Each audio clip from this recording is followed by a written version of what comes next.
welcome back to another episode or spy number of Chasing Labels. I am your host, Andrew Cabral, and we are back here for episode or spy number 196. We are ever so close to reaching, I guess, the next milestone, which would be episode number 200, which I guess if the math works, will be happening sometime in September. But before we get to those celebrations down the line, we're back here once again. For those of you who are joining me here for the first time, this is the show or podcast, YouTube channel, however you want to call it, where we go over the recent announcements in the world of boutique home media, home video, home entertainment, however you want to say it. And it's just the last 2 weeks or so, and it's not everything in that world. It's just mostly things that I'm interested in the most, interested in adding to my collection, interested in watching, or just things that pique my interest in general. For those of you coming back here, once again, thank you for joining me. Always here for the repeated support in any way we can get it. I do have a guest here. My friend Ian Schultz is with us. He was on a recent episode of the Unwatched Pile. He was supposed to join me here about 2 weeks ago, but we had to reschedule. So he is back here once again, and I'll introducing him right now. Ian, welcome. Let me actually add you and fix that. So welcome, Ian. Welcome back, actually, because you've been here. This will be your third time here. Originally, might be my fourth time, actually. Oh, gee, I don't even. I never keep track of these things. I think that's my fourth time. I think. Yeah, I was ill the other week, so I had to kind of cancel last minute. But luckily, this one's kind of worked out better because I've seen more of the films. So yeah, last time was the Vinegar Syndrome episode, which is always overwhelming with all of like the 20 some odd releases that they throw at us. Speaking of which, this coming Saturday they'll be dropping more of those releases like clockwork. They never stop, those guys. But have you got any intel on any possible ones that get any of that stuff? I'm not one of the cool people that get intel like that very often, unless some people along the way slip us stuff. But no, I've got nothing. So I kind of learn things as everyone else does. I'm kind of one of the normal people. But for people who don't know what you're up to and what you're into, please, inform the crowd. I was a film critic for like 10 years. I ran a site called Psychotronic Cinema. I'm currently volunteering at the Hyde Park Picture House, which is possibly the only cinema in the world that is still run on gaslit lamps, I guess you would say. Obviously, there's electricity as well, obviously, but it famously does have gas lights. And if you are in West Yorkshire in a few weeks, I will be screening a 35mm print of The Manchurian Candidate at the National Film and Media Museum in Bradford from the archive as part of Scholarama 2026 on the 4th of September. So if for some reason you are in God's own country, as it's known, come and see one of the greatest films ever made on 35mm. Yeah, I do not disagree with that. That movie keeps getting more and more prominent with age. I feel like it never ages, The Manchurian Candidate. John Frankenheimer knew how to write a script back then, needless to say. He didn't write the script. It was George Outser. Oh, okay. See, you know more about it, way more about it than I do. He wasn't really a screenwriter. I don't think he wrote many of his scripts, but it was George Axelrod who also wrote the film of Breakfast at Tiffany's and some other stuff. He was generally a sort of satirical writer, which is why the film is quite satirical in its own way. And I'll go into my introduction about how that film was actually not suppressed as often people think it was. It just kind of ran out of its theatrical life and wasn't screened, even though it was always available. It just kind of was a little forgotten for about 20 years. Mm-hmm. Yeah, that movie has a pretty prominent history on home media. It's released in every major format from what I can remember. I still need to get the 4K at some point. Yes, I'm trying to remember. I'm trying to run it down in my head. Criterion has a release. Arrow has one here, and then Kino did a 4K. That's what it was. So, yeah, it was one of those where Kino got the rights to a bunch of MGM movies for a very short amount of time. We've talked about it here many times. And they put them out all on 4K, and then all those rights have kind of lapsed. Like 12 Angry Men, Some Like It Hot, In the Heat of the Night, like all of those kind of MGM catalog titles. And now, Silence of the Lambs, which we'll get to in a bit. yeah, they Criterion wasted no time in scooping up those 4K rights here in Region A land. I know over in the UK, Arrow's got the rights, and they've already put out their release of Silence of the Lambs. Yeah, so we've got some stuff to talk about. Some comments here before we get into it.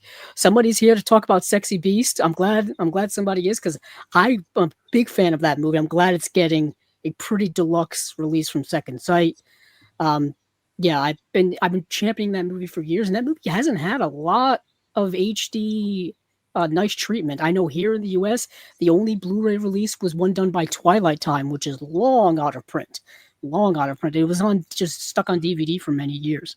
I know in the UK it's gotten a Blu-ray release there as well. Yeah, I watched it. I mean, I've seen it before. I watched it earlier. It's not a great transfer, but Yeah, so I'm glad that it's getting some much needed love.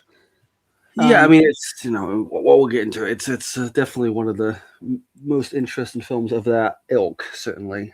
Yeah. Let's see. Yeah, we'll be talking about Arrow, Criterion, Kino, Eureka, a few other ones that are kind of sprinkled throughout there. Even a mainstream one we have to drop a little bit on. Our friend Josie's here in the chat as well. She says, "Hello, Andrew and Ian. My birthday is tomorrow. Well, happy early birthday." Well, happy birthday! It's your birthday here. Yeah, and I'll say Ian's already ahead of us. He's in the future. He's a time traveler, clearly. An early birthday gift she got was a History of Violence. I'm assuming that's the Criterion of History of Violence, and Throwdown. I think Throwdown is super underrated. That's a good pickup. I once dragged my parents to see History of Violence when it came out. You know what the history is behind that? That's like the last movie to get a VHS release.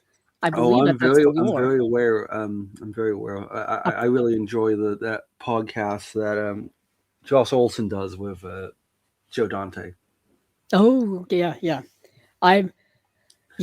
That's interesting. At any time when he will bring up that his film killed VHS. Yeah. Let's see what else we got here. We have someone also says someone rewatched The Heroic Trio, which is another Criterion release. Criterion just wrapped up their Barnes and Noble Criterion sale. Just ended yesterday, actually. I got in a couple of last minute race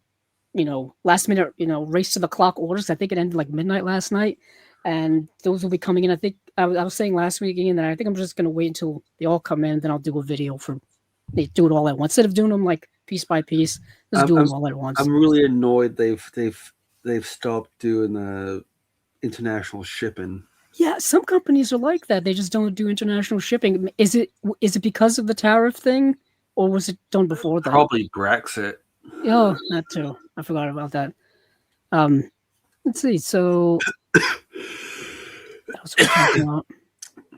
So let's get into. And also, I'm always a little reluctant to import them because it's gotten better. But there was that factory in Mexico that were pressing the discs for a while. I think it's changed now, where sometimes the disc would be scratched. Has that ever happened to you? Have you ever gotten a disc that's unplayable straight out of the plastic wrap? Yeah, a couple trades. Lost Highway, I think, and Malcolm X, I think, were two. Oh yeah. Yeah, so I've been not saying things, but like Criterion sometimes has like a quality control issue I find with their packaging in general when it comes to the way in which we will get to that in a bit. Yeah, I was gonna say we will get to that in a bit. I have a whole issue where I like the cover art to be like, lined up properly, not misaligned, not crooked, putting the case right and all that kind of stuff, because that's the kind of OCD I have with collecting. And sometimes they come in the mail and they are strewn, they're wrinkled, they're torn. It's a whole issue that I've noticed has happened a lot over the years. Even the stock that they have in stores at local stores, they'll be like that. I'm like, anybody with a keen eye is not going to want to buy something that's torn up like this. But Anywho, I guess that's a good transition as we're going to get to transitioning into Criterion because they did announce their recent stuff. Um, hold on, that's the wrong one. I wanted to add this to the thing. So um, here you can see on the screen that they announced their stuff that's coming soon, and it's a decent month from them. I know, there's that. It's those transition months in between sales that I find so interesting, because the summer titles were really really hot. Like they were like some really great stuff. Alice Doesn't Live Here Anymore came out this month. HUD, the Just Paul got it Mooney today. film, so much good stuff. Uh, but these October titles, I'll run them down and then we'll get into them individually because Ian and I are such cinephiles that we've seen them all. So we have Guillermo del Toro's Frankenstein. We have The Silence of the Lambs, their 4K re-release of that. Christian F. And we have Christian. Christian. Christian. Thank you, Christian F. The Complete Kubrick, which we've talked about here before, but is officially part of their October slate. So I included that here already. Ian, I would love your take on Kubrick in general. Uh, and then the first films of Samuel Fuller, which is an Eclipse set Blu-ray re-release, which is awesome. I talk about the Steel Helmet all the time, and I'm glad perhaps more people will get to actually see it now that it's not just on an Eclipse series DVD and actually on a Blu-ray. It's on Criterion Channel. It's on, yeah, it's been on there for a while as well. And then we have The Shout, the Jerzy Skolimowski film, Welcome to the Terror Dome, and then that's it, because Days and Nights in the Forest is from last month. So I don't know if you want to Those take are all October, yeah, all yeah, October. all October. I don't know if there's and anyone you want to highlight specifically. If you want to just go in order with Del Toro's Frankenstein. What are your thoughts on his adaptation of Frankenstein? Well, I saw it 3 times in the cinema, so I think I might be a fan of it. Perhaps. I mean, has there been a film I've seen more than twice and so I have it liked? It probably has been, but no, I mean, he's I've said this before. He's my favorite director who can get films made. Yeah. Because I mean, my favorite director, as people will know, is Terry Gilliam, and obviously there is very much a lot of Gilliam's DNA in Del Toro, although they're also quite different in many ways. I mean, I think it's a very interesting adaptation where it kind of it's kind of a Frankenstein monster of all of the other adaptations, and then he does his own spin on it. And I thought some of the criticism of it was really stupid because we were like, oh, it's operatic and it's, melodramatic. And it's he loves 19th century Gothic style, aesthetic, energy, themes. I think of Crimson Peak. Has people read the book? That's the book. Yeah, Mary Shelley like the grandmother of Gothic everything? Yeah. Well, he's the mother of science fiction and horror literature, essentially. Yeah. And then her mom is the mother of feminism, and her dad is the father of anarchism. So they got them all. Yeah, but she is the all-time nepo baby of all time, Mary Shelley. Very much so. And Del Toro, this is right in his wheelhouse. He's been probably trying to make this movie forever. I mean, he has.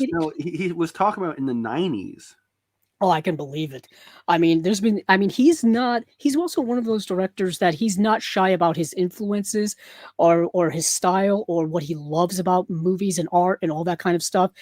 If anybody's interested, check out, there was a special feature, I forget which one, when you go into like his Bleak House, where it's just basically just this house of horrors that he has, where he has all the statues and all the paintings and artwork and the original posters. I think it is the Chronos Criterion. I think it's the Chronos release from Criterion. It's either that or the Devil's Backbone. Yeah, it's one of the early ones. It's one of the earlier ones, and you can just tell that this is his stuff. I mean, he's slowly making his way through all of the Universal monsters. I mean, he did his Creature of the Black Lagoon with The Shape of Water, which I just happen to have here. He's done his vampire movie with Chronos, which we just mentioned. He's done Frankenstein. Blade as well as a vampire movie. Yeah. Oh, yeah. And his TV show. Yeah, I actually have the first book in that series. I found it years ago, and I've been wanting to get the other ones. I think I do somewhere as well. So this is very much his style, and his sense of artistic aesthetic is very much on my vibe as well. Like it's beautiful. His art direction and set designs, costuming, all the small details you need for these types of Well, idiosyncratic period pieces I, are on I point. was really annoyed by some like internet comments about it who were like it's Netflix slop. It's like, are you blind? No, there's a lot of Netflix slop. This It's like, isn't one are of you them. blind? It's like, how could you say that? It's not like Red Notice or anything like Yeah, that. It's yeah, it's like it's very much not. no, not It's in the least it bit. was one of the. I mean, Yeah, but Netflix has gotten really bad in the last couple of years. Like the stuff they've it's been releasing. baffling because they put so much money into their productions, like hundreds of millions of dollars, and their movies look really bad. It it's kind of astonishing how they can look that bad with all that money. I mean, and they had two of the best films last year. That and one was not one they financed. Obviously, was his Train Dreams. Was Mm. I hope Criterion's going to bring that out. Yeah, that's a beautiful movie. Oh yeah, Sumptuously beautiful movie. It was one of my favorites last year, including along with Frankenstein. And this movie stars um, Oscar Isaac as well as Mia Goth, and was it uh, Jacob Elordi played the yeah. monster? Who replaced Andrew Garfield at like the Yes, 11th hour? yes, he did. And see, this was in the project. Like we said, was on the pipeline for several years, but this release specifically looks pretty good. Looks good in terms of special features. We have 4K digital master of the theatrical version of the film with Dolby Atmos soundtrack, 4K digital master of Frankenstein, the Reborn cut, a new 158-minute extended director's cut of the film Which with is 8 Dolby. minutes longer, just for Oh, the math. okay, so it's not super long. Probably It's one scene he decided to cut and then decided that's to put back interesting. in. So there's two discs here, two 4K discs, two Blu-ray discs, and the Blu-ray disc will have the features, audio commentary on the Reborn cut with Del Toro, Anatomy of a Lesson director's cut, new documentary on the making of the movie, uh, the Parlor, a collection of conversations on the craft featuring Del Toro, Jacob Elordi, Mia Goth, Oscar Isaac, the cinematographer, production designer, costume designer, and creative designer Mike Hill. Q&A moderated with filmmaker Martin Scorsese and musician Patti Smith. That's fascinating. Quite a combo that. Yeah, I was going to say. Interview. I think it's two different Q&As. One Patty does and one Marty does. Oh, okay. Let's say there's an interview with composer Alexander Desplat conducted by film music scholar John Burlingham. Yeah, Alexander Desplat does the music in here, and every time he does music, he seems to get nominated for an Oscar. Every time he does Wes Anderson, at least, he gets nominated. Well, Del Toro is kind of becoming the new Wes Anderson for Criterion, it seems. Yeah, all of his stuff gets released now, and there were actual conversations when this movie came out last year on Netflix streaming, and there was a theatrical release for it. Man, you have to fight.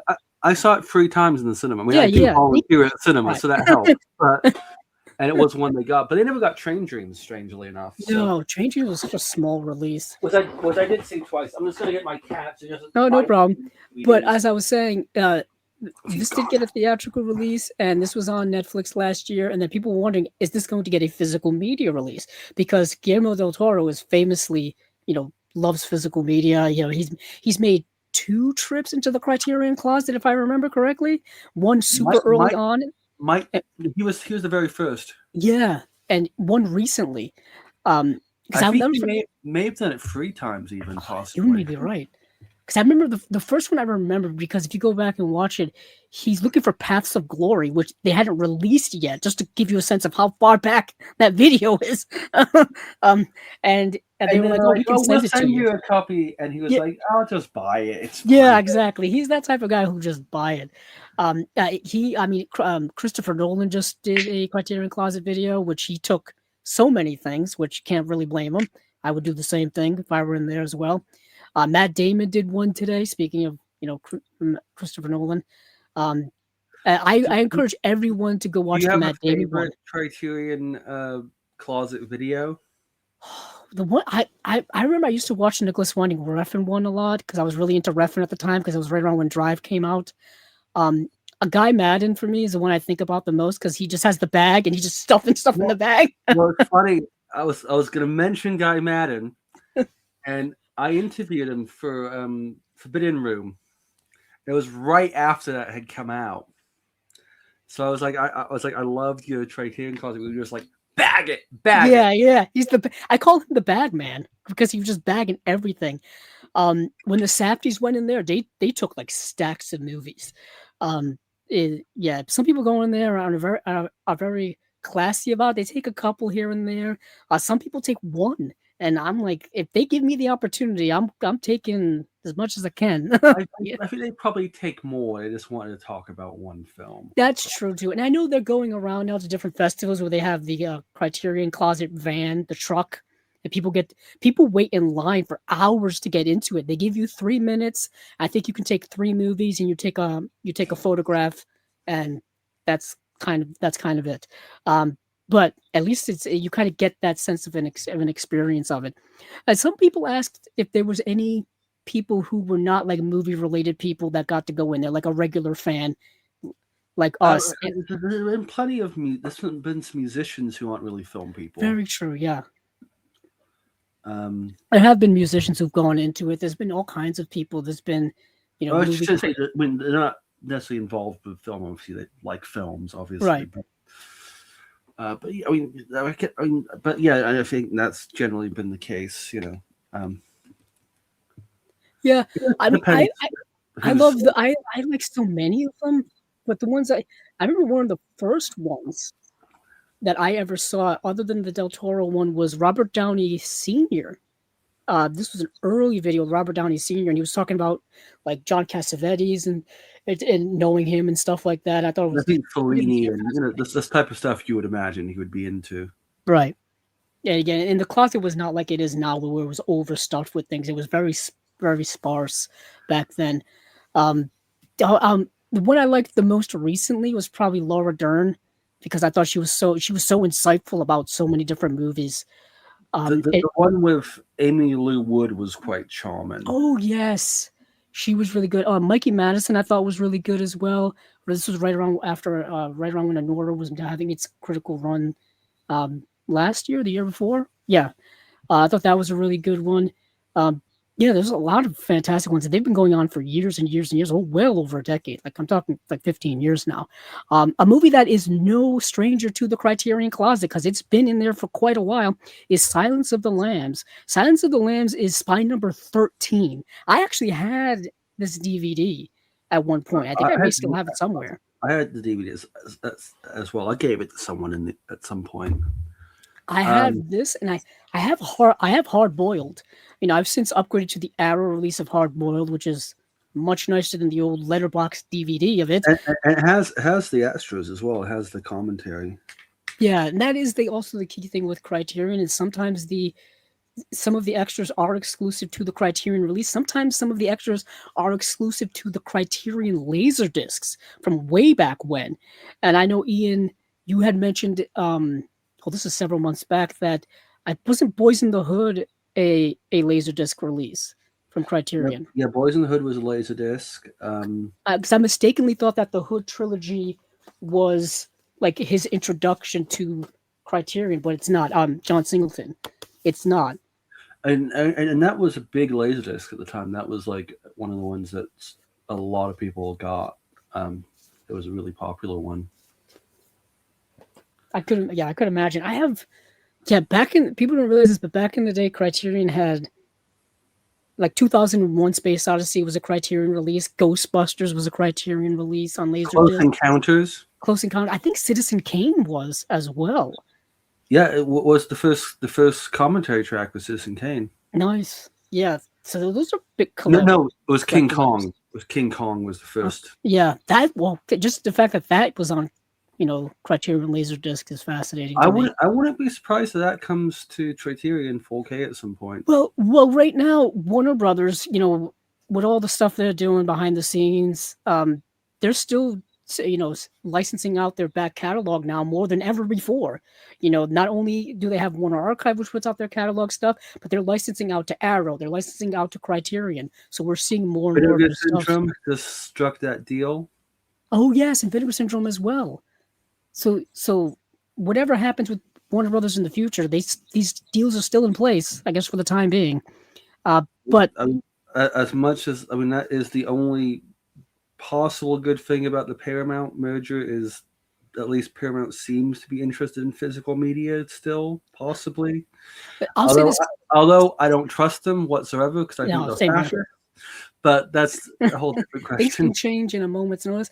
I would say this: since Paramount's been lending out their back catalog to the boutiques. I've liked them a lot more. For example, HUD, which is the Paul Newman movie, which we just did a review on, that's a Paramount release. That was stuck on Paramount DVD for years until recently. I was so annoyed when that got announced. I had literally got the imprint one. I was gonna say I held out.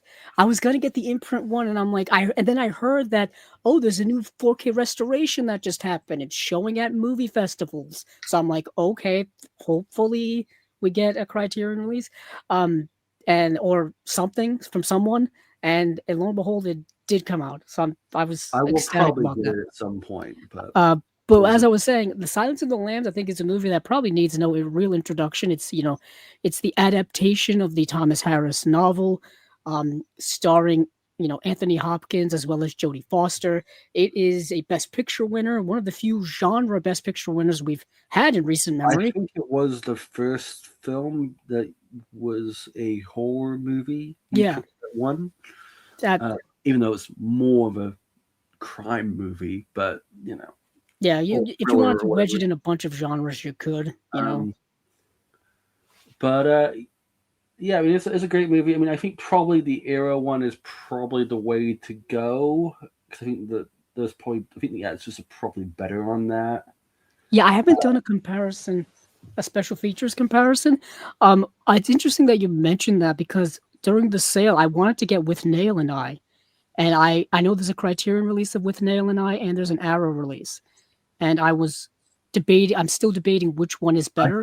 I think the Arrow has the edge on that. The Arrow has a couple of more features than the Criterion does, which is kind of annoying because they're like interview types of stuff that I don't know why Criterion couldn't get their hands on. It wasn't like it was new stuff, but the Arrow release does have more. Yeah, so I was just doing a little comparison there. But for this release, there's a 4K digital restoration supervised by the director of photography, Tak Fujimoto. Sadly, of course, the director is no longer with us, in Jonathan Demme. And yep, I mean, what he could be making now would be fantastic. I think he was at the point where he was going to have a real sort of comeback, possibly. Yeah, wasn't his last movie the one with Meryl Streep, Ricky and the Flash? No, it's his last narrative feature was A Master Builder, which isn't Criterion. Oh, okay. So I still haven't seen. I need to watch that at some point. Yeah, what's interesting is I think TCM was having a Tom Hanks marathon a couple of weeks ago. I think because it was Tom Hanks' birthday or something, and they showed Philadelphia, and I was like, oh, that's Jonathan Demme. And I was just thinking, oh wow, how sad that is that he's been gone now for a decade. Of his decline, however, I mean, I don't think Philadelphia is a great. I mean, it's an important film for that moment, but I think as a film, it's not aged great. Considering, yeah, because it gets into a lot of the politics of it all. I kind of understand what you're saying. Yeah. No, I have no problem with that. I think, I mean, it was also clearly a response to some of the backlash behind towards Silence of the Lambs. Oh, okay. Because to the film at the time that it was picketed at the Oscars by LGBTQ protesters. Silence of the Lambs. Yeah. And the film has had a complicated history, let's say, although I think it's very obvious that the filmmakers and the actors, that was never anyone's intention. But I always kind of get that Philadelphia was kind of almost an apology for upset for science. I from that perspective, I understand what you're saying. It's interesting that you mentioned that because I almost forget all these things. But yeah, there was a time, I think specifically 70s and 80s, where in horror movies, the villains, if you will, were people who were typically of the queer community. Buffalo Bill, in Silence of the Lambs, and people who were of a sexual queer nature ended up being like these monstrous villains in all of these horror films. Well, And after a while, it's like it's a little much. well, there's the best film of the year, which is out in the U.S. in about a week, I believe. Mm-hmm. It's all about that. Oh, good. And you're Teenage talking about sex the Jane Schoenbrun's new film, right? Yeah, Teenage Sex and Death at Camp Miasma, which Yeah, I'm waiting so much for that movie. It comes out, I think, the first release the 7th week in August here in the U.S. And I wish it was out already, but there's just so much out right now that it would get lost. There's previews here and there, so maybe check your local listings. Yeah, I will check. I know Nicholas Winding Refn's new film just came out, Her Private Hell, which I did get to see, and I'm not going to see till September. I know I'm going to love it, and I'm not going to say anything about it. Hate it. Needless to say, it's quite possibly his most pretentious movie. No, I know that, and I'm going to love it. I can't wait. Yeah. If you're into like surreal movies that don't have a plot, if you like Only God Forgives, it's like Only God Forgives and Megalopolis together. It's quite fascinating. Like a dream movie for me. He loves that neon lighting. Loves it. Well, there was that podcast that I didn't watch the whole thing, but I saw a clip of it. That podcast that Alonso Delgado does with it's a continuation. It's from the one they used to have on the Young Turks back in the day. It's the same co-host. Where she said this is a film that's going to play in the background of gay ballers for years to come. I don't disagree with that notion. But this movie here, interesting that this would play in the background of bars. There's one 4K UHD disc of the film, and then the Blu-ray, and then 2 Blu-rays with the movie and special features. Audio commentary from '94 with Jonathan Demme, as well as the actors Jodie Foster, Anthony Hopkins. You've got screenwriter Ted Talley and former FBI agent John Douglas. Interview with critic Maitland McDonough. Deleted scenes, interview from 2005 with Demi and Foster, 4 documentaries featuring hours of interviews with cast and crew, behind the scenes behind the scenes featurette, storyboards, trailer. Of course, this comes with a booklet as well. But if you have this Blu-ray already, like I do, I don't know if you necessarily have to upgrade just for the bump. Yeah, I have the Arrow release and I have the Blu-ray Criterion, so I'm happy. Yeah, with it's that. like I don't know if it's a necessarily and the Arrow one has some trans critics are involved with that release, so that's kind of nice. interesting. That's something I wish. Yeah, I wish I could just get my hands on these special features that I don't have for certain releases, as opposed to having to buy a whole other release. It's an ongoing thing within the collecting community. If you want everything from a specific movie, you have to buy multiple editions from all over the place. I tried not to buy multiple editions at this point, but sometimes you have to. Sometimes you're like me and you accidentally buy the same movie twice. I've done that before. Well, I'm pretty good at double checking on Blu-ray.com if I have it. So yeah, I'm bad at logging my movies because I typically like to log my movies on there after I've seen them, as opposed to logging them as soon as I get them. So and I've had to not say anything on forums there anymore because I'll get banned again. Yeah, there's a lot of fighting that goes on in those forums, and those moderators are, let's just say, a bit fascistic. Let's just say that they like to clean. They like to keep it clean, I guess. Who knows? And they have that one critic who should be executed, in my opinion. Oh, gee. I think you know who I mean. Yeah, perhaps because there are a few people on there. He's a doctor of some kind. He does. Ironically, he does all of the reviews for these releases. It's like, please get someone else. It's interesting how like most Criterion releases get like the highest marks, and Criterion for their stuff does do pretty nice work, but they're not above criticism when it comes to their releases. I would say. Yeah, same with any label. Any label, really, not above criticism. I mean, I still think they are kind of the gold standard, but obviously there's plenty of companies who are doing just as good, if not better, work on some of these films. So Yeah, but this movie here is actually a first-time watch for me, and I know, Ian, you had seen it previously. Is this Christiana F? Yeah, Christiane F. Yeah.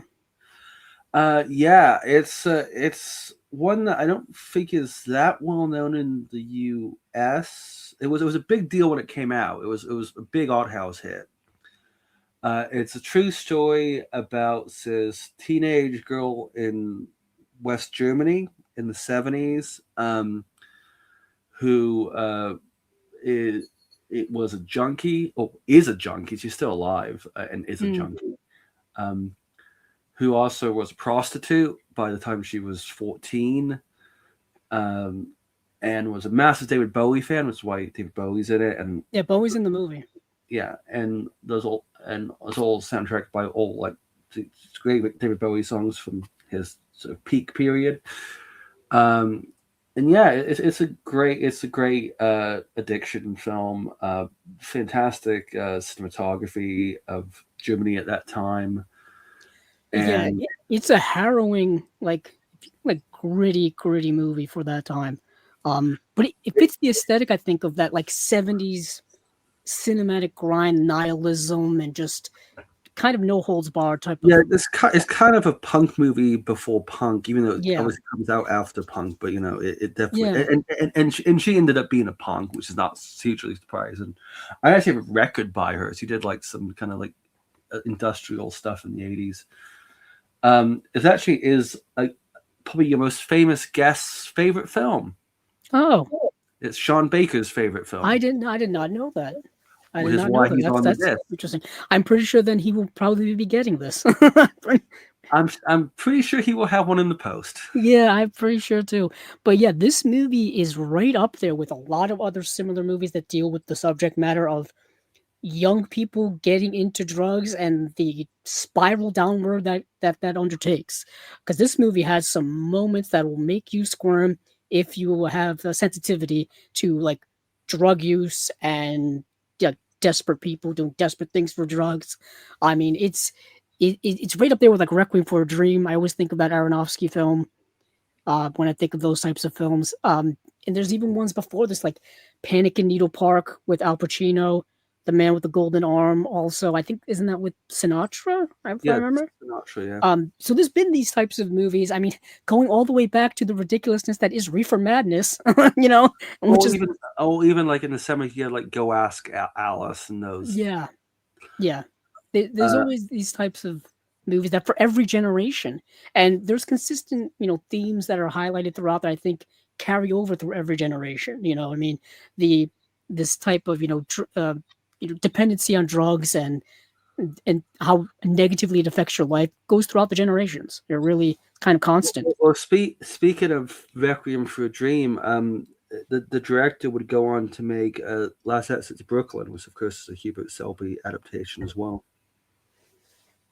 Oh, see, I didn't know that. But this release here doesn't have much in the way of special features, but we'll roll with it. New 4K It digital has, restoration. It's a one 4K disc, one Blu-ray disc. New interview with the director Adele. New appreciation by filmmaker Sean Baker. There you go, nailed it. Interview with 2022 with actor. I'm gonna ruin her name. Nadia Brunkhurst. And then who is screen also test. now a filmmaker, by the way. She just had a film at a film Oh, festival, and it was kind of a bit of a sleeper hit. I did not know that. She This movie here is available on the she kind Criterion. of stopped acting for a while. I think the kind of fame, because the film was huge in Germany. It was a massive smash, and like teenage girls would like dress as her, Oh, and 'cause she has a very cool look to her in the film. And the book, the book was told by is credited to Christiana F. It was told to a journalist, and the book was like a bestseller in Germany and actually a lot of the world. Actually, even though the book is actually out of print now outside of like Germany and France, I've been trying to find a cheap paperback for years, and it's actually taught in school in Germany. cool. As like Yeah, just like I This was my first introduction to the movie. I didn't even realize until I started doing some tangential research that it is based on a real person's real life. Based on a book that she had wrote, like a memoir. A family friend met her about 15 years ago at something, and he was like, "She's still a junkie." Yeah. Oh, gee, that's unfortunate. When it comes to drug use, alcoholism, any type of addiction, it's a lifelong battle. Like you never stop fighting it. I think she gave up fighting it a long time ago. That's a shame. That's really a shame because it's not an easy battle, and sometimes people do just tend, they stop wanting to fight after a while. You're just tired of the fighting. This here is the complete Kubrick, which I talked about a couple of episodes ago when it was announced. Christiana, if I want to mention, sure. There is a very strange remake for German television they did a few years ago. I think it's on Amazon, and it's like set. It's kind of set now, but it's kind of set in the 70s. Oh. And it's a very odd sort of way of doing it. And that one, the one interesting about that one, it's not very good. Although the actors are good, and that's all the David Bowie references. It's a very, very odd thing to watch, especially after you've seen the film. And the film goes into this too, but the show kind of goes more into that the sort of group of, because all of her friends were prostitutes, including her boyfriend, which the film goes into and is a part of the film. That kind of goes into more the fact that a lot of these kids were sleeping with kind of aristocrat, rich Germans for money. And that's kind of an interesting thing to kind of go into more in the TV version. Although the TV version is not very good, but it's worth seeing because it is just so bizarre the way that it made no sense to me. Yeah, that is. Yeah, it's very, very odd. There's a lot of social commentary in the story. Now that the more I think about it, yeah. And I have been to the zoo. I have been to that train station, and it's still a bit shady. I would imagine. But this Kubrick, before I get into this Kubrick set, there are some comments I do want to keep up with a little bit. Our friend Adam Schofield is here. He says hello.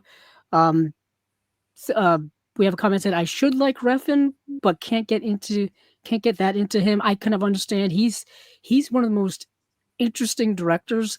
Everybody I think saw Drive and was like, "Oh, I love it," and then he started making movies that were more in line with his style, and then people were like, "Oh, maybe I don't like him so much."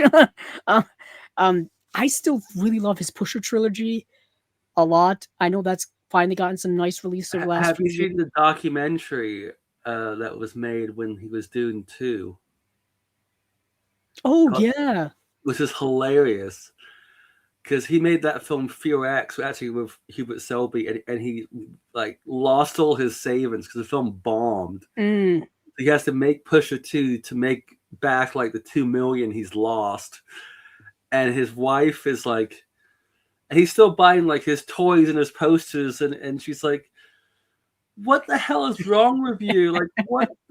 It's like, "I'm a dreamer, baby. We're gonna make all this money. I'm gonna sell out and make this sequel. When I can get back." Yeah, I guess. And the irony is that he did go on to make several more movies after that. But what's interesting is Refn with Her Private Hell. It's the first movie he's done in 10 years. In between that time, since he's done those 2 TV shows. Those 2 TV, one on Amazon and one on Netflix. And he nearly died as well. There's that. Yeah, Neon. I'm trying to think of his last movie was Neon Demon because I remember seeing that in the theater. Yeah. That was a trip in the theater. I'll tell you that. And yeah, in between then and now, he's been doing a lot of television work. And then this was kind of his big return. I know this was it premiered at Cannes and whatnot. I remember his curve for that was spectacular. Yeah. I heard you wouldn't believe this weekend. So this weekend it got, I guess it's limited release here. So many videos I saw on TikTok and Instagram reels of people like walking out of the theater, like just walking out. Personally, for me, I've never walked out of a movie. So I don't know how bad a movie has to be. Very, very rarely. And sometimes it's just to go see a different film, to be honest. Yeah, I understandable. But yeah, I've never. Yeah, some people just walk out. I remember we were talking about Aronofsky earlier. I remember seeing people walk out of Mother because they went to that movie thinking that they were going to see a Jennifer Lawrence movie, and it is, but it's not what you think. It's Well, not well, Hunger Games, you know. I, I, well, I've got a funny one of that. I clapped at the very end, and everyone turned around and like thought I had done something terrible. It was really funny. It's interesting that we mentioned that. I mean, I'm going on a whole ref and rant right now, but I saw many people who did reviews on TikTok and such saying that, I went to this movie to see Sophie Thatcher because I'm a big fan of her. I went Charles I'm Melton, I'm sure a big you fan of are. his. I'm And sure then they are. and then they're like, this is not the movie I thought it was gonna be. And I'm like, you gotta do a little bit of research before you go in. I know And people like it's to go not into like movies she blind. does like the most commercial move. She's got a wacky, weird side to her. She's Yeah, not. she hasn't done the most commercial thing. I mean she did what's the TV show that she was on? Um Yellow Jackets. Yeah, That's Yellow Jackets. that's not like that's pretty out there TV show. That's probably the most mainstream thing. And then she was in that horror movie last year, which I thought was very good. Heretic companion. Yeah. I mean, she's got her weird side to her. I don't know why anyone would. I mean, it's just probably think she's very cute because she is, but yeah, that's a very weird take. Yeah, To be like, someone says Adam Schofield says the violence in Mother is pretty rough. It is. I think it's like supposed to be that way. oh yeah, The bit with the baby is something I don't think you'll ever forget on screen. Yet again, it's all like metaphorical dreamscape type stuff. but The I also irony, just loved the bit where it becomes Brazil for 5 minutes as yeah, well. yeah, That as was well. great. Um, let's see. But let's get into speaking of someone who's not the easiest director to get into, Stanley Kubrick. I know there are many people who can't get into his work. Um, I I've been in love with Kubrick ever since I first saw his work. I'm a Yeah, big I'm fan. I'm the same. I'm the same. I mean, is he the best director of all time? Maybe, maybe not, but certainly up there. Certainly the most detail oriented, one of the most controlling ones, because he was such a if you learn anything about him and his work, he was very cerebral about it being as perfect as possible. He was a perfectionist, clearly. If people don't know this, originally he was a photographer, so his eyes for, the visual scheme of things is very specific. Um, so I kind of understand why he wants everything the way he wants it to be. This set here is all encompassing. It's all of his feature films, including Fear and Desire, which is the movie he famously wanted to buy up all the copies of and have it never see the light of day. I talked about it when I talked about it originally, how it's kind of like his student film, if you will. But there are things in there that you'll see that he will go on to utilize again afterward. But all of these movies have gotten Blu-ray releases. Several of them have gotten 4Ks already. This set is massive and massively expensive, as someone here has mentioned. They're selling it for like nearly $500. No one, I don't think, is going to pay this price. This is Yeah, something you I have to think wait. everyone's going to be waiting for that sale. Yeah, 50% off at minimum for this. And after the sale is like 3 weeks later, so that helps. Yeah, definitely so. And that's even if you see, I have all the movies already, and even the ones that are on 4K, I have, except for except for Doctor Strangelove. Doctor Strangelove, I only have it on Blu-ray, but I have the Criterion Blu-ray of it, which I just got actually. But it's been available for years on 4K. But yeah, this is a massive set. If you're a completist Kubrick fan, this is the set for you. His work has meant a lot to me just as a film lover because his films are so specifically different. They're so unique in their own way. They're different genres. They're different time periods. They're different, different styles of filmmaking are in there. Like The Shining doesn't look quite like A Clockwork Orange. Lolita is not like Spartacus. Although Spartacus, some can debate whether how much he actually directed that movie. The No, story is that no, basically no, Kirk Douglas directed that movie and no. Kubrick's name is on it. I don't think that's the case. I think he definitely directed it. You do? Yeah. It's I one of mean, those conspiracy Anthony theories Mann like did a couple weeks on it before Kubrick came in, but yeah. It's one of those conspiracy theories, like Steven Spielberg actually directed. Oh, that's not true. Yeah, it's not true at all. Toby Hooper actually directed Poltergeist. That's the movie. I mean, But he was hands-on, you know. yeah, he was a producer on it. He was a creative producer, and you know he was there for a lot of the shoot. But no, Yeah. obviously Toby Hooper directed it. But yeah, this is an all-encompassing set. We've already kind of covered this. I don't have to cover everything on it. There's a lot of special features, all kinds of stuff. But something that does excite me a lot is the first films of Samuel Fuller. If you're getting into Criterion for the first time, about Kubrick, I mean, yeah. Oh, I can't really justify buying it as much as I would love to have it. I understand. I mean, I totally get. As I somebody have, who has had the DVDs, the Blu-rays, the 4Ks, I kind of understand that as well. and also that packaging is going to scrap. Those discs are going to be scratched to hell before. So there is a trailer. Get them.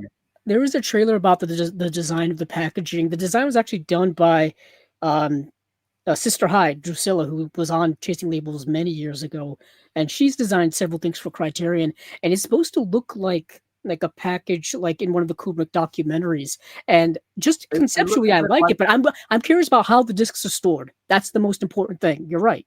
Are the discs going to move?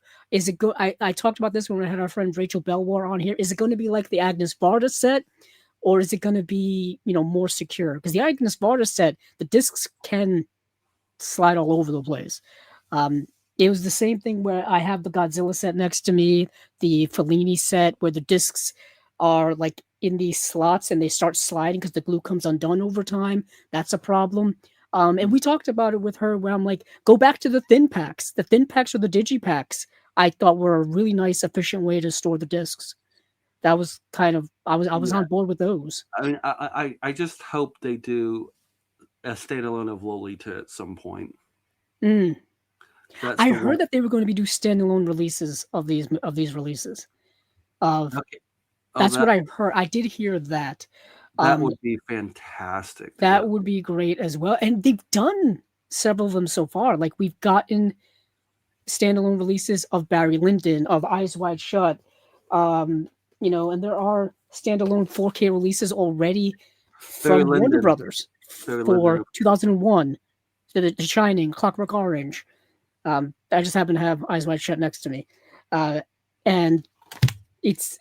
I wouldn't mind them doing that as well, because Lolita is the one that I think a lot of people have wanted over the years. There was a plain Jane, no frills Lolita Blu-ray from Warner Brothers around 2011.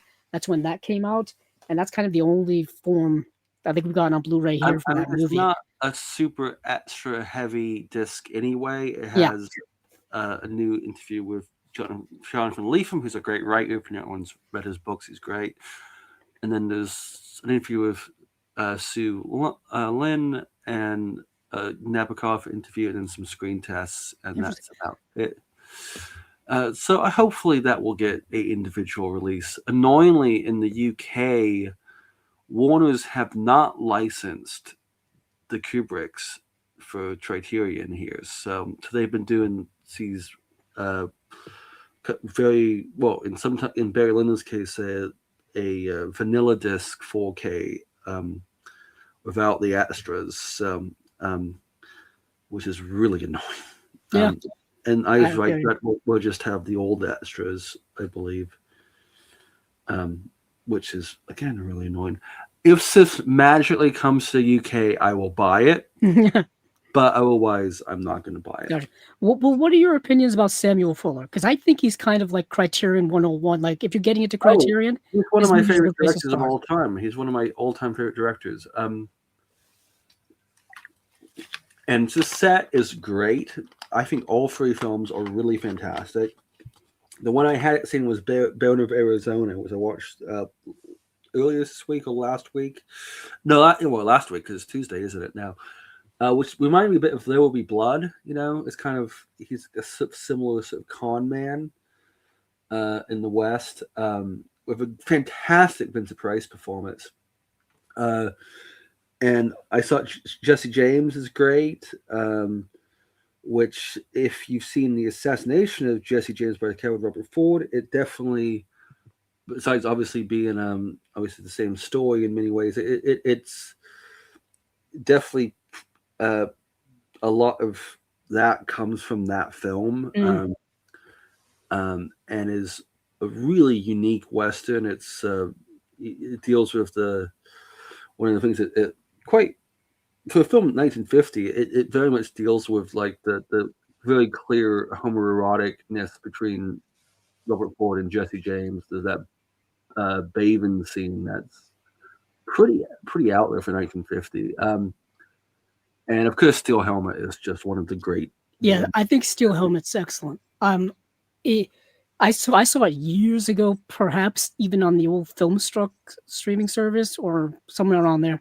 It's a movie set during the Korean. We don't get a lot of Korean War movies. We typically don't get a lot of those. It's kind of a simple premise. It's this group of soldiers in the jungle trying to survive. That's kind of the basic premise of the movie, and it's relatively short, and it really really works. It's really, really great. Fantastic cinematography in it. Yeah, it's so claustrophobic because you got all those trees and the jungle, the atmosphere, the desperation of trying to survive, that tenseness. That's all really good stuff. Big influence on Saving Private Ryan. Yeah, I don't doubt that a lot. I don't doubt that. But when it comes to these Eclipse sets, there's really nothing too much in the way of special features here. There's just an essay by film critic Nick Pinkerton. I mean, I was quite disappointed they didn't get like Jim Jarmusch or someone to come in and talk about. Yeah, my guess is they're trying out to see if these are going to sell. You know what I mean? Like from what I understand, I think the Eclipse series sets are kind of all out of print now, because they haven't been in circulation in years. They haven't made a new one in years, and they're kind of slowly re-releasing some of them on Blu-ray to kind of maybe spark interest for people. I know they've got my interest if they keep doing these. If they keep doing these, I would love. I was talking about Oshima, like Oshima's Outlaw 60s. I would love if they would do that. Well, I think that Radiant set has kind of eclipsed that. Yeah, what's ironically is we just talked about A Cruel Story of Youth. We did a review on it here, and I brought this set out, the Radical Japan set from Radiance, which has a lot of Oshima films on it. And they put out a bunch of Oshima films in general from Criterion. I think they're doing a volume 2 as well. Yes, I think so. I talked about it during the review, but of course they put out Merry Christmas, Mr. Lawrence. They put out In the Realm of the Senses. Criterion has. They put out Death by Hanging is, I think, one of his most notorious ones. But I would love just that set put out on Blu-ray. That would be really, really cool. But this is Eclipse Series 5, the first films of Sam Fuller. I would love if they would do the same thing with also Akira Kurosawa. There's a first films of Akira Kurosawa set. But if they're going to put out a Blu-ray set eventually, hold off from that. And the post-war one as well. Yes. Couple of other releases here from Criterion. Jerzy Skolimowski's movie The Shout. Ian, you said you've seen it. This is an interesting... Yeah, it's a very interesting film. I'm not sure it completely works, but it tries. It tries. It's if you like The Last Wave and sort of like some of the British folklore stuff, I think you would. If you like the Peter Strickland stuff, if you're really into his stuff, you definitely see like Barbarian Sound Studio and the more recent one he did, which I can't remember the name of. If you like that, you will really, really like this one. Yeah, it's very psychological, very underlay on like all of the stuff is going on in this movie. I think is underneath the surface. It's very laid back and not a lot going on, but there's a lot of tension in the air in this movie. This says here it's a tour de force of psychic dread that begins as an ambient murmur and builds to an existential shriek. I guess that's a good way to say it. It's an adaptation of a short story. It takes place in a small village. A young John Hurt's in the movie. Susanna York is in the movie. To me, when you say the word a young John Hurt, that sounds like an oxymoron because to me, John Hurt has always looked relatively elderly, even in his young age. And in this movie, there's just this arrival of this weird, enigmatic stranger who just inserts himself like an iron rod into these people's lives and creates all kinds of existential problems. But all those existential problems are all underneath the surface. It's not fully outwardly explored, really, in any way. Um, it's a unique movie, very unique. There's a magic quality to it. It's so tough to describe without people actually seeing the movie Yeah, because it's almost undescribable. It's one to see. I mean, I think it will probably end up on Criterion Channel if it's not already. Yeah, that's where I watched it. Okay, so I would recommend people watch it there and then decide if they want to buy it. It won't be for everyone. I mean, I like it. I don't think it's the guy's best film. Have you seen Deep End? I have not seen. The only other work I think I've seen of Jerzy Skolimowski is his recent movie EO, which got a Criterion Premieres release. Great. Deep End is one of the best British films of the late 60s, early 70s. It's fantastic. I'm going to add it to my watch list then, because I want to see more of his work. Back in the early 80s when David Lynch had this weird, like he was very anti-color for a period. And there's an interview in, I think, Enemy in like 1982. He's like, I don't really like color films, but I really like this film Deep End. And when you watch it, you're like, yeah, I see why David Lynch would like this film. Okay, I mean, it's got a Lynchian vibe to it. It's kind of into it. Bit like Blue Velvet in a way. Oh, see, you're speaking my language. And it's got a great soundtrack by the band Can. Does some songs for it. It's a really interesting, very perverse film that everyone should see. It's fantastic. I'm going to check it out. But this release here is a 2K restoration approved by the director and the director of photography as well. He's still alive. He's like 88 or something. He just came out, 2-3 years ago? Yeah, he did an interview for that release as well, for that EO release, where he talks about that movie. He does one for this as well. Yeah, there's a new interview with him and the producer, Jeremy Thomas, excerpt from Skolimowski's. I have been to Jeremy Thomas's office. That's kind of cool. That's a bit of a flex. And I got to hold the typewriter from Naked Lunch. Oh, nice! And you have to feed that thing. You know? Yeah. He's one of the best. He's probably the best British film producer. He is one of those. He's one of the very rare producers. This was the second film he produced, by the way. Oh. He produced Mad Dog Morgan with Dennis Hopper. Oh yeah, that was his first film. But he's one of the very few producers who will not. He doesn't really care about. He produced Merry Christmas is the Last Emperor, bunch of Cronenberg films. He worked on Manhunter, Don Quixote. Many fantastic producers. He will basically finance a film that he wants to see. Gotcha. And not really care about the commercial aspects of the film. And some of the films have obviously done very well. Some haven't. He produced Tideland for Gilliam, which he told me he's never made any money back on that, sadly. But yeah, he's one of those very rare producers who is pretty hands-off for the most part. He's hands-on when he needs to, but he always, works with top directors and just wants. If it's a film he wants to see, he'll try to get it financed. That's pretty awesome. That's kind of what a producer's base. That's the basic, responsibilities of a producer is to get movies made. Yeah, and he's not that concerned about the commercial aspects. I mean, if it makes money, that's obviously great. But he normally is able to sell it because you have. He's been able to sell it, to territories, which has always been the kind of way if you're an independent producer to kind of get the money and, not lose money on it. You have a couple of big names and you can sell it internationally on that. Cool. Let's see. So the rest of this here is excerpts from Skolimowski's appearance at the 97 Midnight Sun Festival on the set of Shout, a short UK television program from 1977, subtitles, and then there's an essay by scholar Leo Goldsmith. And I think there's one more release, and this is one of the most... Well, we also didn't mention someone who's in it as well. It was Tim Curry's first film post Rocky Horror.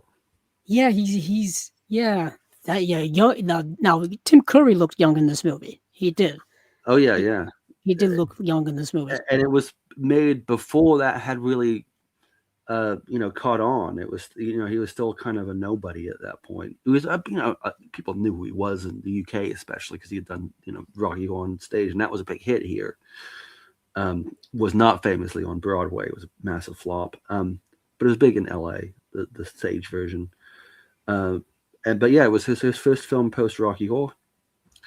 Cool. And then his next one's Times Square, which was the first one post of the cult development for Rocky Horror. So they will sell it on just him alone, basically.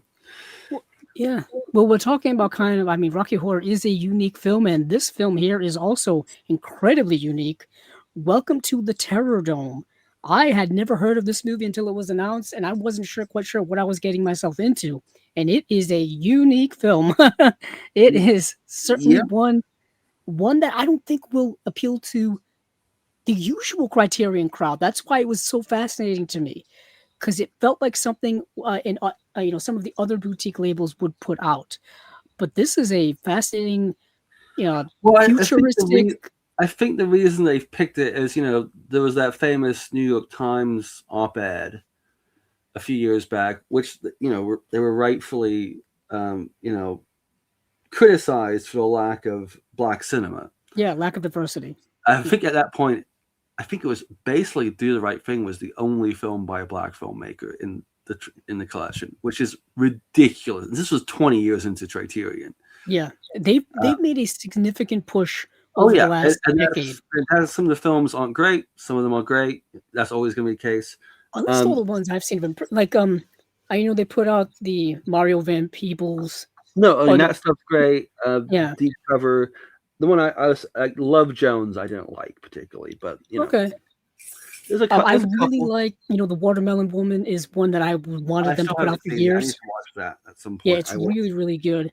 I'm sure I like that one. The Charles Burnett films they've been putting out. Yeah, those are great. It's always just going to be a mixed bag. As always with any. Of course, they put out Malcolm X. Talk about Warner Brothers distribution deal there. Oh yeah. Bamboozled. Spike Lee. They've had a relation with Spike for 40 forever. Years. Yeah. It used to be a Do the Right Thing DVD. I had that from Criterion. And then, of course, I've got their Blu-ray release. And Universal actually put that out on film. You gotta have it. Where's that? How is it? I still have a DVD of that. I don't know why they haven't put that out yet. Somebody's got to put that out. I think they will. I think it's. I know they have a very long list of stuff that's like. And I know Kino has put out some of his '90s things that I think those licenses are slowly starting to lapse now. I'm talking like Crooklyn and Mo Better Blues. Clockers. Yeah. I have a couple of those. You mentioned Clockers. I think I have the imprint release of Clockers because it came in like the Harvey Keitel box set they put out because Harvey Keitel's in that. Originally it was supposed to be done by Scorsese, and then Scorsese went on to do something else. But Welcome to the Terror Dome is so fascinating because it is a dystopian film heaped in political and social themes and exclamation points. It's hard to describe this movie. Let's see. I cannot pronounce this director's name, so we're gonna just roll with it. Ngozi Onwua's radically ahead of its time dystopian sci-fi film Welcome to the Terror Dome, the first theatrically distributed British feature by a black woman, furiously evokes a near future in which black people are segregated within a slum called the Terror Dome, where simmering violence and anger threaten to boil over in the wake of a young boy's murder. Named after an incendiary single by Public Enemy, the film uses its rap soundtrack to both comment on and drive its narrative, part of a sensibility in which American, British, and African cultures collide, and the past, present, and future collapse in this prescient work. Onwuara builds a visionary Afrofuturist cosmology that connects the history of slavery to modern-day systemic racial brutality. As you can see here, like I said, heaped in political and social themes going on here, specifically centered around race relations, and all kinds of things like that. And it's all in this movie. And this movie is incredibly low budget. You can tell it was really a passion project, and they didn't have a lot of, resources to It work was with. done for Channel 4 in the UK, who at that Okay. point was still doing was still they still do actually. Film 4 is what they're now known as, but they were doing some quite daring stuff in the 80s and 90s. The film, I think some of it works, some of it doesn't. I think it kind of falls apart near the end, and they obviously didn't have the budget to really dial into the sci-fi elements of it. Yeah. Like it has a really good. There's an opening is back during slave times, and then it jumps into sort of might be the present, might be the future. You never really know. I think that's an important distinction too. Like it's almost kind of commenting on the ever presentness of these types of things. Like it doesn't matter if it's the present or the future, Yeah, it's still going on. Like racism's still going on, oppression's still going on. This anger, this violence is still existing amongst the cultures. In the movies, like very much. I mean, like a full-on race war starts in this movie. yeah. Didn't totally work for me. I thought the actors were really wooden, to be honest. I thought the acting was pretty poor, but some very interesting stuff. I would say it's a rental before buying it blind, maybe. But it's an interesting film, and it's definitely going to have a new audience, and that's all. Yeah, I'm also interested in how it's going to look because, like you said, it's rather low budgeted. There's a new 2K digital restoration of the movie supervised by the cinematographer. There's a new audio commentary featuring the cinematographer and the director, and the Criterion curatorial director Ashley Clark. Meet the filmmaker. I'm assuming an interview with the director, which it is. And then 3 short stories by the director as well. It is available on the Criterion I channel. suspect, and I've that her shorts are probably better than her features. To be honest, Could be. I'm actually curious if the shorts are on the Criterion channel. That would be a nice little feature. I believe they are. Let me just check. So that is it for Criterion. That's kind of the bulk of what they've got going on. So we have Frankenstein, Silence of the Lambs, Christian F., the complete Kubrick, the first films of Samuel Fuller, Eclipse series set on Blu-ray, The Shout, and then Welcome to the Terror Dome. And that's all coming out in October. Moving on from there, Ian, is there any place that you want to go specifically? Let me just check.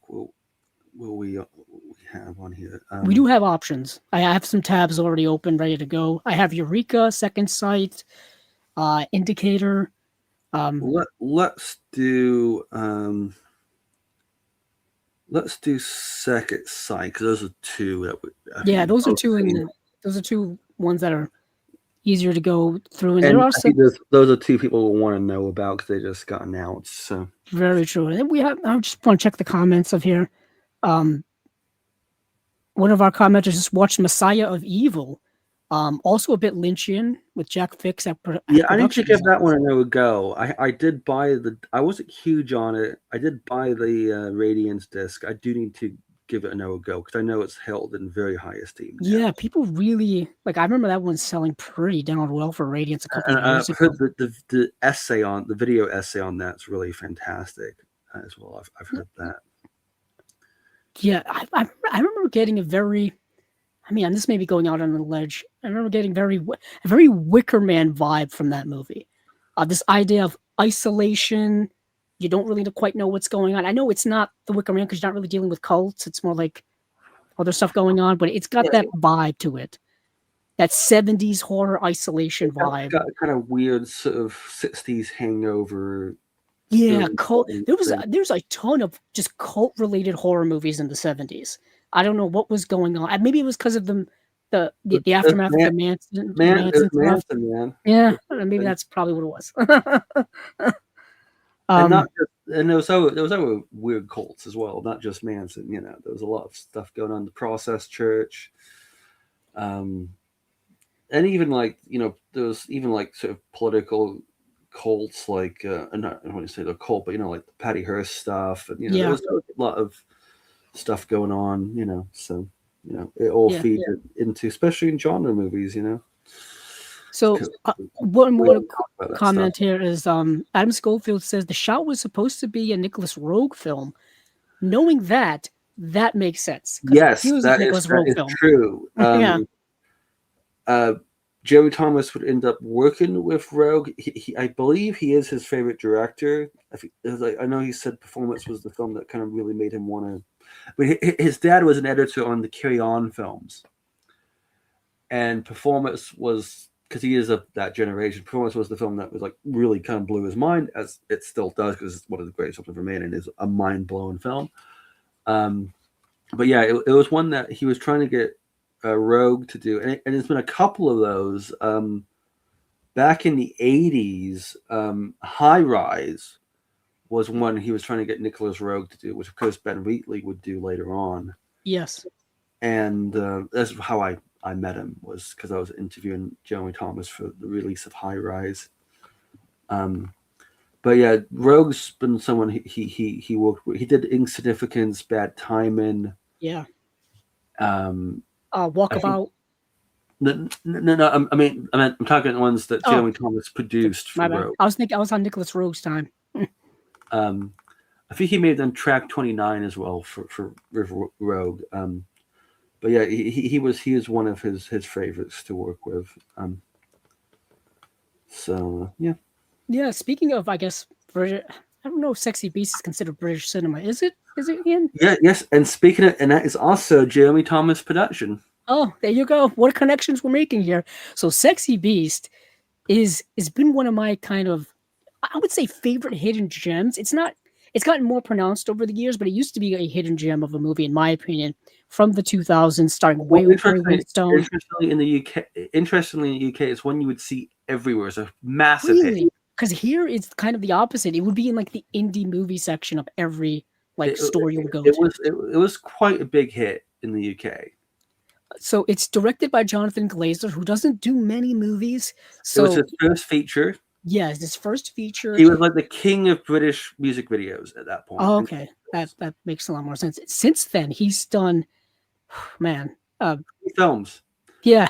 Earth, Under the Skin, which I think is his best film, probably. Then when that movie hit, it rattled me. I'll tell you that. Yeah. Which does not have a 4K yet. No, it still has, I think, maybe a Lionsgate Blu-ray here. Because I think Lionsgate, because that was an early A24 film, an early one, I believe. But after that, he took some time, because he's a bit of a perfectionist of a director. He takes years to make his movie. He is. I mean, some people like to say that Nolan is the 21st century Kubrick, and there's definitely similarities in the sense that he is one of those. At least Nolan, 3 years. This, Well, Nolan has the sort of, the thing with Kubrick always was like, Kubrick is the epitome of a director who is both a artist and a commercial filmmaker. Yeah, Nolan has been able to has the more commercial aspect of that, and Glazer has the more artist aspect of that. Yeah, that's very, very true. But Zone of Interest is Jonathan Glazer's most recent film, which is an A24 film that got all kinds of critical acclaim a couple of years ago when it came out. I don't know how you felt about that movie. I thought it was an interesting. I think it's the best film ever made about the Holocaust. So yeah, it's a fascinating way to approach that subject in a new way. At the Leeds International Film Festival premiere, everyone was silent at the end. Yeah, I don't know how else you react to that movie. Yeah, my dad couldn't even finish it. Yeah, I don't know how else you can react to that movie other than complete silence after seeing. No, my dad didn't like it at all. He couldn't even finish the film, and he's like a big World War II buff. I was like, "What's wrong with you?" Yeah, it's a powerful. We fell out for like 6 months over that. But Sexy Beast is not the Zone of Interest. Sexy Beast is an interesting movie. It's a British gangster film, if you think about it, but it's heaped in all kinds of themes. Ray Winstone plays a character who's no longer in the organized crime element. He's moved away. Isn't he living like on the coast of Spain somewhere or something? Which is a very British gangster thing to do. Like, just to get away, get completely out to live in Spain in that kind of like chalet. That is like total British gangster who's like left the UK for various reasons, he's in Spain. That is something that happens all the time. Yeah, and he used to work for Ian McShane's character essentially, and Ben Kingsley plays. Oh man, he plays a character who is a little unhinged to say the least. Yes, it's. I mean, He is an every act, insane maniac of a man. I mean, all three of those are fantastic in it. I mean, they're all fantastic in it. Ben And Kingsley is on fire in this movie in every way. Oh yeah, and it is. And if those three actors in particular, it was kind of a second chapter of their career. I mean, obviously Ian McShane and Ray Winston have been around since the '70s, and well, Ian McShane's been around since the '60s. Actually, people forget that. But after this was a film that was not a massive box office hit, but everyone in the industry saw it, and all of those, and all those actors were very well respected at that point anyway. But after Sexy Beast, Ian McShane gets Deadwood. Ray Winston got tons of work. Yeah. Ben Kingsley's career completely changed because he was generally he played Gandhi, right? And he would play like kind of good people. After that, he would get villain parts all the time, and. Yeah, I mean it is one of the great British gangster films. I mean it it really is. And I've recommended this movie to people so many times over the years. Also, it's really short. It's like 85 minutes. Yeah, it's super short. It's tight, but it's so like riveting. I mean, and there's all kinds of stuff going on in this movie. One of the commenters here says Don loves Gal, or that there's a whole maybe a homoerotic subtext going on in this movie as well. It is. There's definitely some of that. That's in there. I mean, the movie literally opens in a.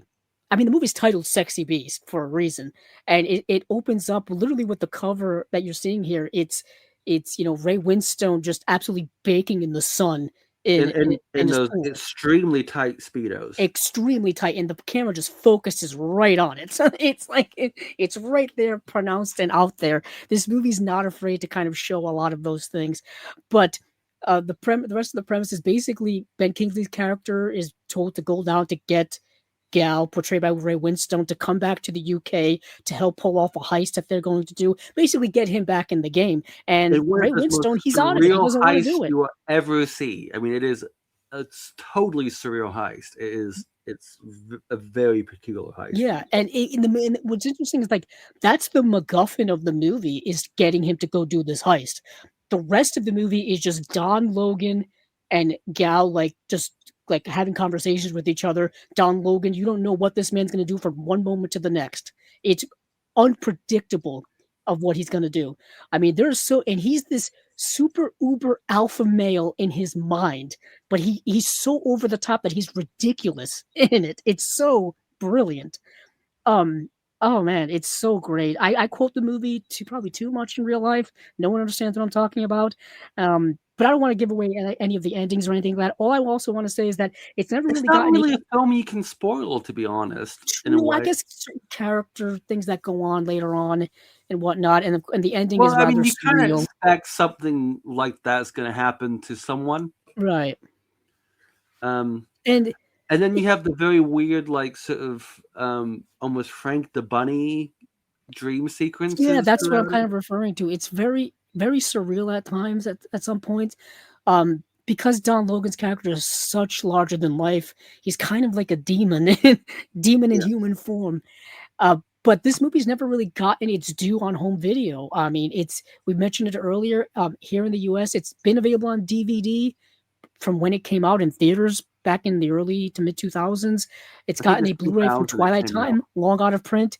And as Ian said, it's gotten a Blu-ray in the UK, but it's not a great looking Blu-ray. So this is a much needed and welcomed release.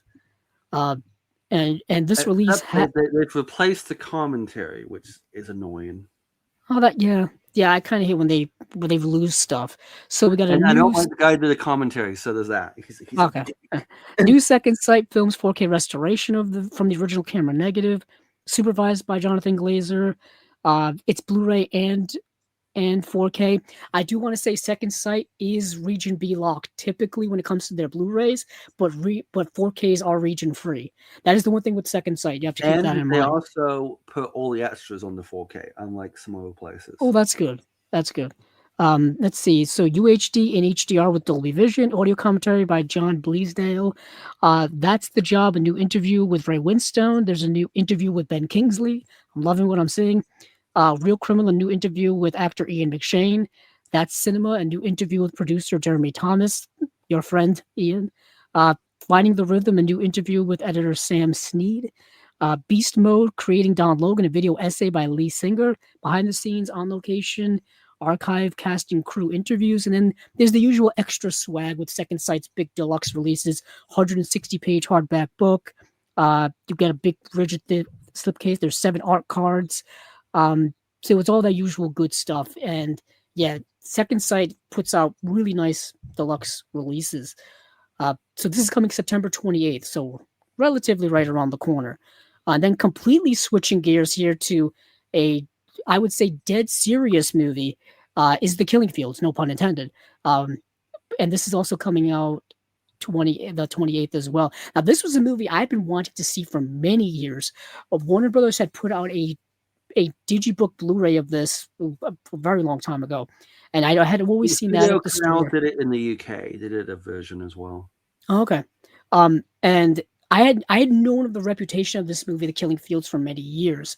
I had just never seen it up until now, so I crossed that off the old watch list.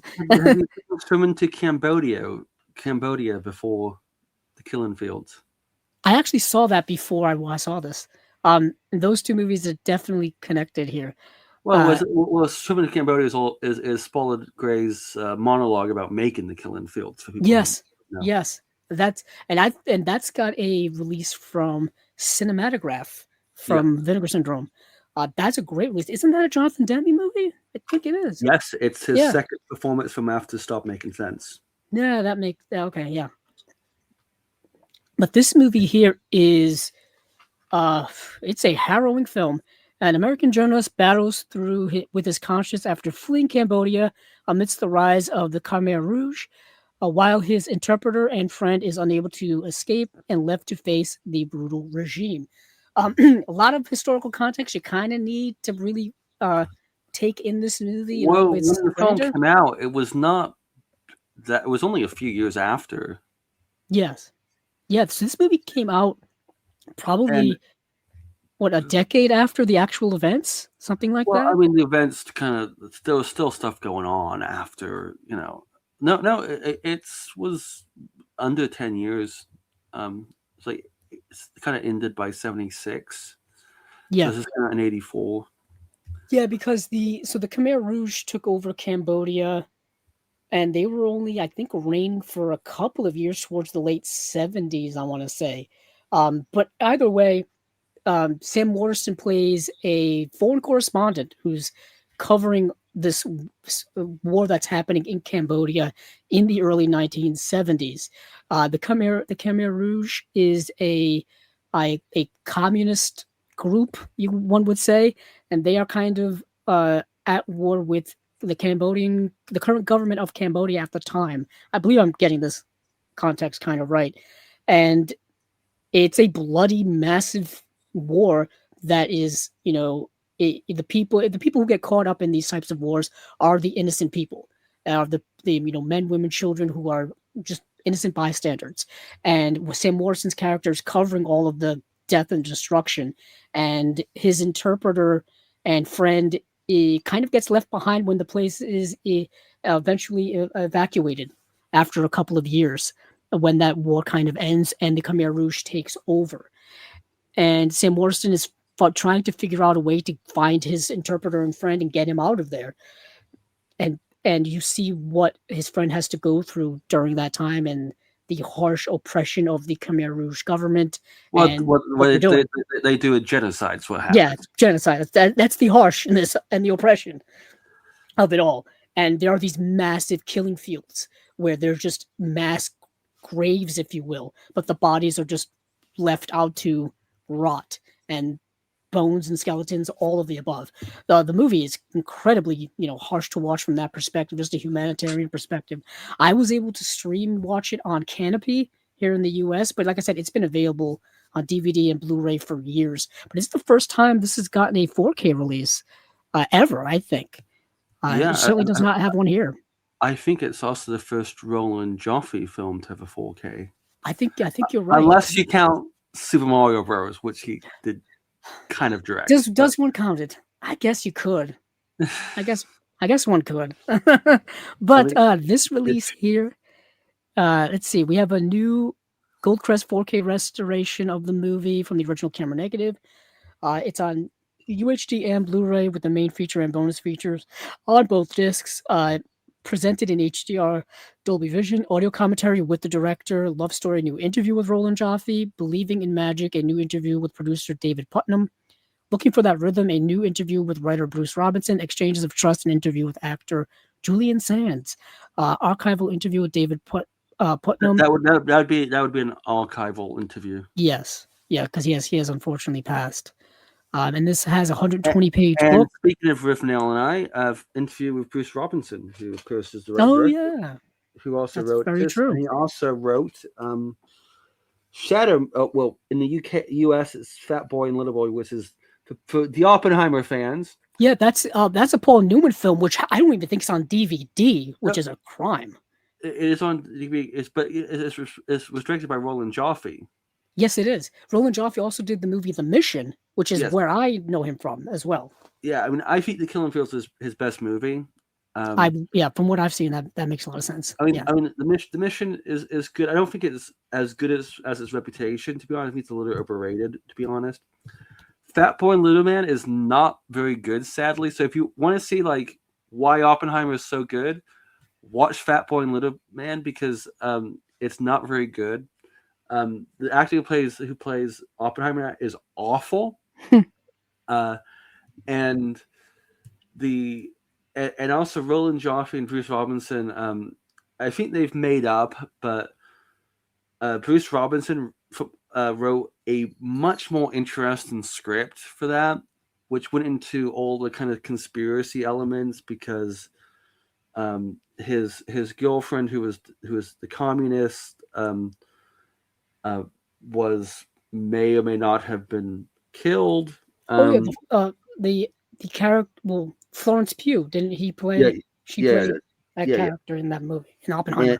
And he really focused on her in the initial script, and then Natasha Richardson plays her in Fat Boy and Little Man, but he took a lot of Bruce Robinson's script out, and they had a bit of a falling out over it.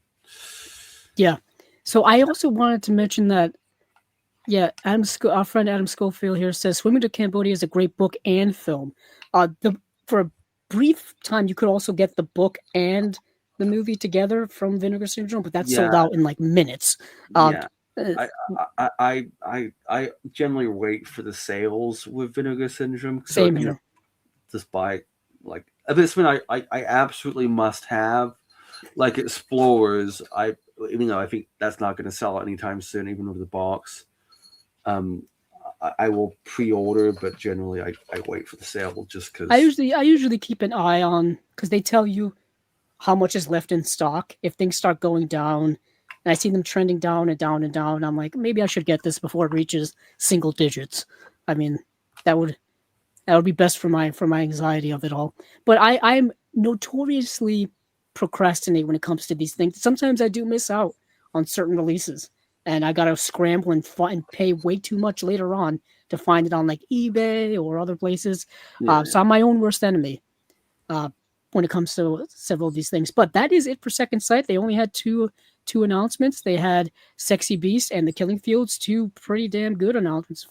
I mean, I will definitely be picking both of those up. So it's definitely, because I haven't gotten a Second Sight release since I got Possession from that came out last year.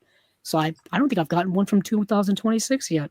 Let me see if I got one recently. Let me see what's the last one I got. We haven't talked about them much this year. I mean, now that I'm on their website, I might as well actually take a look. They seem to be having a bit of a quiet year. Yeah, they had to. Oh, they finally came out with Dead Man's Shoes, which they had announced like 4 I years hate ago. Dead Man Shoes. I hate Dead Man Shoes, but that Oh, they is. announced it 4 years ago, and they finally putting it out. The Name of the I Rose. think I think it's kind of ableist actually, but Oh, okay, I could see. I could definitely see that. So the Name um, of the Rose with Sean Connery. They yeah, announced that coming out, that one. I mean, that's a great. I will be buying that certainly. and then they had the Insomnia Yeah, I with finally get Insomnia. Yeah, Possession's the last Stellan one I got. Skarsgård. It's the last one I got as well, actually. Yeah, I got that, and I got Reanimator. Yeah, I have both of those. And I got Pusher as well. Nice. Yeah, that Pusher limited edition 4K is I think out of print at this point. But speaking, I guess we're You can sticking. still find it here and Yeah, there, I especially can in the still. UK. Yeah, eBay, you can still get them. But since we're sticking in the UK, let's go over to Eureka. I figure since they're right next door, Eureka's got I think 4 releases, and one I believe is a re-release. Yeah, yes, Uh, one is definitely re-release. so we've got the Screaming Skull. We have another DEFA box set. This is the Beneath the Trees Folktales at DEFA Volume 2, Ghouls Gone Wild, which is a 3-film box set, and then we have their 4K release of Martyrs, which they've already come out with before. I think this is just a more standard, affordable Yeah, it's edition the of that. standard one. Yeah, And we've talked about. I mean, I've talked about. Every time I mention French extreme films from the 2000s, I always bring up Martyrs right away. It's a thing because it's the easiest one to remember. That and High Tension, I think, are the two that I remember the most. yeah.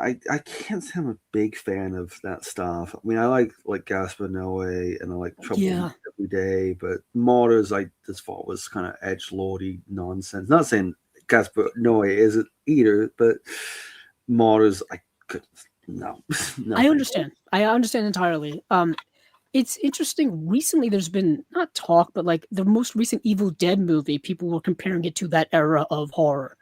Yeah, you could say that, And I would agree. I would agree. It's one of the worst films of the year. I hate that film so much. It was everything Evil Dead is not.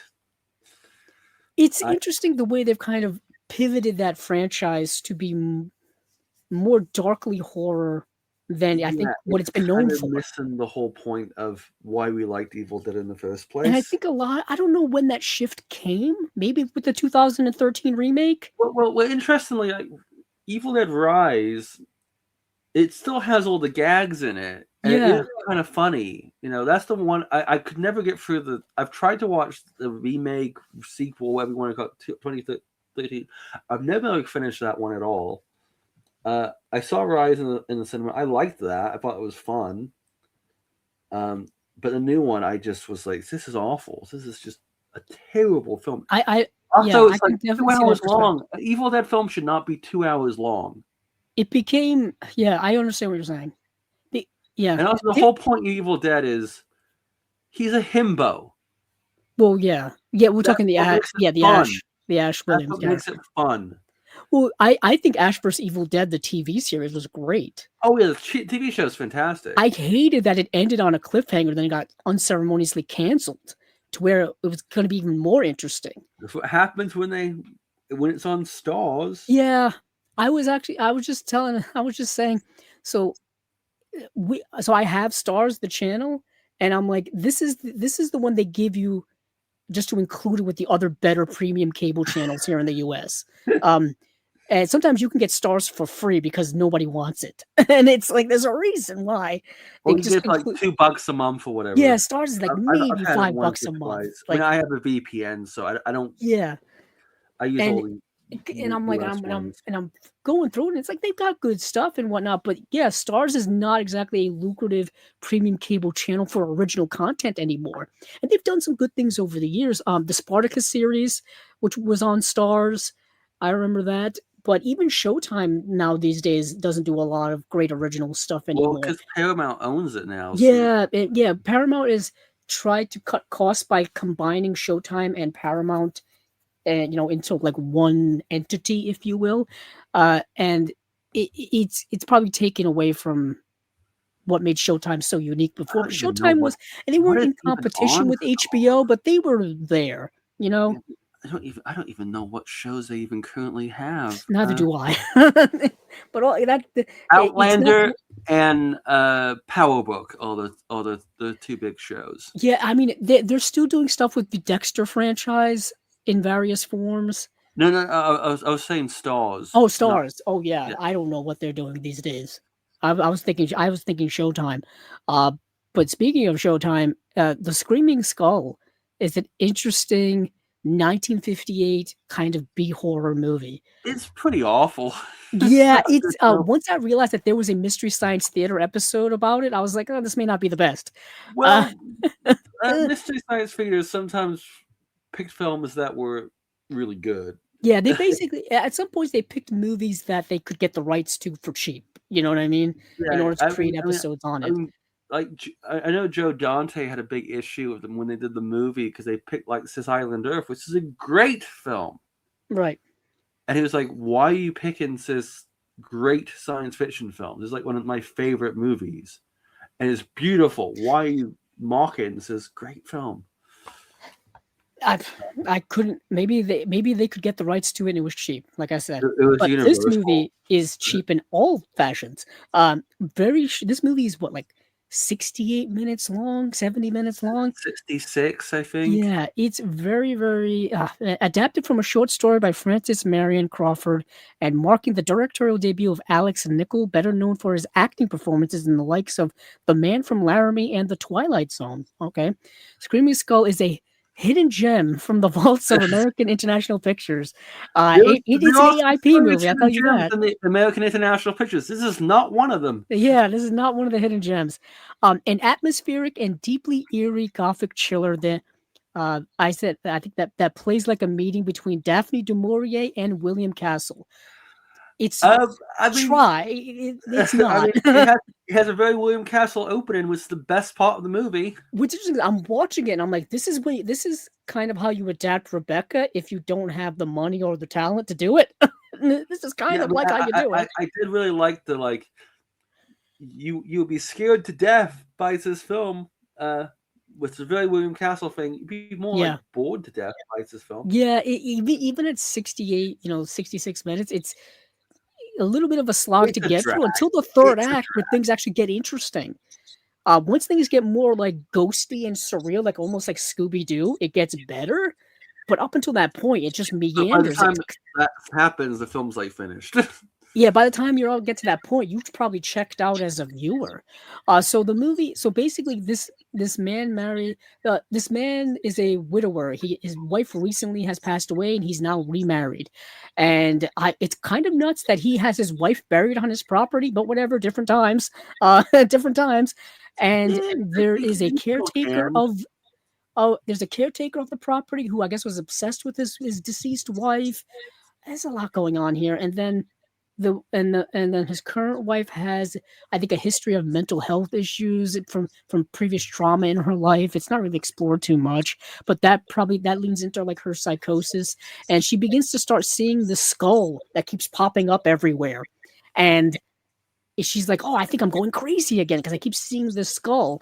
Kind of a spoilerish here. Basically, the man is like gaslighting her and manipulating her to drive her crazy because he wants her money. That's the movie. Yep. It's you don't even know why he wants the money. Like there's no hint that he's like poor or anything, or he owes like back taxes, or he owes the like organized crime money. I guess he just wants her money. I don't understand it. There's no real motivation here. It's not good. Not a good film. And I don't really get why they release this. I mean I'm guessing maybe it's a cult classic of some kind. I don't think it is. I mean, and also like there's so many AIP stuff that they should be able to get the rights to. Like, there's never been like a good Blu-ray of Bucket of Blood in the UK, for instance. Yeah, in the US, there was an Olive signature release of a Bucket of Blood. Yeah, that's now out of print because Olive's gone. There's a German one, but like this, all those Coleman films would be like they could easily do like a box set of some of those.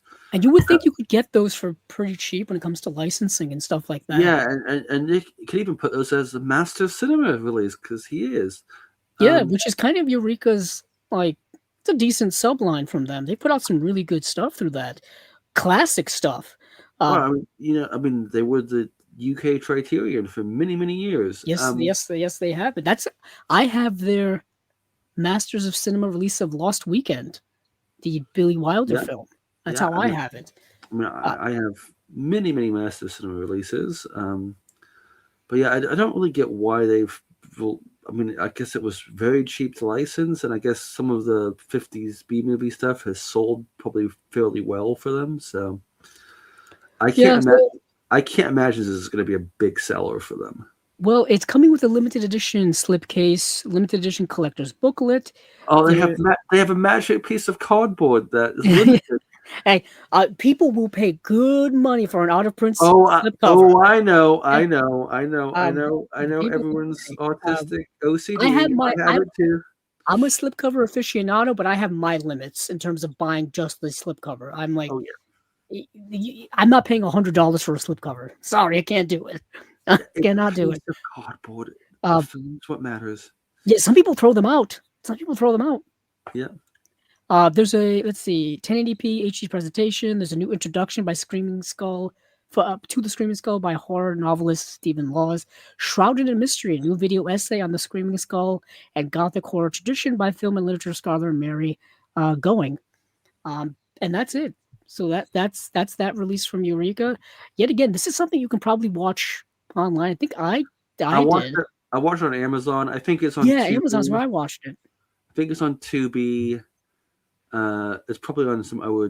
It may even be. I don't know if it's too young to be in the public domain, but it very much on that border at this point. Oh, it's definitely borderline, if not public domain. Yeah. So, but what is not though is Beneath the Trees: Folktales at DEFA 2. We recently talked about Beneath the Trees: Folktales. I don't think it was Beneath the Trees, but there was a Folktales Volume 1 box set. There's a Deaf Crocodile one. And there's a Deaf Crocodile release too. And there was some crossover between the Eureka one and the Deaf Crocodile one. And I believe there's some crossover with this one the Deaf as well. Crocodile one's kind of like a best of the Eureka ones, essentially. Yeah. So we've got... Eureka decided to do 2 volumes to have more films. Yeah. There's 1, 2, 3, 4, 5, 6 films in this set. The Tinderbox, Snow White in the Rose Red, the Frog King, and the Robe. I think the Frog King. I just watched the Little Red Riding Hood one before. Yeah, I think that's the one that's most easily available to watch. Some of these are tough to find. I was quite disappointed by it, to be honest. Weird. They are. I hope some of the ones in the set are a bit better. Also, I was a little sleepy, so gotcha. Yeah, and there's also they're so odd because they're done almost like stage plays with the makeup and the costumes, and so surreal. Yeah, it definitely felt very stagey. Like it's almost like when you're like a little kid, your parents take you to see some fairy tale stage thing. Yeah, it's like local theater or something in a community center. Very much like that. It's so interesting, and it definitely harkens back to a different form of filmmaking and adaptation of stuff like that, where you have to suspend your disbelief. And they're kind of working with what they were, because a lot of these films are from the 60s and 70s, and not the 50s. The 50s, right? Yeah, it goes back even that far. So it's like you got to. I think they're generally like 50s, early 60s. This stuff. Yes, there's a few 70s ones, but because Little Red Riding Hood 62, I think. Yes. Yeah. So this is very interesting. Specifically, East German cinematic work. I've talked about these with a bunch of the DEFA releases, because Eureka's been putting out a bunch of these types of box sets in different genres, different eras. Obviously, they've been able to license for cheap, and they've all been restored recently. So yeah, and I think they've not really been seen outside of. Oh Germany. No, like these are like long lost stuff from East Germany. You know what I mean? This is like, I tried to give people the context of that will kind of internationally seen, like Jacob the Liar is probably the most well-known one. Yeah. So I've been trying to give people kind of a sense of context here on Chasing Labels of the difference between, East and West Germany, how they each had their own film industries, and how politically how different they were. Oh Because yeah, 'cause, East Germany was Soviet funded, yeah, so that's the USSR side. The West part is Europe and the Western powers and all this kind of stuff, and they're very much different worlds exploring different things in their movies. Obviously under the USSR, there's going to be a lot of restrictions and all that kind of stuff. These are very much interesting historical pieces. That's the way I view them from that lens. I didn't get to see all of these because, like I said, these are tough to find. They're not really streaming anywhere. They're certainly not. and the first volume only came out today, so Yeah, so these are relatively newish releases, but they are quite. how is the sci-fi one? 'Cause I'm quite curious about. That's one I actually really still want to get. The only one I have is this one. I bring this out every single time. I have Rack and Ruin, the Rubble film at DEFA. Oh yeah. I've got this one. Those are probably pretty good actually. Those probably like more like a. Yeah, this says the murders are among us. Somewhere in Berlin, police raid, marriage in the shadows, and then the Blum affair. I think these were the ones that were done like right after World War II, like in the aftermath of World War II. Because I think they originally were set up as movies to kind of wash away Nazism, kind of wash away, one of the engineer the people's minds. Those movies is I don't know if he directed one of them, but have you seen the Nazi Munchausen from 44 or whatever? I've not. No. Kino put it out on Blu-ray. It's really interesting. It was kind of like it was like the Nazi response to Wizard of Oz. Oh, fascinating. They wanted to do like a big fantasy, movie, and it's a really interesting film because there's none of the politics of like Nazi cinema in it, and it's kind of like weirdly quite multicultural because it's Munchausen and stuff, and the director of that, when the film was shown to Goebbels, he was blacklisted. We're like, do not give this man another assignment. He wasn't going to be arrested or killed or whatever, but he was like, he's not going to make another film for us. This came out in, I think, 44. So the war was kind of starting to be over. On its way, winding down specifically. They were on the way out anyway. And then as soon as the war ended, he started making anti-Nazi movies. Some of those rebel films, he directed a couple of those. Yeah. I'm curious if because people, I don't know if people know this, but a lot of art, movies, artwork specifically was suppressed during, the reign of the Nazis during Germany. I know specifically the movie The Grand Illusion was a movie that was probably thought lost for many years because of its anti-war themes in it.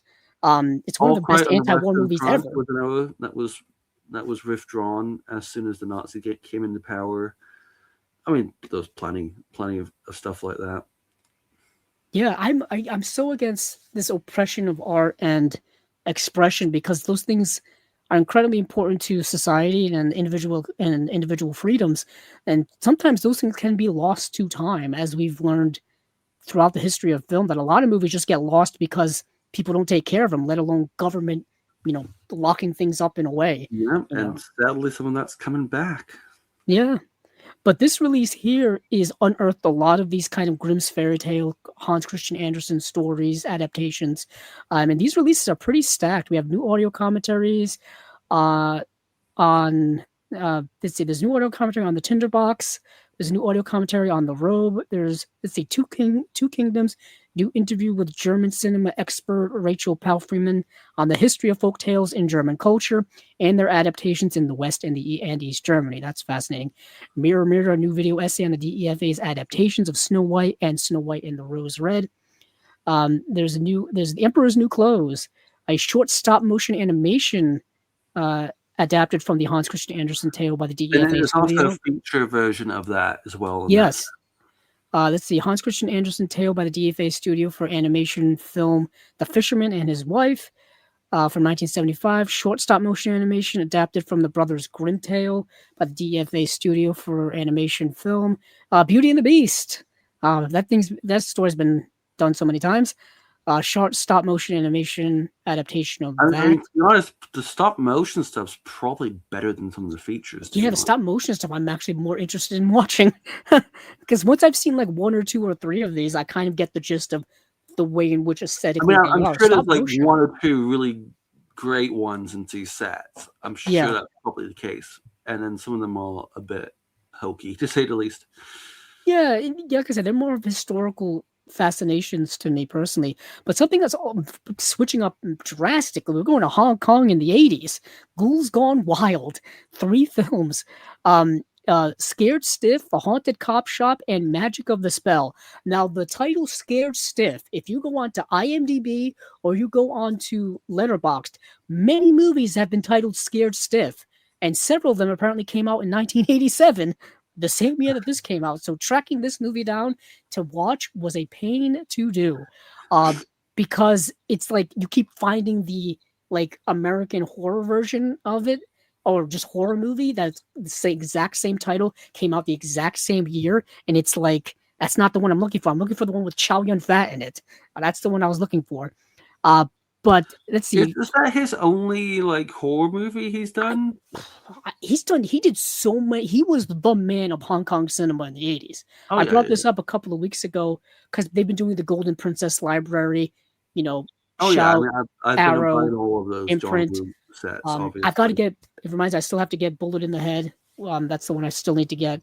But he was like the man of Hong Kong cinema in the 80s. mean, it's so wild to see those in 4K after like such shoddy DVD. Oh yeah, these have been like these 4Ks. And also the other thing with those is this always so weird is because all post dub as well. Yeah, Post sync. yeah. It's fascinating how like they're like, because they've been put. It's not like they haven't been put on home media. They have, just in not very good editions. Some you have to get bootlegs of to get these movies out here. Oh yeah, I mean all of those films. You go to like Chinatown and get like a 3rd generation VHS bootleg from some dodgy video shop.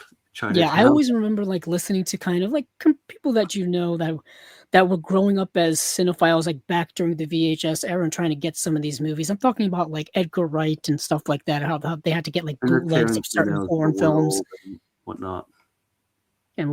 It's interesting how we have an embarrassment of riches today. And people still complain. It's just crazy the stuff that's coming out. Yeah, it's so much of this. But these three movies are all. I'm just like always amazed. I've even watched. I've seen the film before, but I'm like, how on earth is there like a 4K of Goodbye Uncle Tom? Oh yeah, yeah. I mean, amazing film in many ways. But isn't that a that's a release from Severin, isn't it?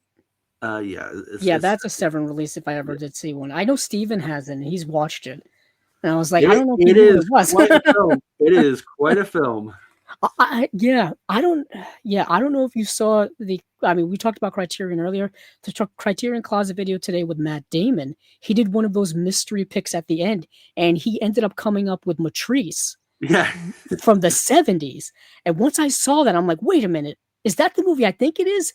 It is indeed. For those of you listening, Matrice is like this 70s like bondage movie. it's this with very sexual directed by Barbara Schroeder. Yeah, by Barbara Schroeder. It's very sexual. It's a movie featuring a dominatrix in it, where this guy kind of gets involved with an obsessive relationship with the dominatrix, and yet it goes there. And he just randomly picked that out. And then people in the comments on YouTube are like, well, I guess he could have also hypothetically picked out Salo as well. I mean, because it is in there. He's and I'm like, probably I guess that's true. To be fair. I mean, you could pick out you could theoretically also pick out, Antichrist as well.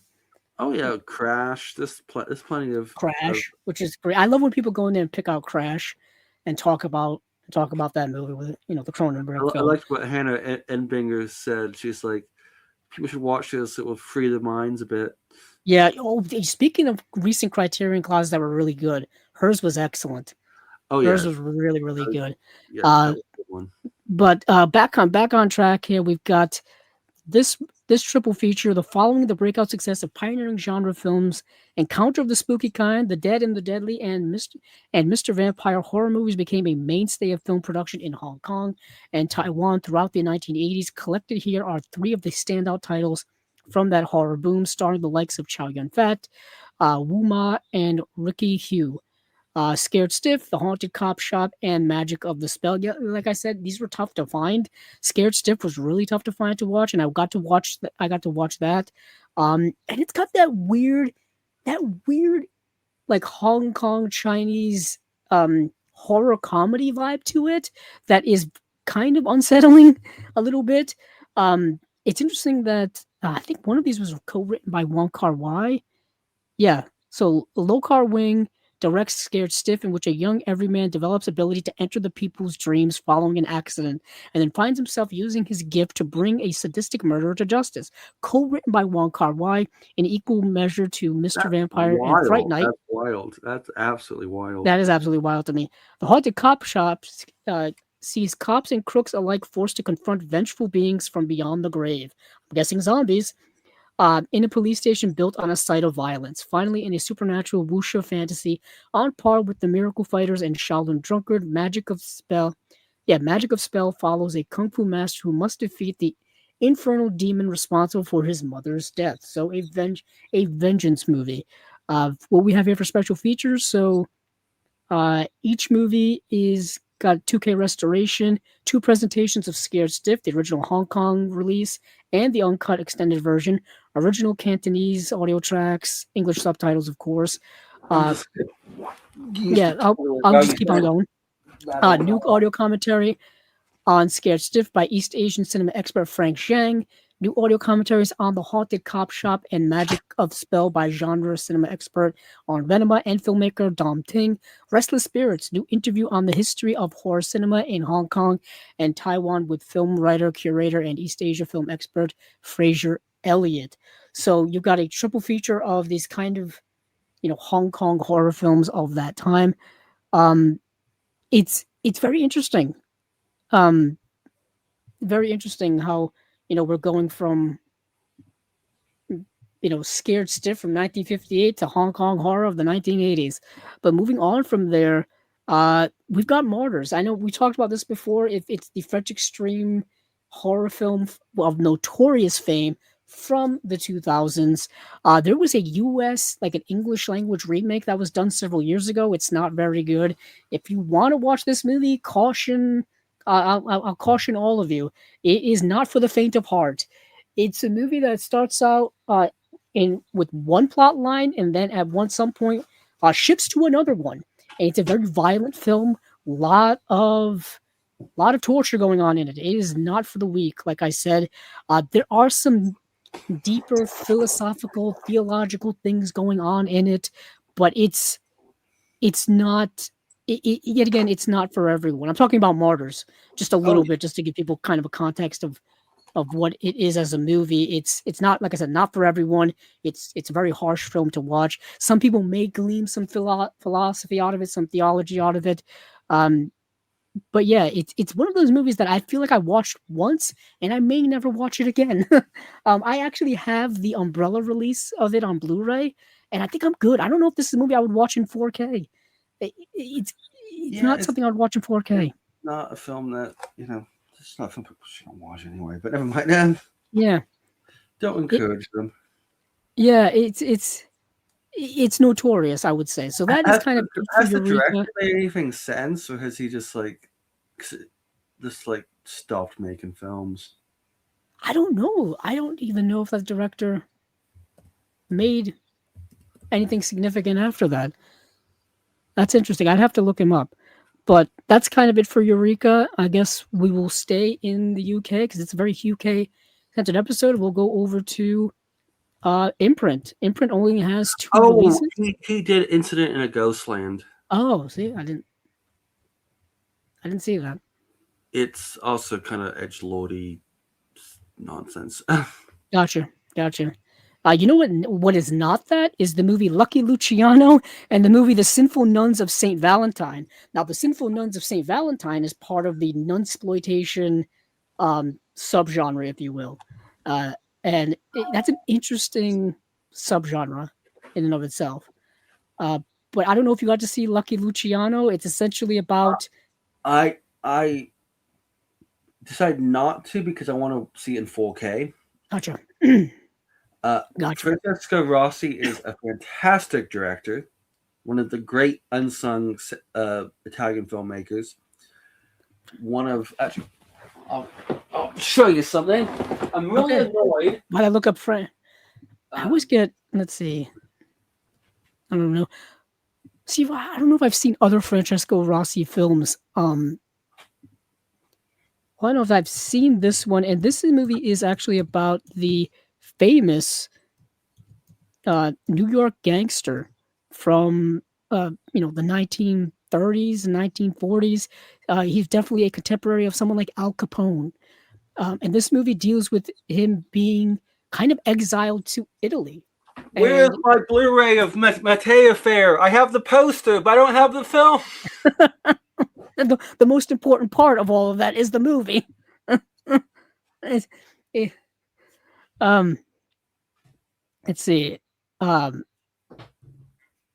Yeah, so Lucky Luciano, he goes over to Italy, and he starts kind of running organized crime there as the same thing he was doing here in the United States.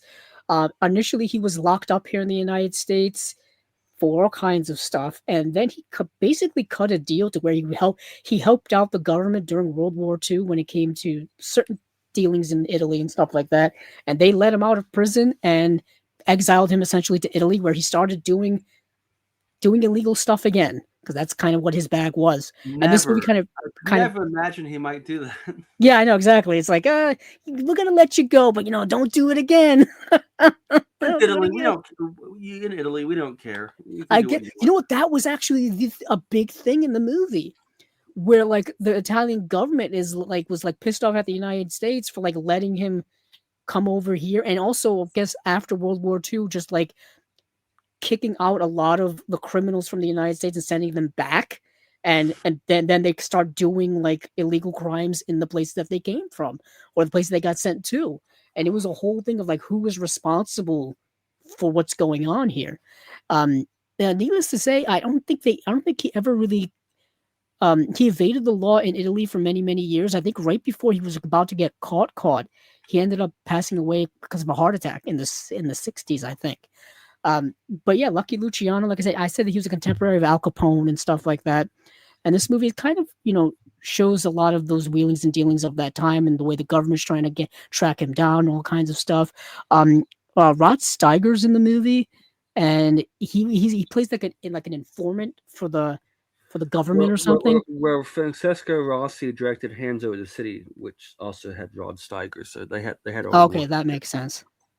Yeah, he also directed Christ Stopped at Eboli as well, according to. Well, the Mattei Affair is like the one. Gotcha. They also mentioned that here in the write-up they have for the movie. Which the I know Affair. It's been a remaster. Paramount owns it.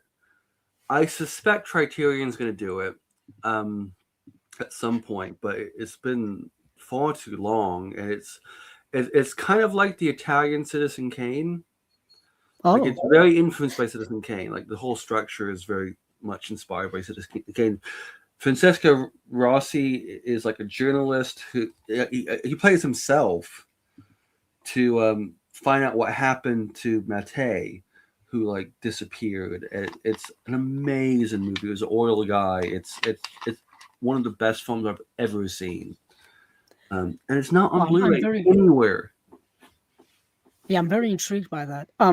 It's on Criterion Channel from time to time. Okay, I'm gonna keep an eye out for it. Also, I know Radiance loves to put out Italian cinema, so they could possibly put out some of his work.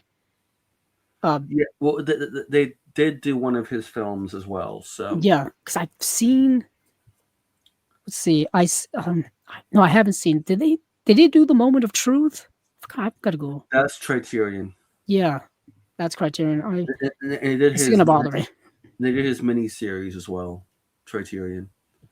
And See, Salvador Gulanio was just fantastic. But yeah, he's a really kind of slightly unsung filmmaker, very political, but kind of in the Costa Gavras style, okay, that type of stuff. That's somebody who I think his work needs to be more well known, in my opinion. Costa Gavras, I think, is excellent. His but movie very Z, Italian sort of take on it. But yeah, he's someone people should investigate. Francesco Rossi, really, really good filmmaker. Which is why I've decided to wait till the 4K comes out. Gotcha. Did he? I don't know. I keep looking up. Oh yeah, they did the Illustrious Corpses. Is that? Yeah, that's the one. Yeah, that's the one. Yeah, that's a recent release from Radiance. Yeah. So hopefully, I think Kino's done a couple of his as well. Okay, so but this, let's see, back to this release. 4K HDR restoration from the original camera negative, in Dolby Vision. Let's see, 3 presentations of the film: the international theatrical version, the Italian theatrical version, and the U.S. theatrical version. Wow, that's 3 cuts. Original mono audio: Francesco Rossi on Lucky Luciano from 1973. Critical appreciation by Gaetano Moroni Puiglia, author of Cinema Francesco Rossi. That sounds like an interesting book to read. Then theatrical trailer, image gallery, English subtitles. I believe there's a booklet in here as well. Yep, booklet in there as well. I'm surprised Alex Cox, because I know he's a big Rossi fanatic. So, and he's been doing a lot of special features lately. It's his job. He's not like isn't he? He's having trouble getting funding, I think, for the movie he's been working on. No, he's finished his new one. Oh, he did. Okay. What is going to be his last? Well, he said his last film. I thought he did. I thought he did like a Kickstarter or something. I don't know. I'm getting. Oh, he does Kickstarter, but he makes films on such low budgets. It's like 200,000 or something. That's a micro budget compared to things that are going on now. But switching up from Italian cinema to Spanish cinema, this is a nunsploitation film in 4K, The Sinful Nuns of Saint Valentine. Let's see, Italian genre stalwart Sergio Greco directs Françoise Provost and Paolo Malco, Jenny Tamburi. In the classic nunsploitation, The Sinful Sons of Saint Valentine. In 16th century Spain, Lucita is forced into a convent by her family to prevent her from her lover Esteban. Infiltrating the convent, Esteban uncovers the depraved regime of the abbess, placing his beloved Lucita in the hands of the Inquisitor. Freely adapted from the writings of Victor Hugo, The Sinful Nuns of St. Valentine blends eroticism and horror with a scathing critique of religious hypocrisy. Yeah, there's a lot of sex and nudity in this movie just for the sake of it, because we got to get the exploitation in there, right? Sounds fun. Yeah, and of course it's dealing with an interesting, the Inquisition of it all, this oppression of people through religion or through the church, which has been going on for centuries. And this movie kind of looks at it through the prism of this, this nunsploitation film where there's these 2 families. It's kind of like a Romeo and Juliet story, oddly enough. And one family has a daughter, one family has a son, and they don't want these kids getting together. So they put the daughter in a convent, and he finds out where this convent is, the son does, and he wants to get her out of there. But of course, there's all the extra politics going on, random sex scenes and stuff going on in the movie as well. It's got exploitation written all over it. But yeah, it's a brand new 4K HDR restoration by Powerhouse Films themselves, presented in Dolby Vision, original Italian mono audio commentary with Rod Barnett and Adrian Smith. The Genetics of Celluloid, David Greco, the nephew of the Sinful Nuns of St. Valentine director Sergio Greco, speaks about his uncle's time in the Italian film industry, as well as his own work as a director. Nuns Upon a Time in Italy. 49 minutes, far-reaching documentary exploring the nunsploitation subgenre, with contributors by all kinds of people here. New and improved English translation subtitles, limited edition booklet, as well. Worldwide premiere on 4K. So that is it from Indicator. Two massively different movies. Well, there's also a mystery one they announced as well. Oh yeah, and I don't think they've announced it yet. No, Yeah. it's not here. Yeah, there's a third one that's going to be a mystery. Mateo Favor, please. Yeah, maybe something like that. But that would be about time. yeah, moving on from there, we have Imprint, and I feel like a broken record here because I kind of in the last episode I kind of got tired of Imprint, and I would just like I just briefly went over them because they put out so much stuff. Ian, it is it's absurd. crazy. No, it's crazy. Like every time, like they're featured here on Chasing Labels in damn near every episode. And in this one, there's 2 box sets of Deathstalker as well as Red Sonja. And then they have their Imprint Asia releases of another 2 box sets as well. And I know both Ian and I we're going to go over these kind of briefly. So we've watched. Is it, and the Woody Allen set. Oh, and the Woody Allen set too. You're right. Oh, see, I also have a big beef with them when it comes to the way they structure their website. It is an utter mess. You're right. We do have the Woody Allen set, which is down here somewhere. So there's Red Sonja. Yeah, where is that set? I may have to actually look it up. If you search it, you can find it.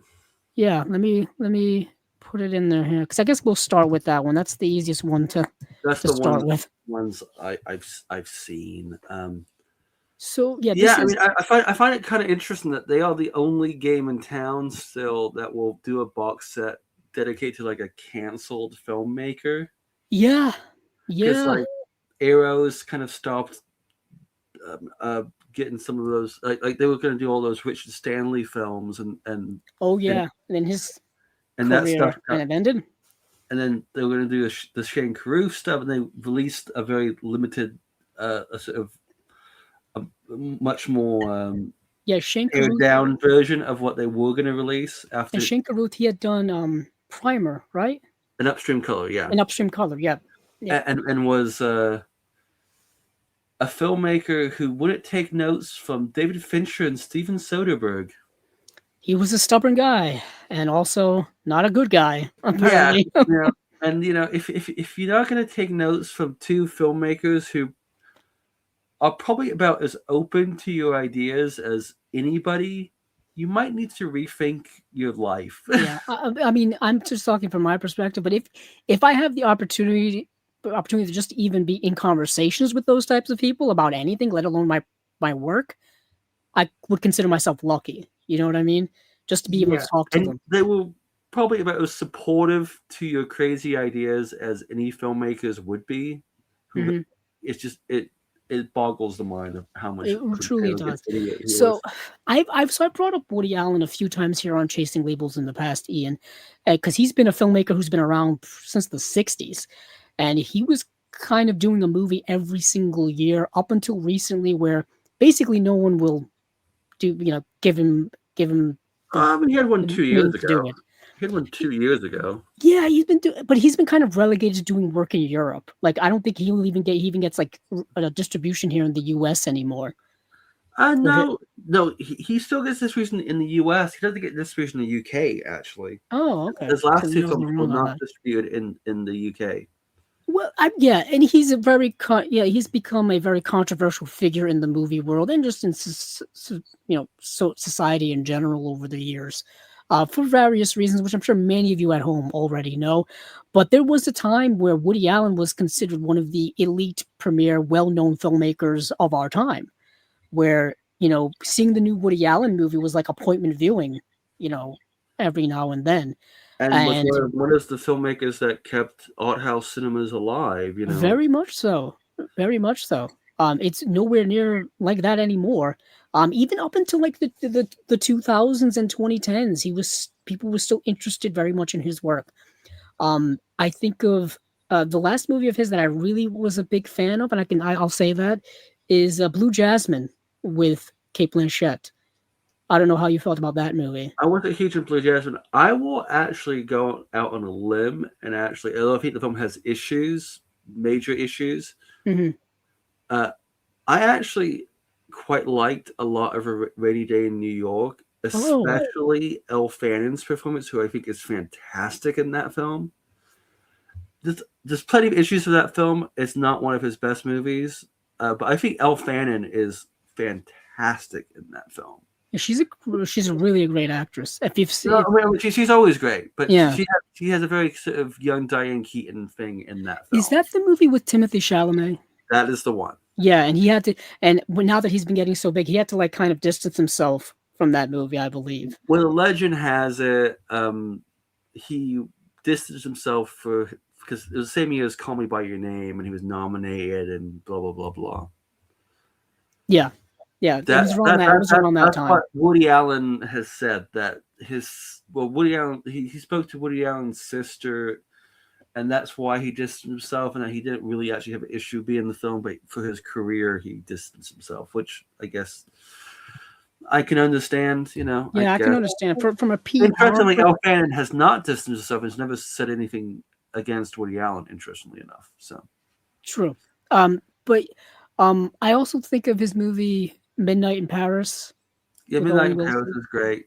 That movie is if you're a literature fan, that movie is kind of like a love letter to like classic literature, because he goes, wouldn't he goes back to the 1920s and he's meeting all these literary giants like F. Scott Fitzgerald and Ernest Hemingway, and he's getting to talk to all of basically his literary heroes, the Owen Wilson character.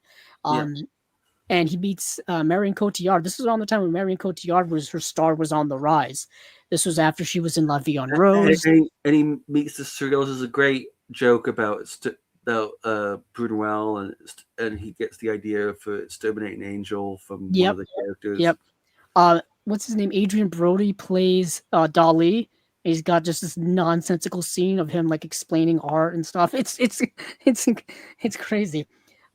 Great supporting cast in that movie. I remember that. But due to certain reasons, Woody Allen is pretty much persona non grata now these days, and for very many people, and understandably so. But in this box set, back in the 90s, 92 to 94, this was some of his most well-known. One of these films is where those problems start. Yes. Yeah. So we've got Husbands and Wives, Manhattan Murder Mystery, and Bullets Over Broadway. I believe that's it, right? Or am I missing one? No, just three. That's three. Best film of those is definitely Husbands and Wives, I would say. I think that is an excellent film, considered by many to be one of his greatest films. Actually quite an experimental film from at that time. He kind of did a lot of handheld stuff in that. There's a sort of verite sort of feel to it, which was not kind of his style. Not his style at all. That's the one thing I've explained here on Chasing Labels when it comes to Woody Allen's films. If you're a first-time person like trying to learn like basic filmmaking styles, Woody Allen's kind of an interesting place to go to, because his movies were rather basic when it came to just form and shot compositions and stuff like that. The walk and talk, his films weren't very flashy in terms of camera work and stuff. He always said he learned how to make films because he had Gordon Willis shoot all the early ones. The Prince of Darkness, as he's referred to, Gordon Willis. And that's why those films look as good as they do. It's not because of Woody Allen, it's because of Gordon Willis. So you have the combination of what was very great screenplay writing with Woody Allen and great cinematography with Gordon Willis, and that was a recipe to make some pretty damn good movies at that time. But you are right about Husbands and Wives being a rather experimental film from his perspective. Look at the cast here: Mia Farrow, Sidney Pollack, Liam Neeson, Judy Davis. He worked with some prominent actors throughout his career. And Judy Davis was nominated for an Oscar, and she's fantastic in that. And that was the one where everything started happening in his personal life. His personal life kind of crumbled. It's it shows in the film, which is why the film's a really interesting What film. is so fascinating too about Woody Allen, for those of you who know the context of his personal life, his movies all dealt with those themes of like infidelity and like Much younger women. much younger women, relationships breaking up because of infidelity and all kinds of stuff. Like, yeah, like in Manhattan, like he's a 40-year-old character dating like a 17-year-old. Like it's crazy that you could get away with that in the 70s. It's And that's not the only one in his filmography which has a it's similar not. dynamic.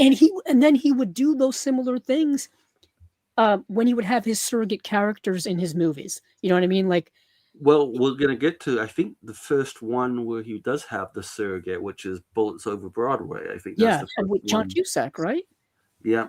Yep. And So, it's very obviously doing a Woody Allen impression in that. oh, and I think they all do. If you watch the ones he did with Jesse Eisenberg, it's him doing Woody Allen. I mean, it's so obvious these are just standing characters. But yeah, Kenneth Branagh does a very odd Woody Allen in Celebrity. Doesn't quite work, but yeah, I don't mind that one actually, that film. But Kenneth Branagh doing Woody Allen is kind of an odd choice.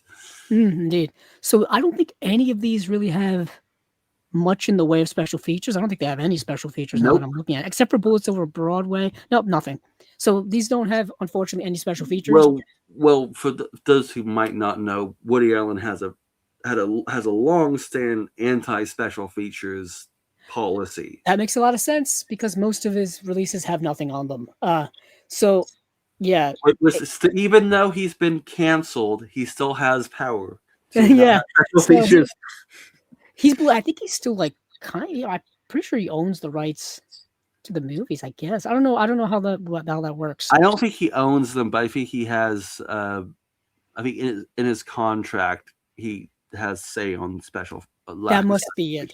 There was I don't know if you've ever seen it, Ian. There was a Woody Allen documentary that came out in 2011. Yes, I have seen it. It's a very good documentary. It is actually a very good documentary. Well, you get a lot of that is on the imprint of Play It Again, Sam.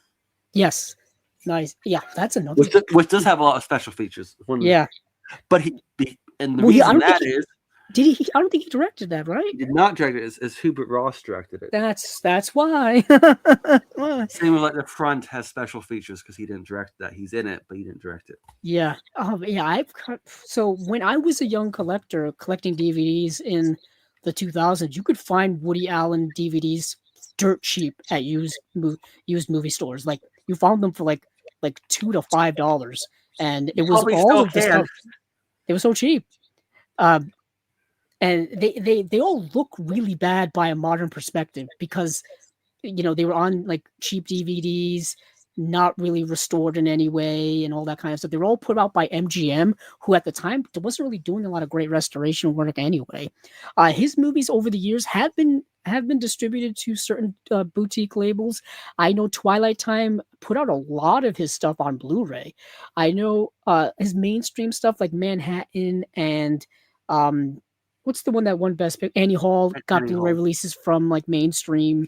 Well, in the UK, Arrow did those free box sets that are now long out.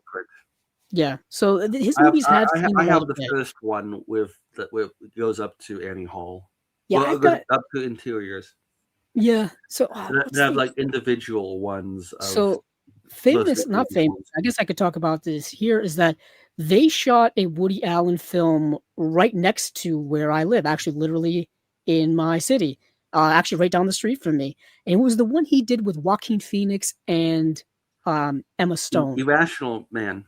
Yes, Irrational Man. There are shots in that movie. This is the last Woody Allen film I have bought on Blu-ray. I bought it for really cheap recently just because I had a DVD and it was like full. Yeah, there are shots in that movie that are of locations that I go by all of the time. so I remember when they were shooting like down the street from my house, and people would go there just to watch it happen and stuff like that. He would be they would be covering him on the local news and on newspapers and stuff because he and Emma Stone and Joaquin Phoenix would be hanging out like in like Newport and stuff and going to restaurants and all this kind of stuff. It was a big deal. Not a lot of film productions come to Rhode Island.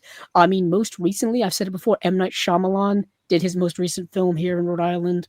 That it's not out yet. It's the one that he's adapting a Nicholas Sparks book with Jake Gyllenhaal. That's supposed to Oh be yeah, coming out, I think, next year. yeah, yeah. Um, I don't know what you mean. and then J.J. Abrams just shot his new film here that I think is also coming out next year. It actually just took the movie he shot here just took the release spot for the Matt Reeves Batman 2. Yeah. And then they had to move Batman 2 to 2028, which pissed off a bunch of people. Well, they moved the J.J. Abrams into that spot. I thought it was interesting connection there. But anyway, that's just me going off. But yeah, so this box set here has Manhattan Murder Mystery is like his murder mystery movie. And then Bullets Over Broadway is an interesting, almost it's kind of a gangster movie, Yeah, but it's a kind of. lighter gangster movie from a Woody Allen perspective, set in the 1920s. It's been years since I've seen it. I have a DVD of it. It's one that's held up in fairly high esteem. I think Yeah. it's a little overrated personally. Diane West won her Oscar for it, if I'm not mistaken. Yeah, she worked with him also on Hannah and Her Sisters, which Yeah, I think is where she she's didn't she great get an in Oscar that. for that? No, she won it for Bullets Over Broadway. Oh, okay, you're right. You're right. What am I Uh, thinking of Hannah and Her Sisters then? Because Mia I know Michael Farrow, Caine is in that. Michael Caine, he won his Oscar for Hannah and Her Sisters. I Yeah. think. That's another movie dealing with infidelity. Where is it? I think Michael Caine is like going after like his wife's sister in that film. It's been years since I've seen these movies. I mean, they all do. They all. There's this one moment where he's like where Michael Caine's like stalking her, and he's like waiting for her on the street. And there's one moment where she's like going in and out of someplace, and he's just like running down the street trying to like catch up to her and stuff. And I'm like, this guy's stalking the heck out of this woman. It's very uncomfortable. His autobiography was interesting. You could say. Michael Caine? No, Woody Allen. Oh, Woody Allen. I don't think I have not read it. There's so many biographies I still have to read. I don't really do audiobooks, but I didn't really want to like read that book, but I did listen to it, and he talked a lot about his sexual escapades, which was like, okay, maybe read the room a bit. It's very that's very interesting because he notoriously cast very beautiful women opposite him in his movies. That was a kind of a trend that it's not only something that he does, but a lot of other lead actors do that in general. But like notoriously lopsided in terms of like that's a beautiful person. Woody Allen, perhaps not so much, depending on your perspective. But it's just odd that was kind of also another thing throughout his career when he would cast women who were way out of his league in all of his movies. So the word is league. I mean, he was going out with Diane Keaton and Mia Farrow. Yeah. Yes, he was. Yes, he was. And we should probably say a little bit about Manhattan Murder Mystery. It's an interesting. I don't think it's one of his better movies, but it's one of the interesting things is it's kind of the leftovers of the initial draft of Annie Hall. Yeah, it was the first time he and Diane Keaton had, I think, been in a movie since then, at least according to this. Or no, Diane Keaton's in Hannah and Her Sisters, isn't she? I think you're right. I should probably look that up. But let me see. Maybe not. I used to have. I actually have an original poster of Broadway Danny Rose, which I know is a movie no one really talks about when it comes to his film. Broadway Danny Rose is one of his best movies. Yeah, and I think no one ever talks about it. So it's Diane Wiest, Mia Farrow. She has a cameo in Radio Days. Oh, okay. That's another movie no one really talks about. That's one of his best as well. Barbara Hershey is in Hannah and Her Sisters. Max von Sydow. That's right. Max von Sydow has this most amazing quote in that movie that I like to bring out every single Christmas just to piss off the Christians, where he's watching like a news broadcast and he says something of the line, I'm paraphrasing it, that if Jesus came back today and see what was being done in his name, he would never stop throwing up. And I think it's one of the greatest quotes in movie history. Absolutely fascinating to me. But Manhattan Mystery is the last one he does of Diane Keaton. Gotcha. Let me go back over to that. So Manhattan Murder Mystery, like I said, let's see. When her elderly neighbor suddenly drops dead, mild-mannered New Yorker Carol Lipton becomes convinced that something is not right, and nothing her skeptical husband Larry says will persuade her to let it go. What begins as an idle obsession soon snowballs into a full-blown amateur investigation, drawing in friends, suspects, and more complications than either of them bargained for. Basically, they decide to do their own investigation into the death of their neighbor and fall down like a rabbit hole of clues and red herrings and all this kind of stuff. Um, it's kind of fun. Isn't this the movie where he sneezes and the cocaine goes everywhere? Is that this movie? That's Annie Hall. Oh, Daniel, you're right. It's been so long since I've seen these Woody Allen. One of the funny things about Manhattan Murder Mystery is even though him and Mia Farrow, it was over, he still offered Mia Farrow the lead in the movie. That's an ego. That's certainly an ego. But it's okay.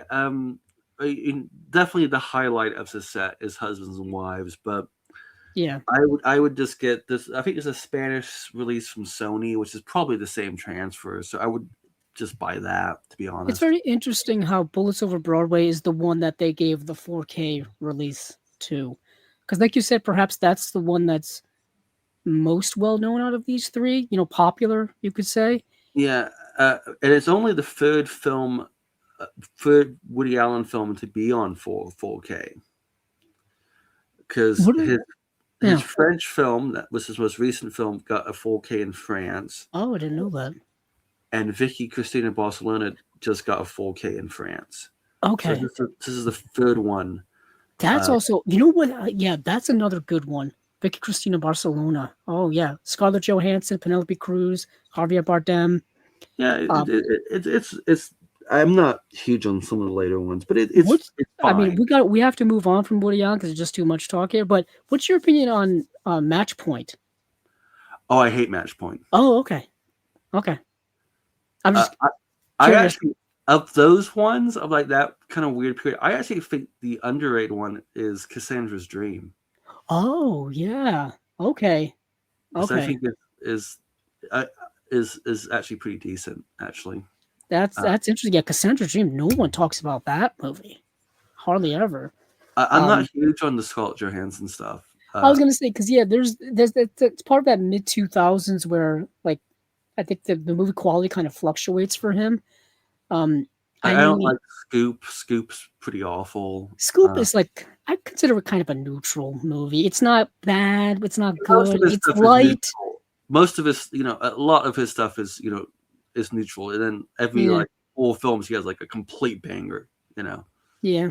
And we talked about he has certain surrogates that he puts on screen. I think around the 2000s was when he started doing that, because by that point he was, No, it starts in the 90s with Bullets Over Broadway and Celebrity. Yeah, you just said that it started there. I'm thinking of, because what was the one he did with Jason Biggs and Christina Ricci? Oh, Anything Else? Anything Else? That one's okay, actually. Tarantino loves that one.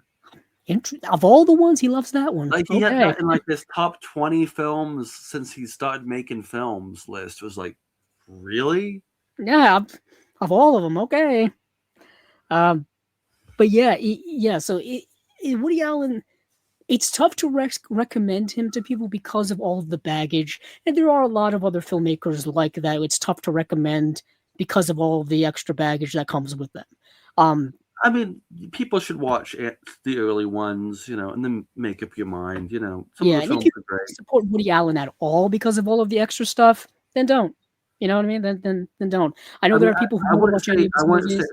I wouldn't say he is on the caliber of like a Polanski, where I think if you don't watch Chinatown, Rosemary's Baby, you are doing a disservice to your film viewing, Yeah, it's interesting. That's an interesting thing, just because Polanski's such a different filmmaker, and I would say better filmmaker than Woody Allen. He's different too. He is leagues above Woody Allen. Yeah, there's different levels to this. Made some great films, but Polanski is Polanski. He is amazing. Exactly. And I also understand if you don't want to watch any or buy any of his movies, you don't have to. That's kind of the great thing with collecting. You can buy and support whomever you want. You don't have to watch whatever you don't want. No one's forcing you to do anything.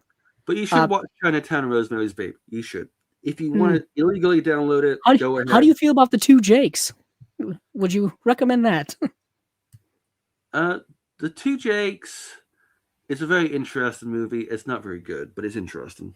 Yeah. So we'll quickly go over some of the other imprint releases here. Um, I've already talked about Red Sonja, which recently got an Arrow release. So I there's not haven't really much I else to haven't say. seen any of the Conan or Red Sonja stuff, so Is that really not your? Is that not your bag? I have the Conan set. I just haven't got around to it yet.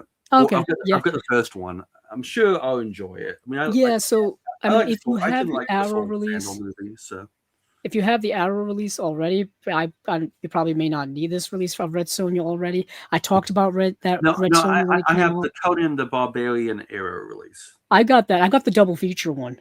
I just have the first one. I didn't want to like To be spurge honest, and that's get. the best one.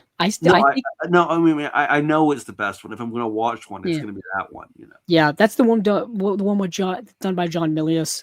Yeah, Then yeah. there was Conan the Destroyer, not as good. And then I think Red Sonja is the worst out of the three of them, personally. Um, this release here is a steelbook with a 3D lenticular hard case cover. It's got the poster in it. Um, yeah, it's a fine 80s adventure movie, fantasy, you know, epic, if you will, done in the same vein as like a Conan the Barbarian. It's just I don't think it's as good as the other ones. Ironically, is Arnold Schwarzenegger is in this movie, but he's not playing Conan. He's playing a completely different character. Apparently, he was duped by Dino De Laurentiis to like be in this movie, and thinking it was only going to be like 10 minutes of screen time. And no, he's actually in it way more. And upon seeing the movie, he was kind of pissed because he's like, "Yeah, I wasn't supposed to be in this movie that much." But he was. It's a fine adventure film if you're digging that 80s type of vibe to it. We've got another. Let's see, where's the other release here? I want to talk about Deathstalker collection. So this is another kind of 80s fantasy film, but Deathstalker is not kind of on the same level as the Conan films or Red Sonja. This is the B movie version of those movies. This is produced Not like by the B movie version of those movies. yeah, it's the Roger Corman version of those movies. He was a producer on the original Deathstalker. Now, this release here has Deathstalker, Deathstalker 2, and Deathstalker from remake from 2025. There were actually like 4 or 5 Deathstalker movies. So this doesn't encompass all of those. I think Deathstalker was actually produced by some Argentinian production company, and they were like on the verge of going bankrupt at the time, and they basically contacted Roger Corman to like save them, and he kind of gave them this idea to do this movie, I think. And what you get here is kind of a sleazy version of like Conan the Barbarian and all those types of movies. This movie features a It's lot of more like a sex. sleazy, Yeah, crappy version of Beastmaster. yeah. You know what's crazy is like I'm like Beastmaster's a better movie than this. Oh yeah, Beastmaster, Beastmaster is really fun. yeah, like And the guy who directed this worked on Beastmaster. oh, that makes a lot of sense. There's a lot of aesthetic similarities to Beastmaster, and it really kind of to all of those movies of that time. But this movie's got just like random nudity, sex scenes. There's one character who's this warrior woman who just wears underwear and a cloak the whole time. Like that's this type of movie. Like it's got a little exploitation vibe to it. Um, if you're into Roger Corman films, it can be fun. But it also can be incredibly cheesy and campy and sleazy, like I said. This release here, though, has 2 It's discs. also a bit dull. There's much better Roger Corman productions. Yeah, there are. This has got a 4K. Yeah, the 4K has the movie in Dolby Vision and HDR10. Audio commentary by the makeup effects artist and the director and the actor Richard Brooker, and that's on disc 1. And then disc 2 has the same audio commentary, and that is it. I didn't see Deathstalker 2 or the remake. All I know is that the I've remake heard I the hear is not that remake's bad. actually pretty good from all accounts. The remake kind of played all the genre festivals. People seem to really like the remake. So And the remake came out last year, so it's relatively recent. Patton Oswalt's in it. Yes, I remember him promoting it when it came out. And Okay. it's the guy who did The Void and Psycho Goreman. So It's probably not. Okay. Yes, too I know bad. a lot of people are big fans of Psycho Gorman. Psycho Gorman, I know Steven was a big fan of. He bought, I think, the Blu-ray like release of that. That movie's also kind of like a lot of fun. Psycho Gorman. The Void I thought was the better one. I Mm, wasn't a huge on either, but the Void's kind of Lovecraftian, and that was yes. kind of interesting. Let's see. So this remake in 4K has 2 audio commentaries and 2 audio commentaries on the Blu-ray, as well as an interview with the writer and director and the actor, both actors and actor. Yeah. Oh, but he's getting interviewed by the actor. That's odd. Interview with visual effects supervisors, all kinds of interesting special features here for a modern film. And that's it for Deathstalker. And then they do have the Imprint Asia release, which is two box sets. But I've got to look them up individually because they don't give you the special features if you look them up by themselves, which is incredibly frustrating. Let's see. Let's go to the. I'll just list them off because I didn't get to see any of these movies. Yeah, I haven't seen them either. So Let's go with the. These movies have the most on the nose titles you've ever seen for these types of erotica films. So Nikatsu Erotica Volume 1, the movies are Wet Desire, Lovers Are Wet, and Lovers Are Wet. Couldn't be more self-explanatory about what these movies. Very wet time with those films. Exactly. I mean, pretty on the nose. Yeah, so I haven't seen either of these films. I just want to make people aware of them. They've been putting out a lot of these like Japanese erotic films, if you will, like almost these pinku type of films. I feel I've been getting a lot of releases from a lot of different places. I know Mondo's been putting some out, and as well as these other boutique labels. Third Window and 88's been doing some of that stuff over here. Even Eureka, who we just talked about, is put out some that they announced last time I talked about. Like a 4K of one of those films. Yeah, I think it was Bohachi Bushido. One of those. Something like that, yeah. And then let's see, what was the other one? Forgot the the erotic films of Li Han Shang, Volume 1, 1973 to 1976. And we've got 3 films in here of Illicit Desire, The Golden Lotus, and Moods of Love. 2 out of 3 of these are worldwide first on Blu-ray. Let's see. Li Han Shang was among the most influential directors of Chinese cinema, helming over 70 films across a 5-decade career. A multi-time Golden Horse Award winner and Cannes Film Festival Award winner, he had roots as a painter and set designer, which gave his films a striking visual presence and saw him explore countless genres, including Huangmedao opera adaptations, historical costume dramas, and Fengyu films, and erotica, which of course this is a box set of. It says there's a new interview with film historian on Illicit Desire, and then The Golden Lotus has no features, and then Moods of Love has Cinema Hong Kong, The Beauties of the Shaw Studio featurette, and that is it. A lot of Shaw Brothers stuff getting released too from everyone, seemingly. Just an unbelievable amount. Let me check my notes, see if there's any other imprint on here that I missed. Let's see. Directed by Woody Allen, the Nikatsu, the erotic films of them, and Deathstalker Collection, Red Sonja. So that is it for the imprint, and we've done. Let's see. Where do we want to go to next? I know Kino's got a couple of releases. Quickly, we can go through those. Let's do this. Let's do the Studio Canal stuff. And yes. The Mandico set, and then I'm gonna and Naja as well. Let's do those, and then I'm gonna head off because. Oh, no problem. No problem. I know it's super late for you anyway. So let's see. So Studio Canal. Accident. Yeah. Accident from Studio Canal. We start with the big one, though. Hold on. Which big one? Manhunter. Oh yeah, that is the big one. Losing my mind. This is what happens when you do the show, Ian. I'll be honest with you. Your mind starts fading after about the 2-hour mark. You are correct, sir. Let me go to Manhunter. Now, this is fascinating because this is a new cut of Manhunter, dubbed the final What? cut. Michael Mann making a new cut of one of his movies? Never. It's never happened before. First time ever. Let's see. Click on this.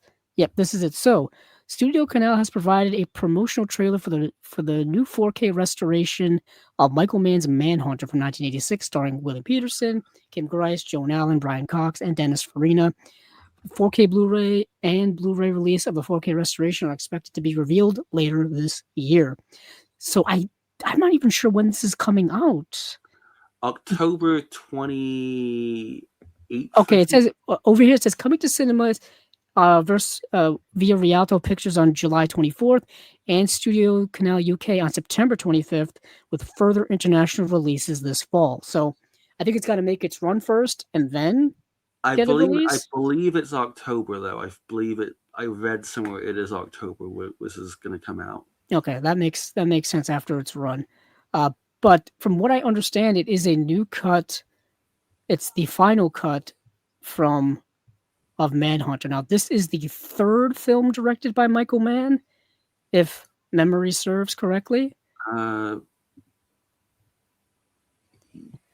Fourth film, if you count Jericho Mile, I would count because that is basically that is a feature film. But either way, I think it's been a 4K release that's been highly anticipated for a number of years now. And Manhunter is no stranger to home video in any way, because it's gotten released in every format. In various cuts. In various cuts, yeah. So Manhunter is famously the movie featuring Hannibal Lecter before Silence of the Lambs, which we just talked about. This is the movie where Brian Cox plays Hannibal Lecter. I think William Peterson plays Will Graham, if I remember correctly. And it's about the hunt for the serial killer, the Red Dragon. And played by the recently departed Tom Noonan. Yeah, and I have actually Tom Noonan. Fantastic in it.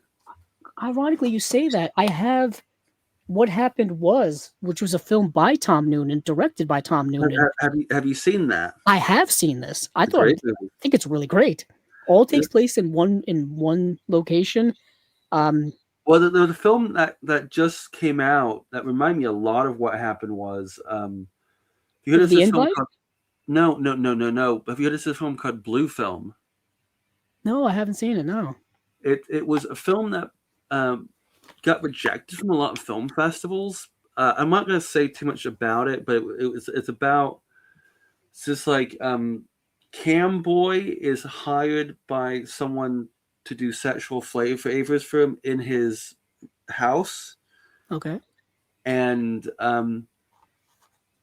there's a past that they're both connected to. Oh. Let's just say that. And it reminded me a lot of What Happened Was. It's kind of like the most extreme version of that scenario. It's a very interesting film. It's really worth seeing. I'll check that out. It got rejected by a lot of film festivals because the subject matter was too risque for some. Yeah, it sounds very risque. But it's a good film. It's worth seeing. But yes, so Manhunter. It took me a while to kind of appreciate Manhunter because I was very much in the sort of Silence of the Lambs is the best Hannibal film, and I would still say I probably prefer Silence of the Lambs, but Manhunter is fantastic. Brian Cox does a completely different take on it, and actually Michael Mann wanted William Friedkin as Hannibal Lecter at one point. The director, William Friedkin? Yes. Yeah, I'm like, I thought you misspoke there. That would have been a take unlike anything else. And you know who Dino De Laurentiis wanted as director, right? No, I don't. Someone called David Lynch. Oh, interesting. It would be interesting how they would work together on David Lynch's Dune, and we all know how that went. And Blue Velvet. And Blue Velvet, yeah. And he wanted to do Blue Velvet instead of Red Dragon. Gotcha. Gotcha. That's very, very interesting how that's all interconnected there. But this, yeah, I think this movie famously has gotten more appreciated over time. Obviously, the one that gets remembered the most is Silence of the Lambs because of all of its accolades and Anthony Hopkins and Jodie Foster and all that kind of stuff. And you're right, Brian Cox plays Hannibal Lecter rather different, but he's still incredibly menacing in this movie. And the character of the Red Dragon is also interesting too, and different than Buffalo Bill.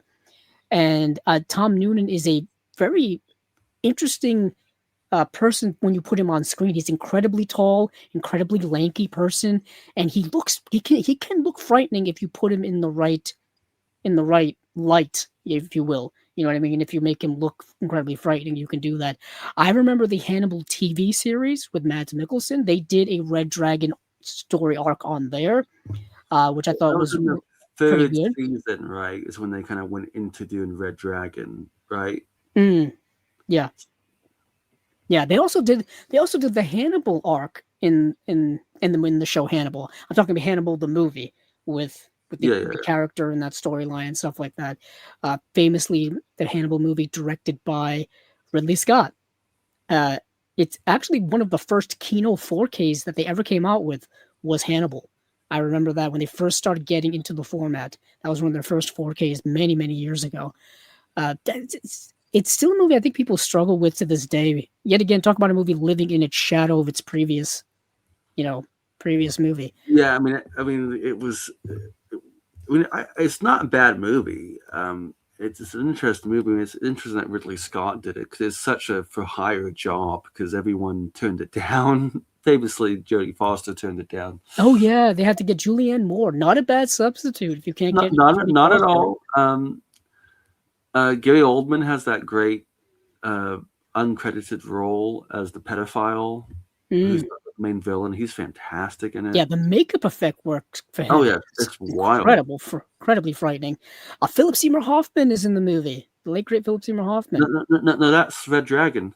Oh, that's Red Dragon. You're right. That's another one. You you're right. Red Dragon is a remake of Manhunter, kind Yeah, of readaptation, remake.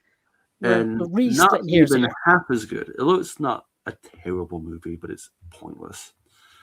But yeah, so Manhunter. I mean, also it has a very rare acting performance by Kim Greist, who people might recognize from Brazil. She kind of retired by 2001. So her career never really took off in the way it probably should have. She did a lot of television in the 90s. She plays the love interest in it.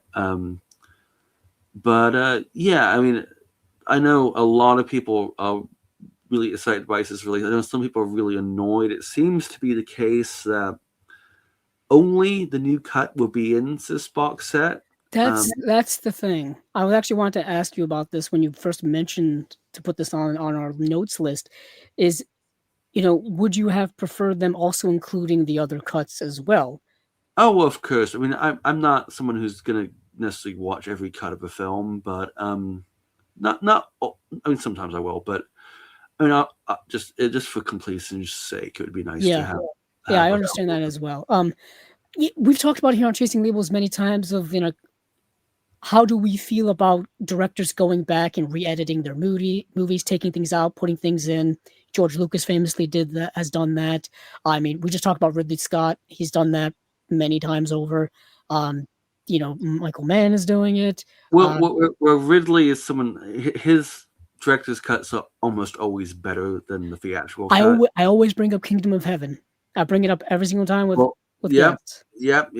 And It's like I liked the initial version of Kingdom of Heaven, but yet that director's cut is one of his best movies. The yeah, Counselor is better with the director's cut. Interestingly, he hasn't done one except for Napoleon in some years. what's interesting, heck, Napoleon doesn't even have a physical media release Yeah, yet. I don't know if it ever will.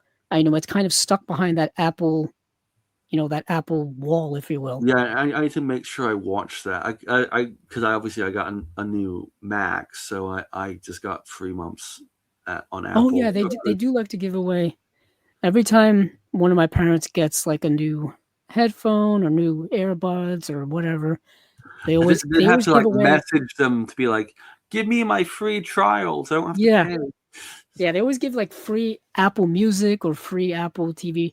What's interesting about Apple TV, and I think I've said it on here many times before, or it's even said on the internet. It's not an original idea. They have some of the best like television programming with like the highest, most beautiful budgets, and they don't market their stuff at all. Like they don't market any of it. It's kind of astonishing how like they just don't do it. And their streaming stuff. We just talked about how Netflix looks bad. The streaming stuff on Apple looks great. It's like night and day. Yet they just don't have money left in the budget. Um, but yet again, we don't They know. also don't care because they They are a don't. $1 trillion company. They don't care. Yeah, they're just happy to, have this stuff out there, Yeah, and like and this is not their main everything money has been maker. paid for well in advance. Yeah, So with when it comes to companies like Apple, like that streaming service is not their main source of income. They've got like computers oh yeah, and oh yeah, phones yeah, and all yeah. this I kind of mean, stuff. yeah, You know what I I mean? mean, It's not like Netflix only has like their it's streaming service. basically a hobby for some people at Apple. It's such a Yeah, it's not the main thing. But Studio Canal is also putting out this movie called Accident, and they're putting out a 4K and a Blu-ray. It's part of their, I think it's part of their classics line. Studio Canal is preparing a 4K Blu-ray and is it Blu-ray release of classic Joseph Lossi's Accident. or is it one of the cult classics? No, yeah, Yeah, I it's think it's one classic. of the. Wait, actually, what does it say there? It's classics. You're right. Yeah, Vintage classics. I classics. forget the vintage classics. We're both wrong. And it's about.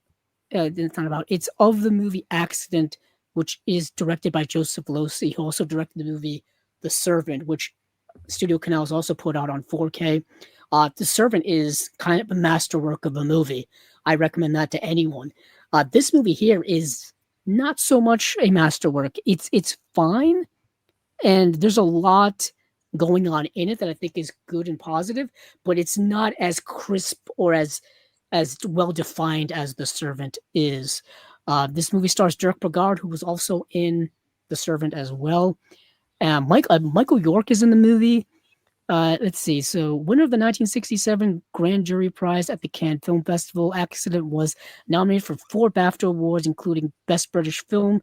The Blu-ray release features a restoration of the film undertaken by the BFI, British Film Institute. Two Oxford students, William and Anna, crash their car outside their Professor Stephen's house, portrayed by Dirk Bogarde. The lecturer finds William dead and Anna in shock, and the horrifying spectacle in front of him triggers memories of their previous meetings. It transpires that Anna has been having an affair with one of the professor's colleagues, and in a flashback to a Sunday dinner party, it is revealed what part Stephen had to play in the fallout from the relationship. Harold Printer provides the script for Joseph Losey's examination of emotional tumult amongst the dreaming spires. That's an interesting way. But anywho, it's a movie where Dirk Bogarde plays this college, university professor, and he is pining after one of his students. We've seen that story before, and she is in a relationship with one of his proteges, portrayed by Michael York, but she's also having an affair with one of his colleagues as well. And he, I believe, is insanely jealous of this because there's a lot of unspoken tension and unspoken things in this movie. That's what I got out of it. No one in this movie ever sits down and has a conversation about how they're feeling. And I felt like that would have solved a lot of problems in it. And these people kind of definitely are afraid to express their feelings and express what's going on in their mind. They're all putting up fronts and all putting on shows for each other. And they're supposed to be like friends and colleagues and all this kind of stuff. Yet I all feel like they hate each other. Like I feel like they just have a lot of spite and jealousy amongst each other for various reasons. There's a lot of good parts of the movie, but the movie can be incredibly slow. Like I said, not a lot of plot going on in it. It's told mostly in flashback, bracketed by this car accident that happens at the beginning of the movie, and then we get the aftermath at the end. A lot of Dirk Bogarde being a seedy older man trying to prey on a younger woman. That's a lot of what's going on in this movie. That seems to be a big theme in this film. I know, Ian, you had seen the movie previously, but not for a long time. I seen it years ago. I reviewed it. I was a little mixed on it. I think I got it at the same time as The Servant. I think they did a Blu-ray of The Servant, and this came out on DVD from Studio Canal around the same time. I got sent both of them. The Servant was a knockout, so this was a bit of a disappointment. I will probably grab this at some point when it's in like the 3 for $50 at HMV in the UK, or if it comes down way in price. But I also might just watch it again it's on Canopy, so I might watch it again there just to kind of Yeah, you can kind of tell it's not quite on the level of The Servant, because The Servant got like a nice thick like deluxe release, where this is getting a more kind of traditional, just like the movie with the slipcover, pretty much. They don't have any of the details of the special features yet, which I think they are available, possibly. Unfortunately not on here. Let me see if I can go over to the dreaded Blu-ray.com forum to see if they have any information over there. Let's see. Yeah, I'm here. 32-page booklet. New Pamela Hutchinson on accident, interview with the dialogue coach, interview with Maxwell Caulfield, and then all of the previous extras that were in Blu-ray. Okay, so it's getting a bunch of extras. Good. Yeah, I mean, nice set. Joseph Losey is also John Waters' favorite director. Fun fact. I recently talked about the movie Boom here on Chasing Labels. I think I already put it away. Yeah, I think I either put it away or it's in one of my stacks here. But I talked about it on a recent Unwatched pile. I mean, Boom is we spoke about Boom. Yeah, I think that was your episode. Yeah, we talked about Boom. Yeah. Boom is great. He always said that he's like he made like failed art films. Some of them were genuine art films, but he like Secret Ceremony and stuff like that.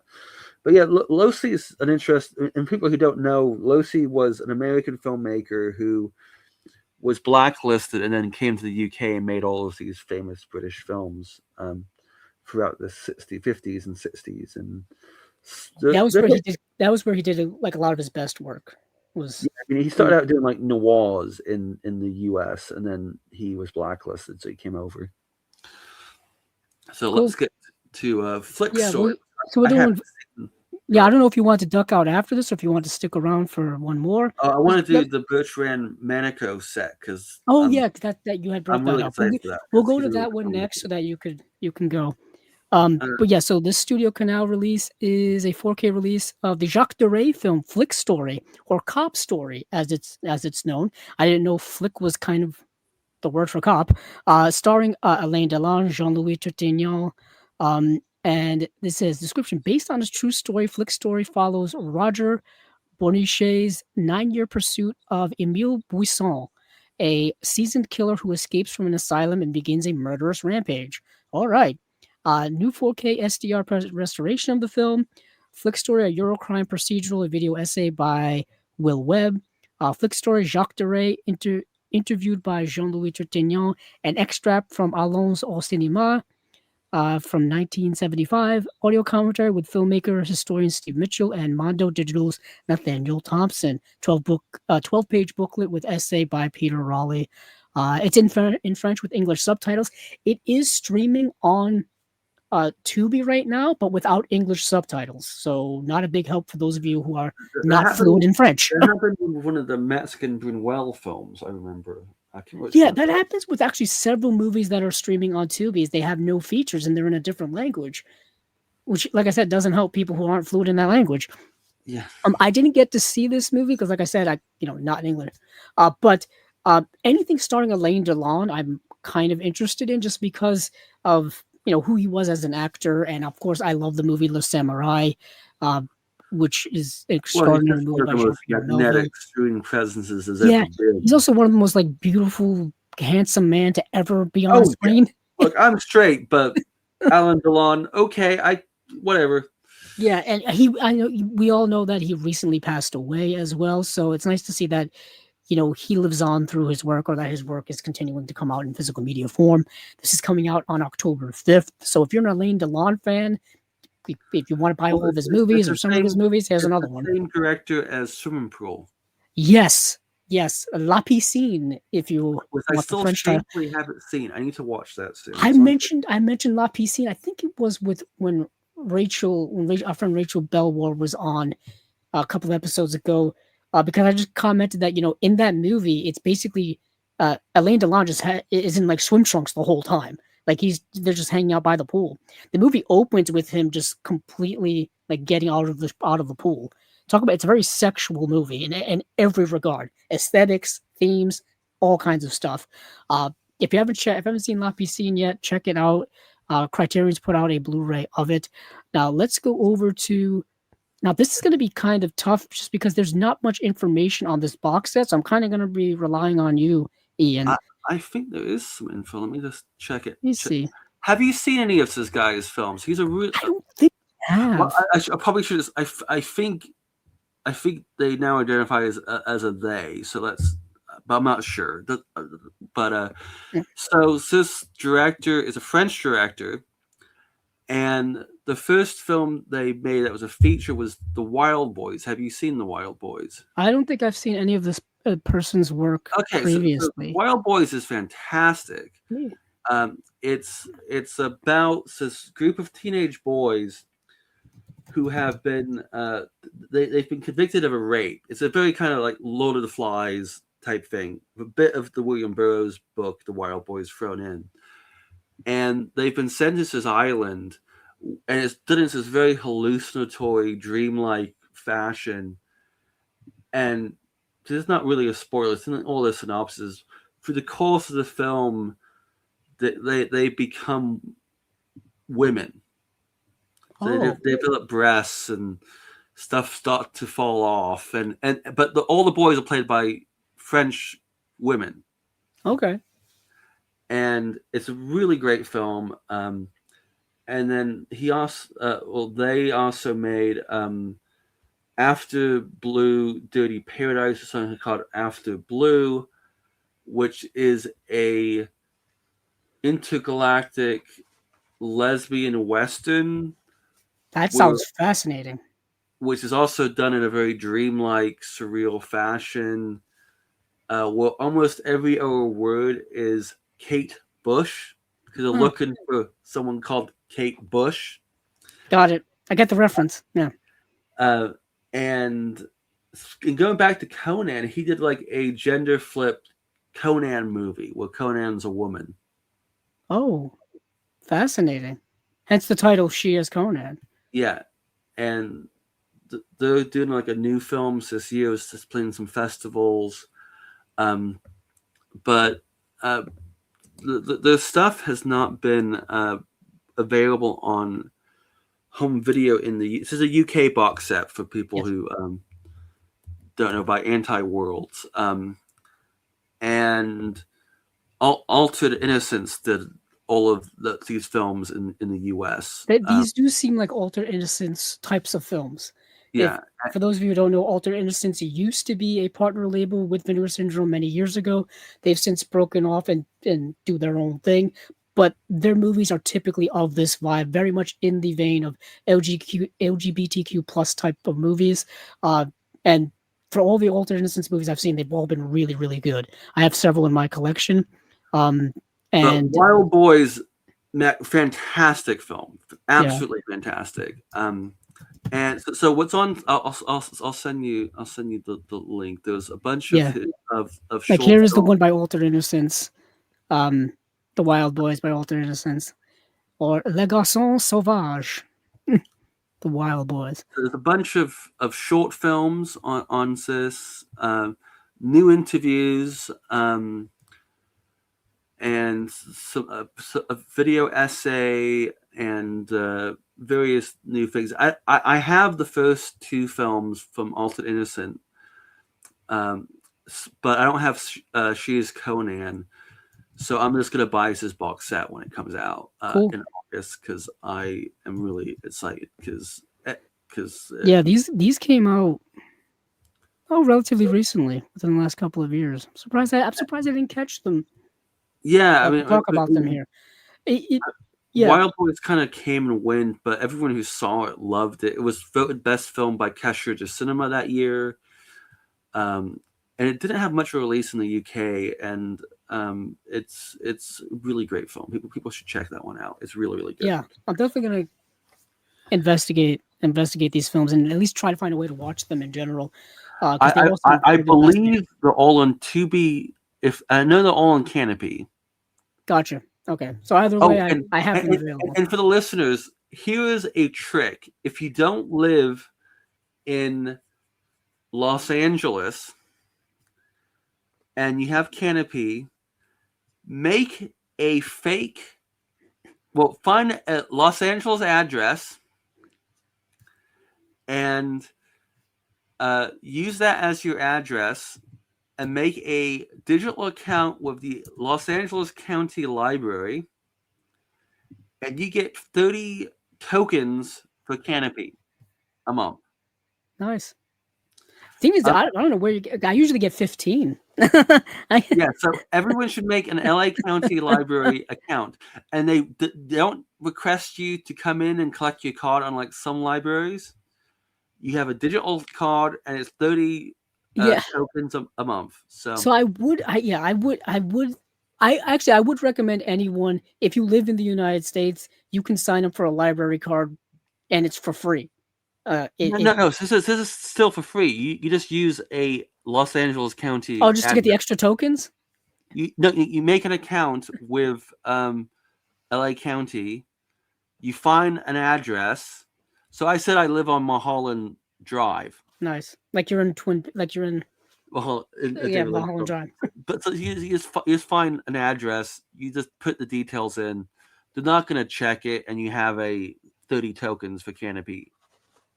And you can use Canopy in most countries. I didn't know they were international. I thought it was only a U.S. thing. Technically international. There's some occasional restrictions,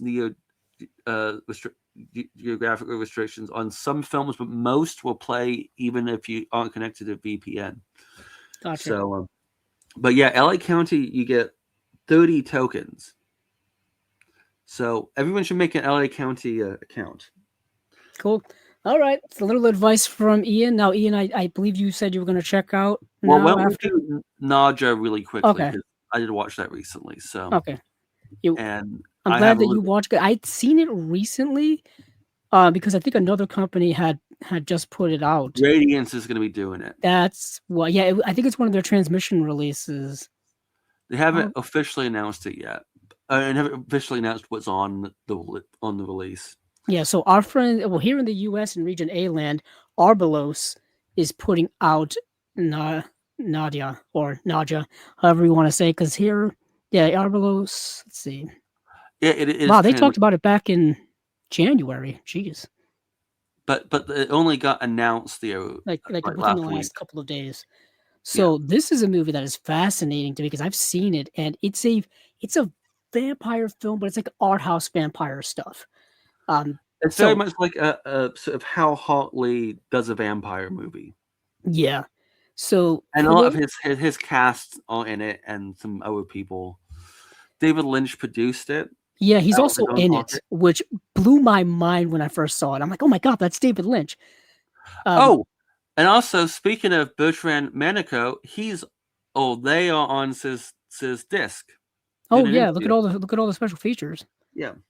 So for those of you who have not seen this movie before, it is a vampire film. Like I said, it's an art house vampire film following their father's death at the hands of Dr. Van Helsing, who's portrayed by Peter Fonda. New York-based vampire Nadia and her devoted companion Renfield are drawn close to her estranged and ailing twin brother Edgar, who's portrayed by Jared Harris. As Van Helsing pursues his fiend from Manhattan to Transylvania, his nephew Jim, and Jim's wife Lucy, and Edgar's private nurse Cassandra are all drawn into an escalating battle between bloodlines. It said merging elements from Lambert Hillier's Dracula's Daughter from 1936 with Andre Breton's landmark surrealist novel Nadia from 1928, written directed by Michael Almereyda, conjures a rare vampire film steeped in many genres yet beholden to none. Executive produced by David Lynch. Nadia fuses shimmering black and white 35mm with hallucinatory pixel vision video, creating one of the most inspired visions to emerge from the 90s independent cinema movement. And they emphasize it in bold here. Executive produced by David Lynch. Like I said, he's also in the movie. But new 4K restoration of the film by Arbalos and Grasshopper Film. New video interview with Elena Lowenson. Video interview with producer Mary Sweeney. Video interview with producer Amy Hobby. And for people who don't know, Mary Sweeney was Lynch's producer and wife. Oh, I didn't know that. Yeah, Mary Sweeney produced all of Lynch's later films and was very briefly married to him. Oh, I didn't know that. Video interview with cinematographer Jim Denault. Interview with composer Simon Fisher Turner. Interview with filmmaker Bertram Mendico. 3 films directed by Almereyda, shot in pixel vision. Aliens, At Sundance, The Rocking Horse winner. And then there's a theatrical trailer on here as well, and re-release trailer. So a lot of new features on here. Arbalos doesn't put out many releases, so they certainly take their time with them. But this is an interesting release of a very interesting, like I said, art house vampire film from the 90s. Check out the trailer if you haven't, if you're interested in it at all. I love the cover art. It's very, very emblematic of the movie. I mean, I don't think the pixel vision stuff totally works in it, and he uses it way too much, especially during the last half an hour. The climax of the movie. Yeah, I really like Michael Almereyda. I think he's a really underappreciated director. I don't know if you've seen a lot of his films. I don't think I have. I think this may have been the only one of his I've seen. Well, he started mainly as a screenwriter. He wrote the script for Cherry 2000. Oh wow! The same director of Miracle Mile. Yeah, Miracle Mile. And he also wrote the script for Until the End of the World with Wim Wenders. Oh yes. And he also did some work on Total Recall as well. And then he moved into directing. He directed the film Twister, but not that Twister. Gotcha. Yeah, I didn't think it was him.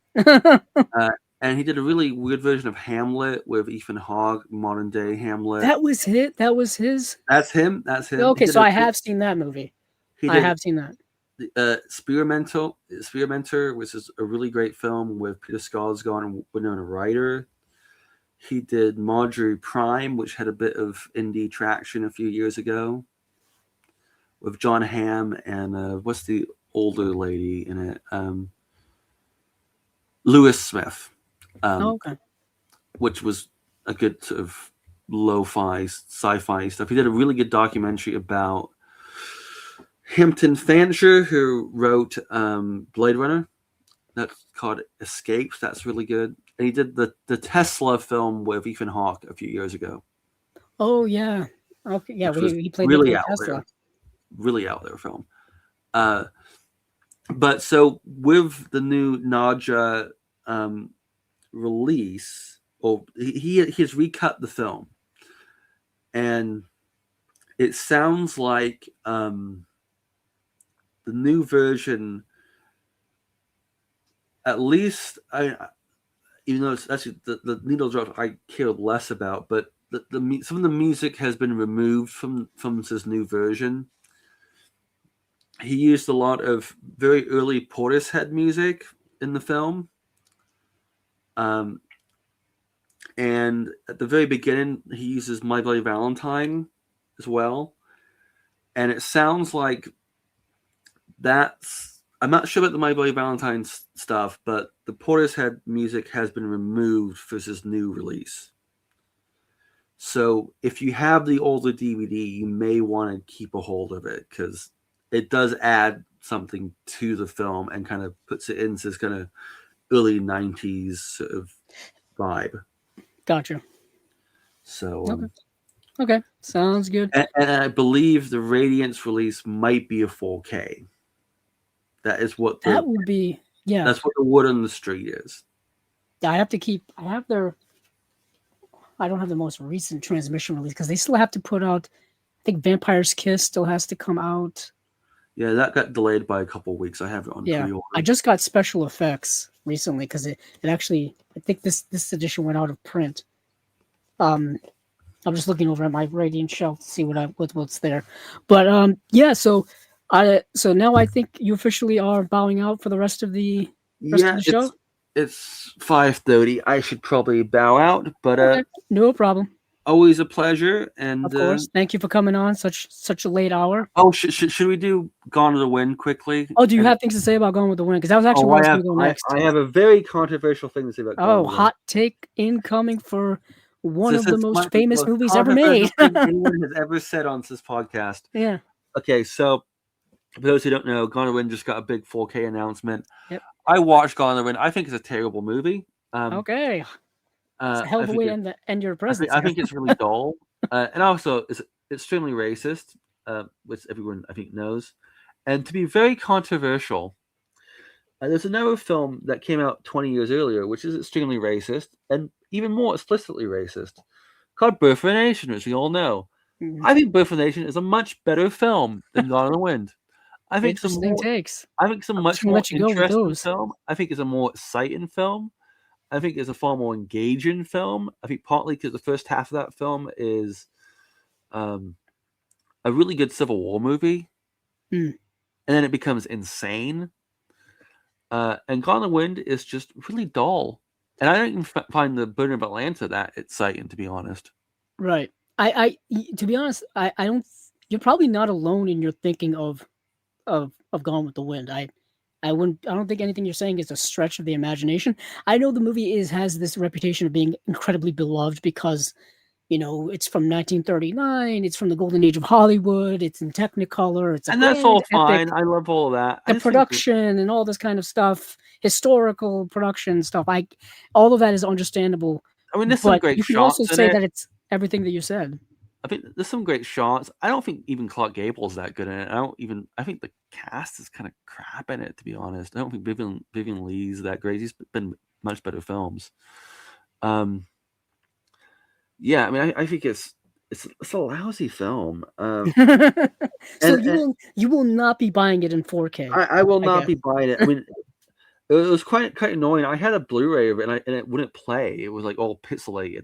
I don't know what happened. No, that sounds like the disc went rotted out or something. I don't know. Which Warner Brothers has had a lot of issues. I still sold it for $1.20 to a used DVD shop, but so you didn't lose too much. I think I paid like £4 for it. So some sucker's gonna, I mean, they've screwed me out of money so many times that I don't feel bad. Gotcha. Well, I've got a penny for a DVD, so if I get £1.20, it's fine. All right. That's a heck of a way to end. So yeah, Gone with the Wind, not good. I mean, to be honest, reading about the making of that film is more interesting than the film. And like the fact that it was like all these various directors. I mean, the really fun story is, so initially the film was directed by George Cukor, because it was a case of like Wizard of Oz that year, which Cukor also worked on, and Richard Fleming worked on, who is the credited director on both of those films. I think we all know which is the better film that year, directed by. I think no one would disagree that Wizard of Oz is a better film than Gone with the Wind. There are probably battles about that debate right now. I will say this: there are a lot of debates amongst classic film fans, old Hollywood fans, and many subjects. Wizard of Oz is Wizard of Oz. I mean, it's one of the greatest films ever made in the history of the world, and will last longer than any of us on this planet. Yeah, it's been here before us, and it'll be here after us, for sure. It will. But so the one of the really fun stories is, so back in Clark Gable was like a gigolo in the 1920s. Not unsurprising. And he had some affairs with men.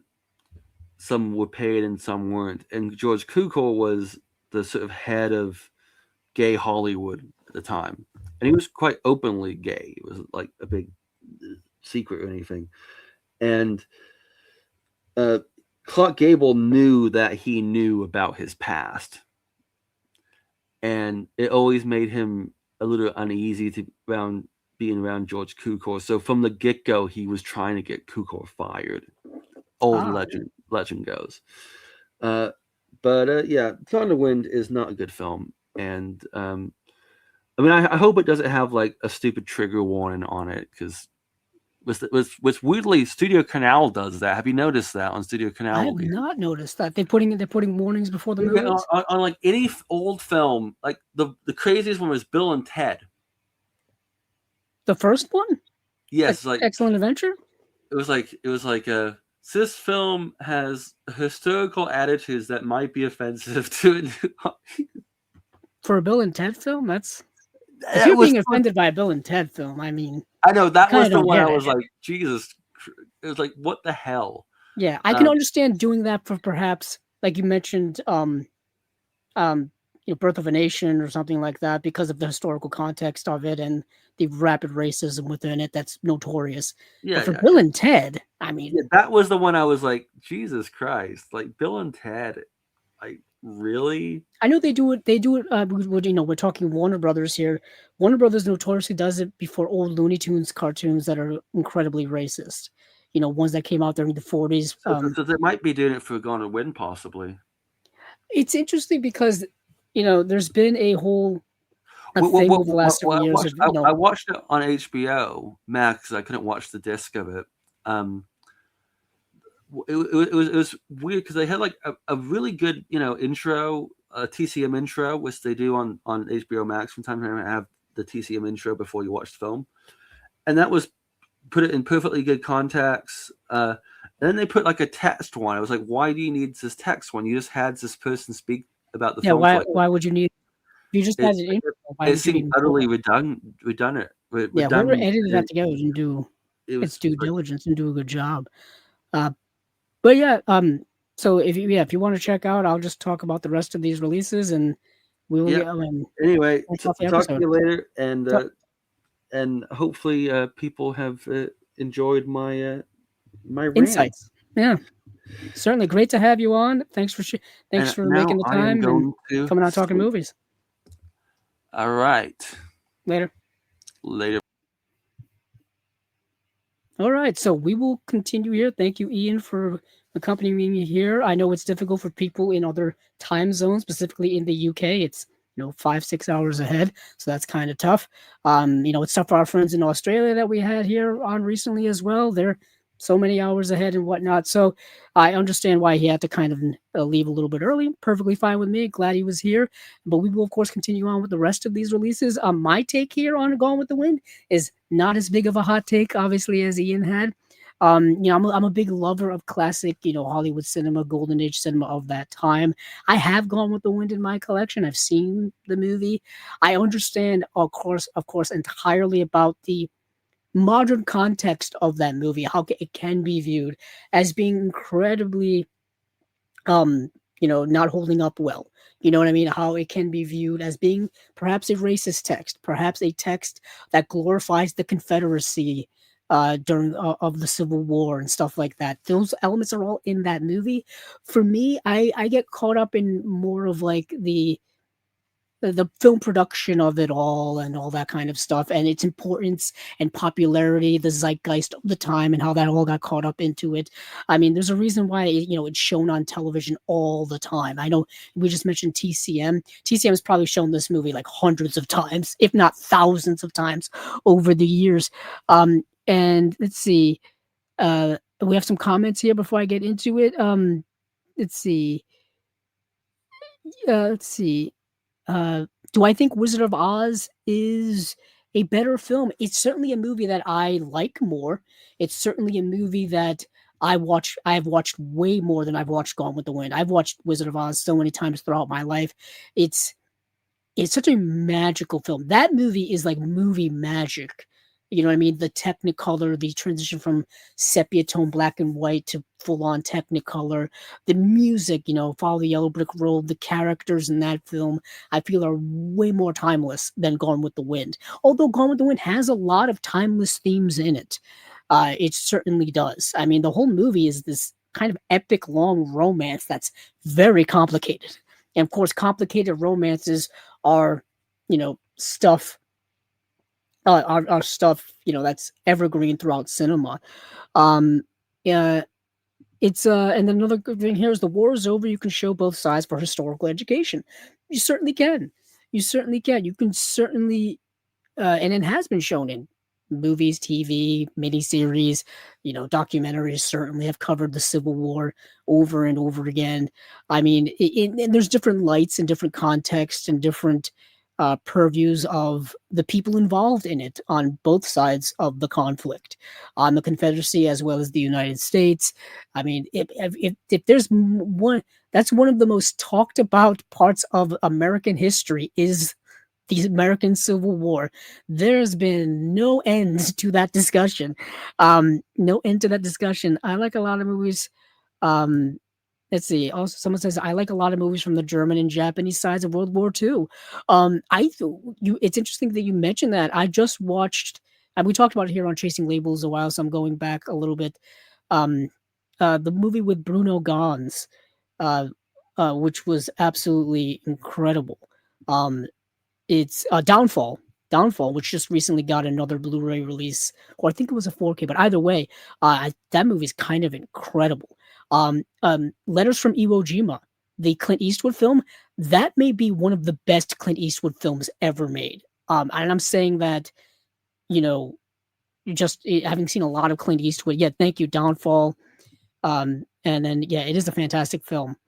Let's see. Our friend here, JB44, says, Gone with the Wind has been on my radar movies to watch ever since I was a small boy. I may pick up the 4K to see it for my first time. I will say this, it's probably going to look fantastic. It's probably going to look excellent. This is a movie that, like I said, was shot in sumptuous Technicolor, which was really all the rage in the 1930s. This along with Wizard of Oz, and then there were other films doing Technicolor at that time. But yeah, there's nothing like a good Technicolor film. I mean, if you can get the original negatives from a good Technicolor film, it's going to look gorgeous on 4K. I mean, The Wizard of Oz looks gorgeous on 4K, and that was done around the same time.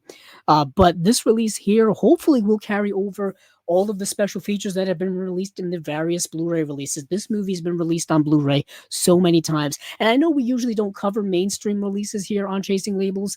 We mostly stick to the boutique stuff, but this is a pretty important release. People have been wanting this for many, many years. Like I said, there's going to be a standard 4K Blu-ray, a 4K Steelbook, a special collector's edition that's going to be exclusive at Walmart. And of course, there's going to be new special features that they highlight down here. Gone with the Wind, the influence that endures. Film critics and scholars discuss the continued cinematic influence of Gone with the Wind and the film's enduring place within popular culture.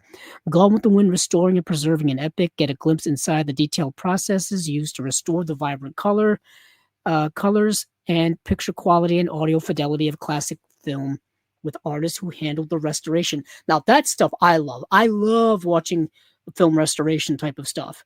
And then we have Scarlett O'Hara, a woman ahead of her time. Explore Vivien Leigh's portrayal of Scarlett O'Hara, a trailblazing character far ahead of her time.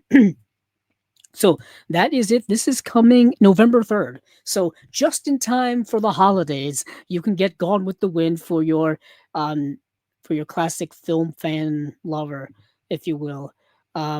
Let's move along now to Deaf Crocodile. Deaf Crocodile has a couple of releases that I wanted to talk about if I can find them. Here is one. So these were already announced several months ago, I think, at this point. This movie Demigod, The Legend Begins, getting a limited edition release. They laid out the rest of the year. They laid out back in June, I think. So this is already this was already announced. They're just giving, like, pre-order is now up for it. They're giving the actual date. All the special features are now available for you to look at. So this is a movie from 2022 2. And it says, my, I think this is the movie. I'm trying to read here. Where do I start? 20 years after directing the epic Legend of the Sacred Stone, also released by Dev Crocodile, and building on the long-running Pili TV show in Taiwan, director Chris Huang returned with this amazing fusion of traditional uh, budashi, budashi glove puppetry, wuxia martial arts storytelling a la Crouching Tiger, Hidden Dragon, and wildly imaginative fantasy filmmaking in the vein of Avatar: The Last Airbender and The Dark Crystal. But it's done with puppets. So it's a wuxia film done with puppets. Incredible concept here. Incredible. So martial arts film done with puppetry. For the special features here, you got part 2 of a new video interview with director Chris Huang. New audio commentary by puppeteer and filmmaker Ben Wolf Page, associative editor of the Puppetry Journal for the Puppeteers of America. Innovative within tradition, how Pili and demigods synthesized millennia of history. That's a visual essay. Let's see, original trailer and 6 making of featurettes. Trailers for Pili TV series, Pili Fantasy War of the Dragons, and Pili Fantasy Doom of Dragons 2. Blu-ray authoring by Vital Passenger. New art by Beth Morris. So that is this release here. And I think the other one is, I have it right here. Here it is. Hayab Ka, which is getting a limited slipcover release. This is an animated film from the Philippines. I don't see a lot of Filipino animated films, so this is fascinating to me. This came out in 2020, and this is an interesting movie. It runs about 73 minutes long. I actually got to see it. The utterly delightful Hayab Ka is inspired by the beloved telenovela genre of romance melodramas. Nympha, voiced by Angelica Panyanaban, is a perfume salesman kitty in Manila who receives a prediction from a fortune teller that she'll fall in love with 2 men. And they're both portrayed by dogs. So we have anthropomorphic animated animals. The women in this film are cats and the males are dogs. But there are other animals that populate this movie as well. It is a telenovela melodrama. Let's see. One is her longtime boyfriend, likable but unambitious canine janitor Roger. The second turns out to be a high-powered top dog executive Inigo, who sweeps her off her paws and forces her to ask what's more important, love or physical intimacy, if you will. Plus lots of bling, featuring an irresistible style that both retro and Cartoon Network modern. Hayab Ka is one of the few Filipino animated films both made in the Philippines and about its life and culture. It really is. There's a lot going on in this movie. This movie packs a lot into 73 minutes. It's about like romantic relationships and the trials and tribulations that go on with that. It's about there's a familial theme going on in the movie as well. It's if this were made with people, I think it would be very human. Although all the characters in the movie are animals. I really enjoyed it. Let's see. There's a 48-page illustrated booklet featuring new essays by film critic Walter Chaw and Fantasia Festival programmer Rupert Botenberg. New audio commentary by filmmaker and avid Longoran and co-producer Manny Angeles. New visual essay by film historian Celeste Lacabra. Our good friend Celeste Lacabra has a visual essay on here, so that's awesome. New video interview with filmmaker Avid Longoran. 6 short films by Avid Longoran. Let's see, Roboboy, Momo, Muning, Josephine, Our Forgotten Friends, and Jepoy. Teaser trailer for Rocket Sheep Studios' new animated film Jaja Saturna, and rare concept artwork. Original trailers, Blu-ray authoring by Vital Passenger, and new art by Beth Morris. And I think these will be out. Probably should have checked. Oh, late August. I think the other one will be out in late August as well. So that is it from Deaf Crocodile. Now let me go back to my notes to see what else we've got here. Oh yeah, the puppet wuxia. I need this. Yeah, the concept is wild to me.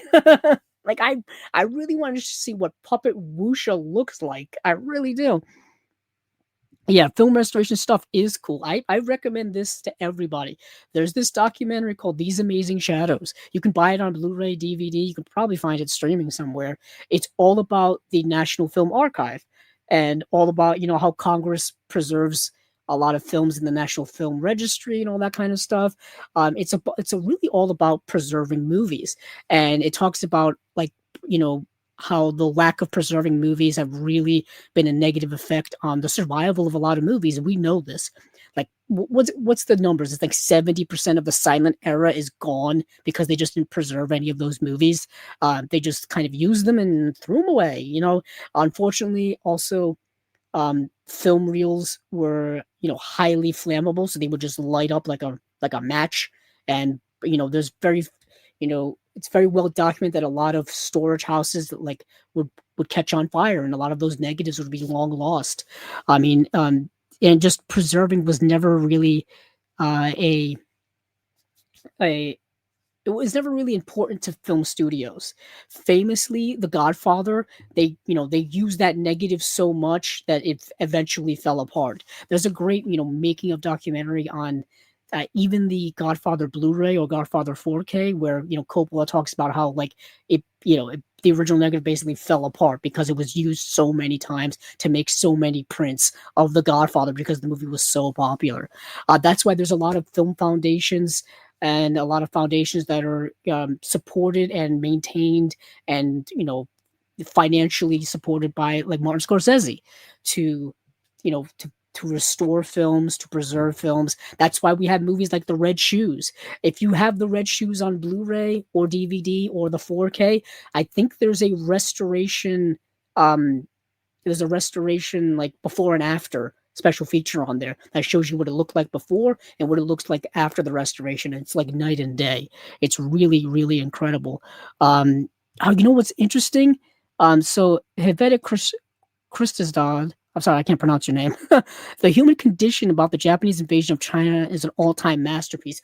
I almost just bought it at the Criterion sale. I almost just bought The Human Condition because I've been wanting to see that movie for so long, or see all three of those movies actually for so long. It's something I got to build up, the willpower to watch The Human Condition. But let me check my notes really quickly to see what else we've got. So I'm actually going to go do Kino right now. We have Kino, Synapse. I think we have Kino and Synapse, and that's kind of about it. And then we can make our way out of here. Yeah, because we've done the Deaf Crocodiles, we've done Studio Canal, Second Sight, we've done Eureka, we've talked about Indicator, we've talked about Criterion, we've talked about. So let me go over to easiest place is Facebook. So let me go over to Facebook and go over to Kino. Kino, of course, always doing their thing. See Kino Lorber Studio Classics. Let me see what they've got cooking over here while my computer is so slow and embarrassing being in front of all of you. They're really promoting John Wayne and Robert Mitchum in El Dorado. But, so today, well, actually, yesterday? What's the day? No, 2 days ago, they announced coming soon is going to be In the Name of the Father. This is the Daniel Day-Lewis film that's directed by Jim Sheridan, who also directed him in My Left Foot. But he also directed movies The Field and The Boxer. I think The Boxer also stars Daniel Day-Lewis. But In the Name of the Father is an excellent film. If you haven't seen that movie yet, highly recommended. This movie is getting a new 4K UHD and Blu-ray release from a brand new HDR Dolby Vision Master. In the Name of the Father is a very good movie. Very good movie starring Daniel Day-Lewis. Then we've got the movie that's also coming soon that I actually did get to see is Gridlocked from 1997. This is Tupac Shakur's second to last film. This film also stars Tim Roth. And the movie's called Gridlocked. And it says, coming soon on Blu-ray, so brand new HDR master from a 4K scan of the 35mm original camera negative.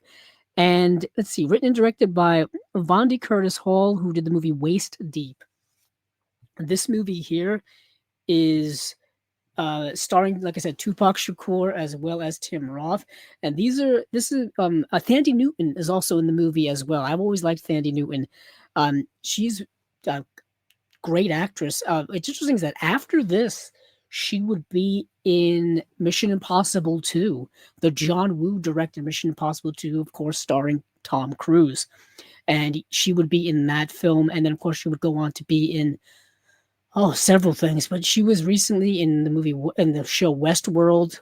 But she's a great actress. But in this movie here, it's her along with Tupac and Tim Roth, and they are so Tupac and Tim Roth are friends, and Thandie Newton is I think Tupac's girlfriend in the movie, right?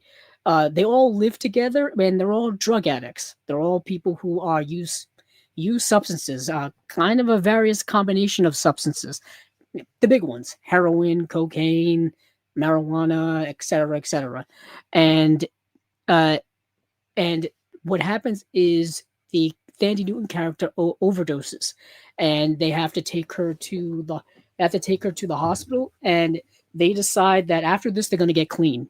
This really shakes them up because she may die, she may not die, so they decide that they're going to go clean. And what happens is they're trying to get into kind of a government funded program in order to get clean, to go to like rehab essentially. And they keep hitting like roadblock after roadblock of all this red tape and all this stuff, these steps they have to do. Like they can't get into a rehab facility because they need to be on Medicaid, and they can't be on Medicaid if they are not on welfare.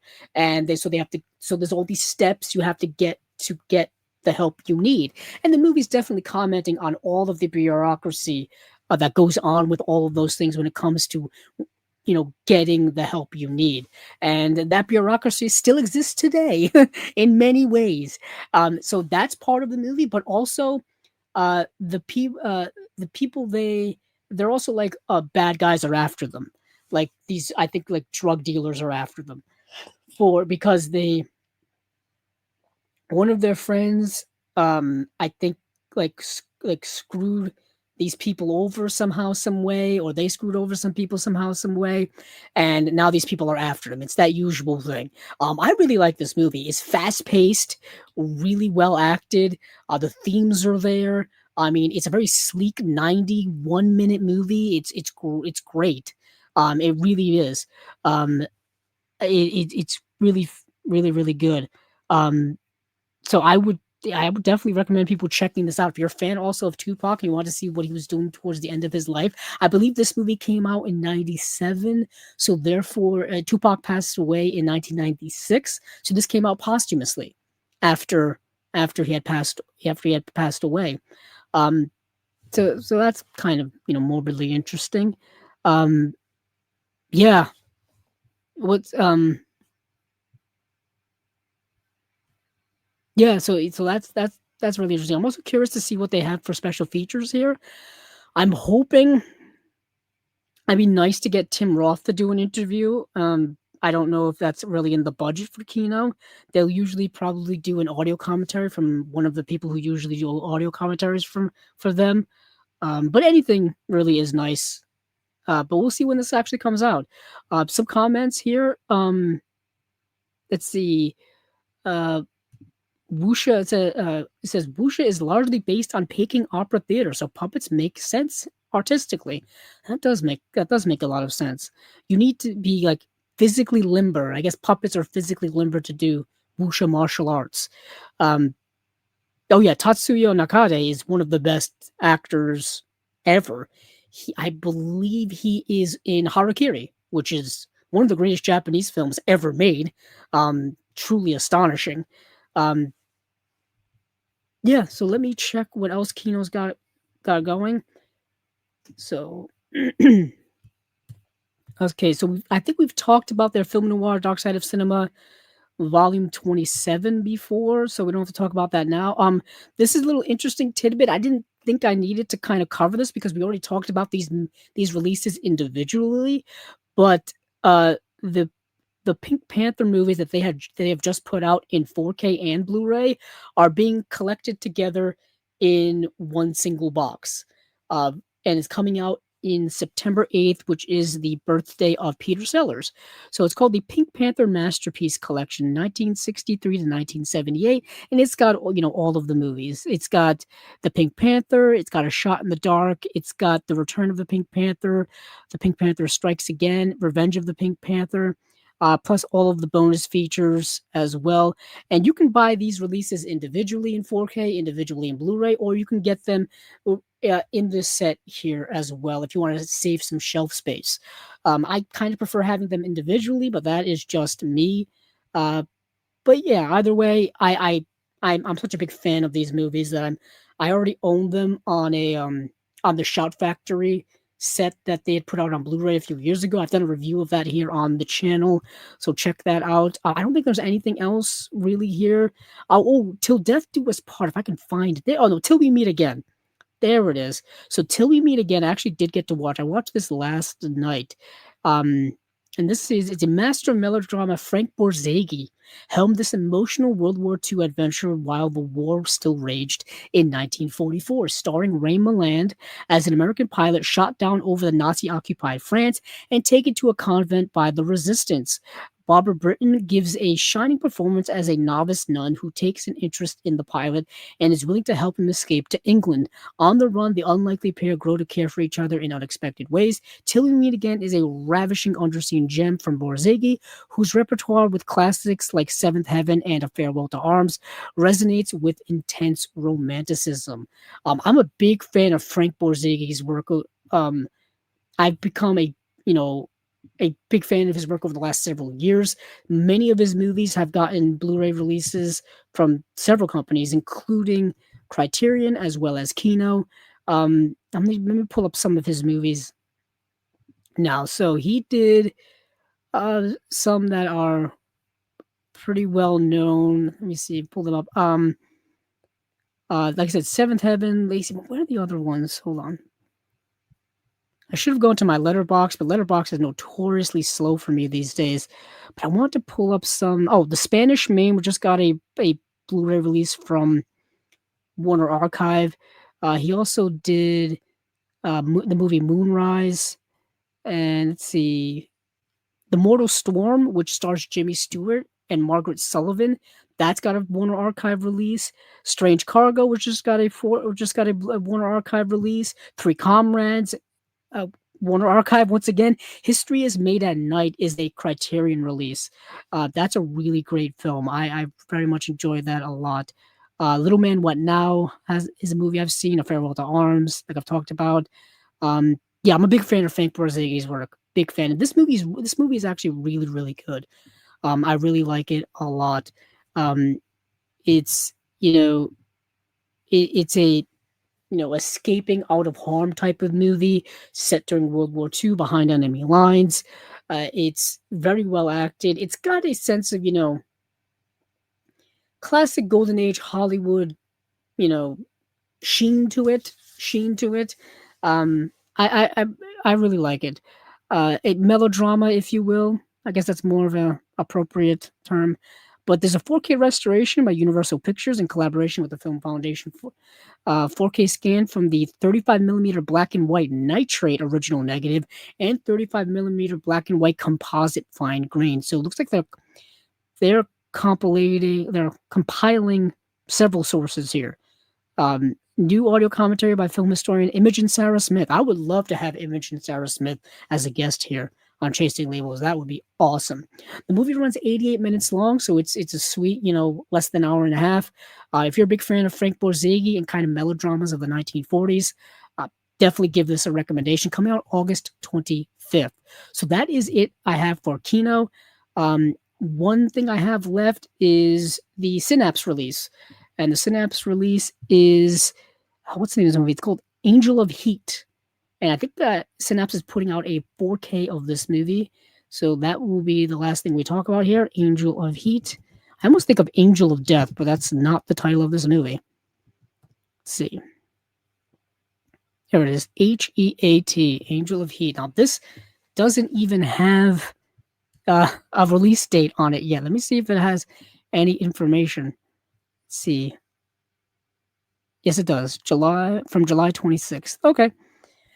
So, uh, Synapse Films, in collaboration with Red Shirts Pictures, has detailed its upcoming combo pack release of Mira A. Schreiman's Angel of Heat from 1983, starring Marilyn Chambers, Steven Johnson, Mary Woronov, Milt Kogan, and Joe Akamura. The release will begin shipping later this month. Let me get the description. The legendary Marilyn Chambers is Angel Harmony, a glamorous government agent tasked with stopping a mad scientist bent on world domination. His weapon of choice, an army of androids and... Hold on, this thing keeps moving on me like a beach ball at a concert. Androids and a bizarre device capable of disintegrating metal. Now Angel and a band of covert operatives from around the globe must deal with the secret microchips, shadowy conspiracies, and mud wrestling disco parties and erotic temptations around every corner. Now for special features, it's a 2-disc release, 4K and Blu-ray. New 4K restoration of the film from 35mm camera negative. Dolby Vision / HDR presentation of the 2 versions of the film. One in 1371 aspect ratio, one in 166:1 aspect ratio, which is exclusive to the 4K Blu-ray. There's an audio commentary with producer / director Mira A. Schreiman, moderated by film historian Michael Felsher. And then the Woman of Agency video essay on Marilyn's mainstream work by Jared Stearns, author of Pure, the Sexual Revolution of Marilyn Chambers. Vintage archival materials, including the original theatrical trailer and behind-the-scenes still gallery, double-sided Marilyn Chambers pin-up style folded poster, limited edition slipcover / O-card featuring original artwork by Justin Osborne, and then English subtitles if you indeed need them. So that is the Synapse release of Angel of Heat, starring Marilyn Chambers, coming out later this month. Or at least it will start shipping later this month. So I believe that is it for everything we got here on Chasing Labels. I'll just go back to where we all started over at Criterion.com. Just, I guess, as a way to come around the river bend, as the song from the Disney movie says. So that is kind of it for everything we had here on Chasing Labels, episode number, spine number 196. I will check out some of the comments before we go. Some stuff that's on the horizon, actually, before I check the comments here. So here in Chasing Labels land, let me actually check my schedule. Let's see. We'll be having another episode of the Unwatched Pile on August 2nd. And that will be with our friend Rachel Belwar, who was a guest here on Chasing Labels a couple of episodes back. Let's see, when is the next... I think the next episode of Chasing Labels will be on the 10th of August. Let's see. Yeah, because there's... Yeah, I think it'll be on the 10th of August. Whatever 2 weeks is from now. I can't keep track of these things. After 4 hours, my brain is mush. But let's see. Yeah, Harakiri. So Harakiri Harakiri is one of my favorites on Letterboxd. At least I believe it is. Actually, I'm actually on my Letterboxd now. I should probably actually confirm that. So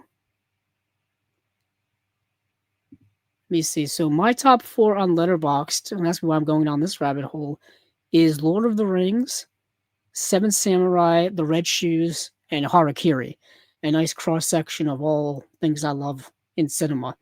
So yeah, Harakiri's in my top 4 on Letterboxd. I'll give you a follow. I'm always looking to follow people. I'm on Letterboxd at Is It Joker. Sure, I'll give you a follow on there. Always looking for more ratings to show up every time I check a movie. Yeah, the movie is ridiculous. Yeah. Angel of Heat. Yeah, Angel of Heat. Marilyn Chambers, though, I have Behind the Green Door. Still haven't watched it. I haven't seen that movie yet either.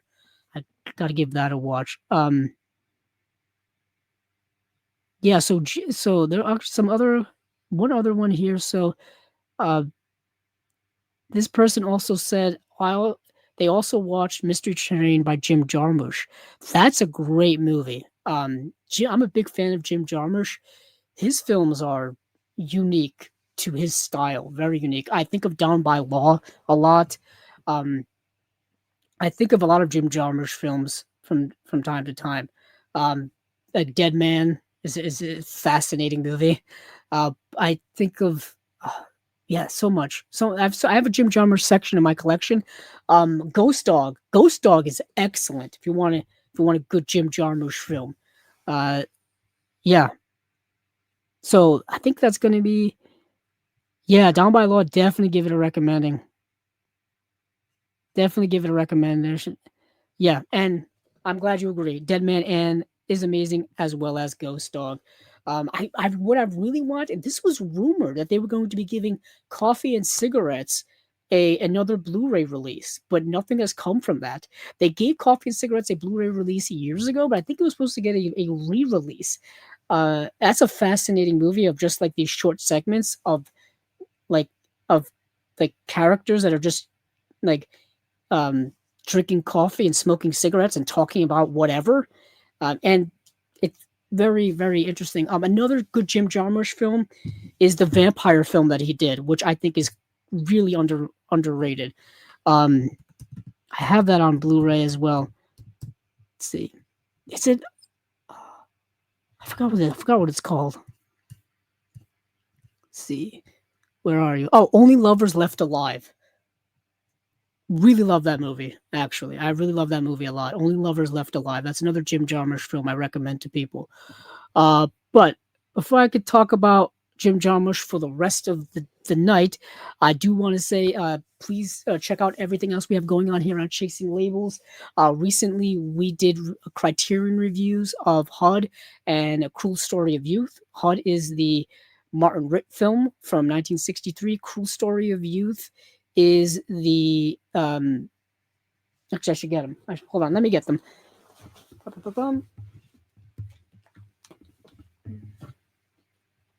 Yeah, it's easier to reference these if I have them in my hand. Just to completely ignore that. Completely ignore me bumping into the microphone. So we recently did Criterion review episode for these two releases here. Cruel Story of Youth came out in 1960. HUD came out in 1963. HUD is one of my favorite movies of all time, so I highly recommend this to anyone. Paul Newman, my favorite actor of all time. So check those movies out. Yeah, it is Oshima. It is Oshima. I got to get more Oshima in my collection. I've got this box set from Radiant.